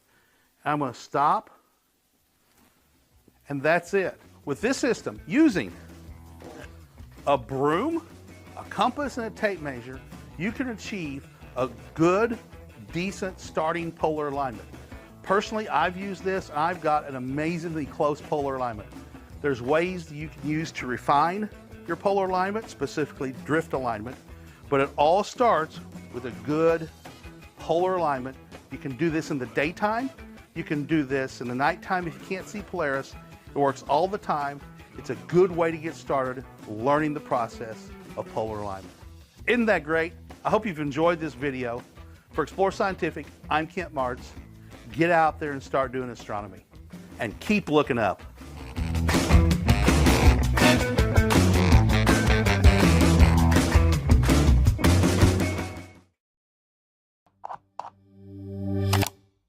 Are you having a hard time trying to figure out what telescope to get? Don't worry guys, Tyler here with Explore Scientific is going to help you figuring out what you're wanting to do, either astrophotography or visual. I always tell customers that telescopes it's kind of like golfing, it's carpentry, it's a hobby that you have to learn specific tools in what they do, because these are tools, I consider them as tools, and they have a specific purpose in what you're wanting to do, either visually or astrophotography. First, we're going to talk about this little beauty, the Maksudov Cassegrain. Great for planets, so if you are wanting nothing but planets, this bad boy is the way to go. If you're wanting some deep sky objects and some planetary, the reflector right here from Explore First Light is also the way to go. But if you just want deep sky objects, if you want wide field of view, a refractor is the way to go. These are just a couple of basics here at the Explore First Light series.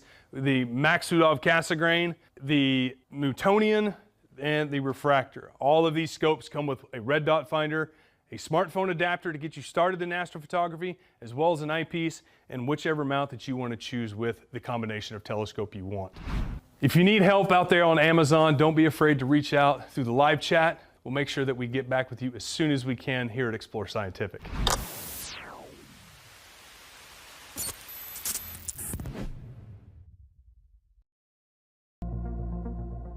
Hi, my name is Lavina Stars from Explore Scientific. Today I'm going to show you the Discovery 900 times biological microscope set. In this kit, you're going to get your microscope, a hatchery, a petri dish, dyes, specimen vials, prepared and blank slides, and other tools. With this microscope kit, you can see the microscopic world around you. The magnification ranges from 100 to 900, and there's an LED light located underneath so you can see stuff. This microscope also has a color wheel located underneath. The different colors on it show different contrasts, so if I was to look at something through a different filter, it would look different than what it did before. It shows different things that you can't see with your own eyes. In this kit, you'll have everything you need to do your own explorations, including the blank and prepared slides that are really cool, and they have their own little blank ones. And there's some that are already prepared that have different specimens in them. If I were to explore this kit, I would probably explore pollen, because right now it's spring and it's allergy season, and allergies are very annoying. I'm Lavina Stars from Explore Scientific, and this is the Discovery 900 times biological microscope. Keep on looking up.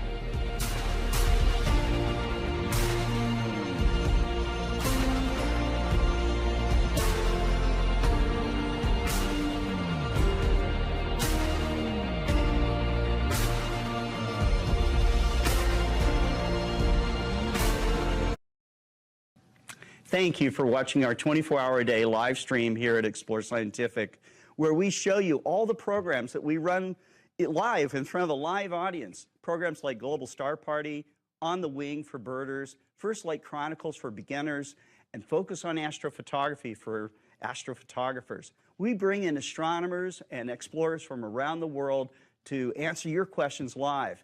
But there's so much cool information there that we decided to package it all together and run it 24 hours a day. We're also on Amazon Live, where we do deep dives into our products and our gear. There's so much important information as we share the education, the experience, answering questions from the audience, that kind of thing. So tune in, and thanks for watching. Hi, I'm Kent Martz, Customer Service Representative with Explore Scientific. I'm going to show you how to put together the National Geographic NT114CF telescope. We're going to start by unboxing the telescope. On one end, you'll find the directions, which are contained in a plastic box. You can refer to those as you go.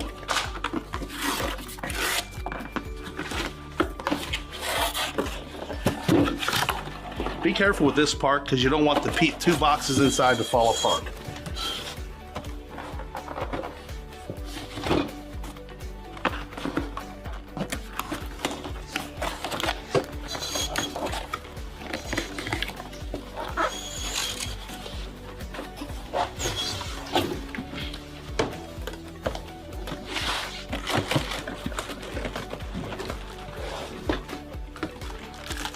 The first thing you find is the tripod spreader bar plate that also serves as an eyepiece holder. I'm going to remove it from the plastic bag and set it aside at this time.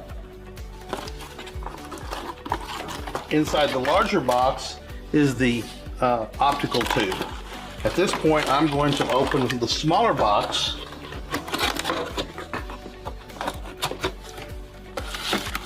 and remove the tripod and the pan handle that are inside.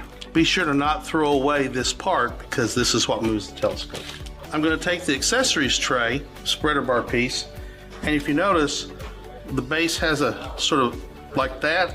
Align the notches so the tray goes down onto the pieces of the tripod and simply turn it and snap it to lock the pieces into place, and now the tray will not come out. I'm going to set the tripod aside and get the telescope tube and prepare it for assembly. The larger box contains the optical tube, a small white box contains the eyepieces and other accessories, and a larger white box that contains a piece that goes onto the tripod.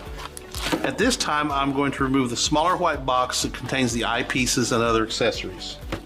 Now I'm going to lift the optical telescope tube out of the box, being careful to rotate it so the eyepiece holder comes out of the box. Carefully remove the plastic bag that is on the outside of the telescope. Be sure to properly dispose of the plastic bag because it is a choking hazard for small children. With the tripod, I'm going to remove the mounting nut. I'm going to finish unscrewing the mounting nut, being careful not to drop the washer or the clear plate. I'm going to unscrew this a couple of turns to make sure that the head of this screw is not inside this shaft. I'm going to place the clear washer on top of the tripod. Make sure you have the metal washer on top of the nut. Insert the mounting head into the hole and screw the nut into the bottom of the tripod.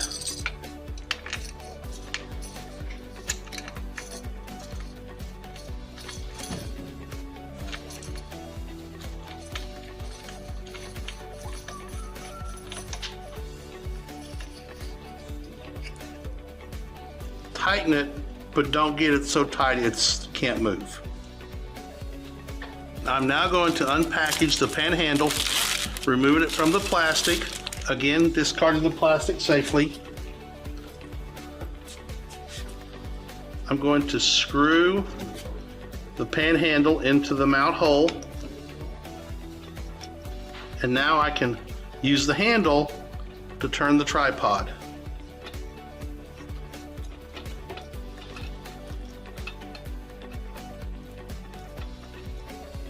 turn it until it gets tight.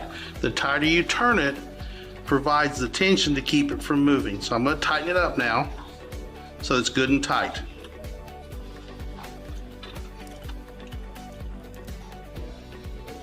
Now it's very steady. I'm going to tighten this nut a little bit more. Now it's good and steady. There's very little wiggle movement and there's no up-down movement. With that done, I'm going to unscrew the mounting screw. This screw holds the telescope onto the tripod. And I'm going to unscrew it almost all the way out.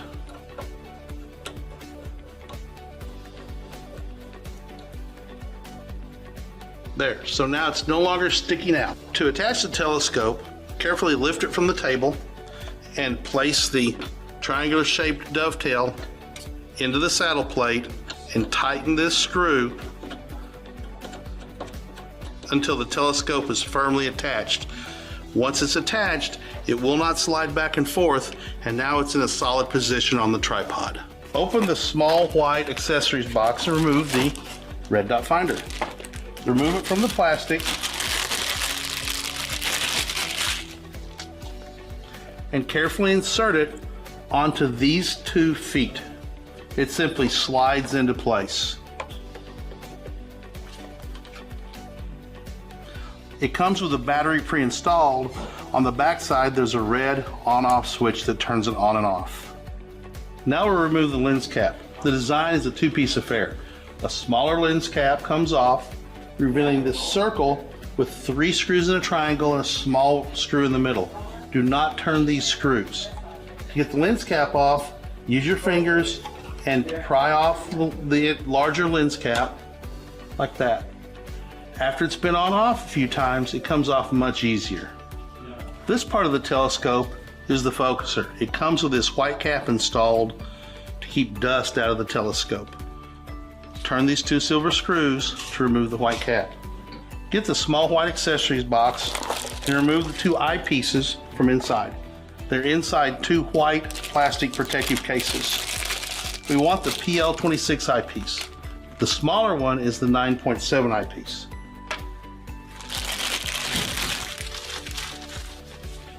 Unscrew the top, remove the eyepiece, which is also contained in a protective sleeve.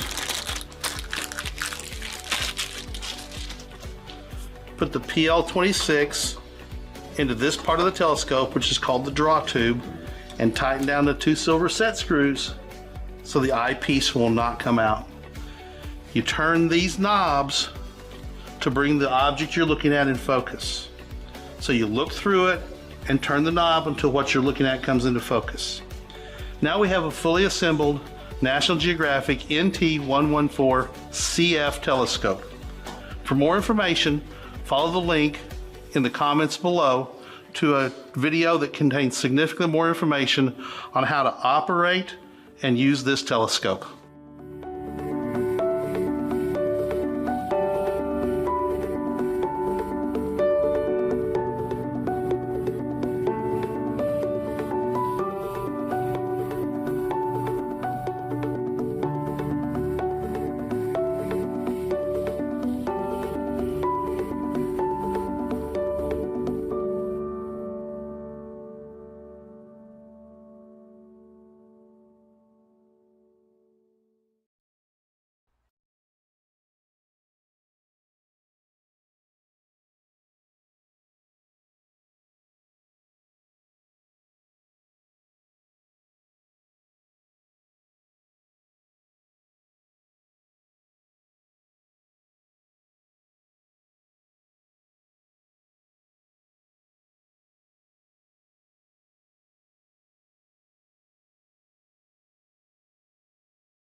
Hey everybody, Kent Martz here from Explore Scientific. Am I on? Obviously not. You can keep talking, they can hear you. Apparently things aren't cameras. Something's going on. Paul's banging on things with his thumbs and index fingers and such. It'll be up here in just a minute. I can understand you hear me. You're up. I don't see it on the monitor anywhere, but supposedly almost up here, getting ready. So another quick countdown here. Maybe we'll be up in 3, 2, 1. There we go. Hey everybody. Kent Martz here on Wednesday for Amazon Live warm-up broadcast via our social media platforms. Today we're going to be talking about first light telescopes and how to get started in amateur astronomy. Lots of people have an interest in amateur astronomy, but they don't know where to start. Well, a great place to start is with our First Light Hour, Explore Scientific's First Light series of telescopes. I have here to my left the Explore Scientific First Light series achromatic AR, 80 millimeter by 640 millimeter focal length.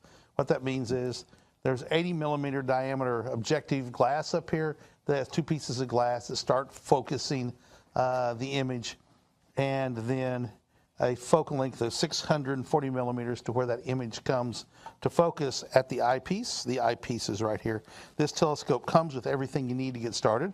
A 25 millimeter superplossal, a 1 1/4 inch diagonal, which fits into the 1 1/4 inch focuser. And just tighten that down so it's there. Put the eyepiece in.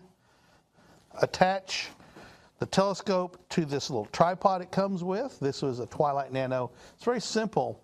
Left, right, up, down tripod. Let me see if I can move this a little bit over, get more of it in camera range here. A simple left, right, up and down tripod. Very intuitive, very simple to use. Great way to get started. You can actually see the glass down in there. There you go. See the glass shining off on the, with the lights, the steel lights. There you go. There you go. You can see the glass in there, right there. This is a great telescope. Does not have a massive amount of magnification. People crave massive magnification. The problem is that makes it really hard to focus, really hard to point, and really hard to keep things in the eyepiece. That's why we ship this with a 25 millimeter eyepiece. Not a huge amount of magnification. Makes it easier to find things in the eyepiece of your First Light telescope. Now, Paul's got a question, had a question, forgot his question. this telescope, right, it only takes certain eyepieces, correct? That's 1 1/4 eyepiece. So generally there's two sizes of eyepieces, 1 1/4 and 2 inch, meaning they're 1 1/4 in diameter or 2 inches in diameter, so that'd be yay big around, not this big around. There's a third one out there that's like 0.986 of an inch, so smaller than 1 inch in diameter. Those tend to come on very small, really basic beginner and educational and toy telescopes. They will not fit on this telescope because they're too small, right? So they won't fit on it. That answer your question, Paul? I just wanted to make sure that we cover the basics. Good. So my monitor's turned really far sideways, so I can't see it. We'll deal with that here.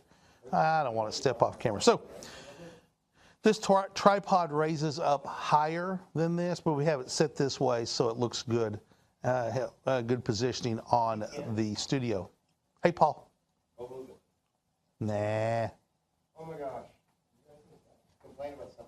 No, there's an observation, not a complaint. So, one word of caution, it comes in various places. This little thing says in like 19 different languages, don't look at the sun with a telescope. Why? Because you'll burn your eyeball, and that will be very, very, very bad because you can't fix it. You're always going to have a burned eyeball from looking at the sun. Now, there's ways to safely look at the sun. We'll talk about that here in a minute. Offerade says that looks like a 45-degree diagonal. Nope, it's a 90. Here we go. Turn it sideways, and you can see right here that it goes. Turn it a little bit better. You see it right there. So it's a 90 degree diagonal. That diagonal is just a mirror, is all it is, set the mirror is at a 45-degree angle. It allows you to look down at 90 degrees, right? If it was a 45-degree, the eyepiece would be about right here, and the mirror would be set at 22.5 degrees, so you could get that 45-degree angle. 22.5 is, yes, 22.5 degrees, half of 45.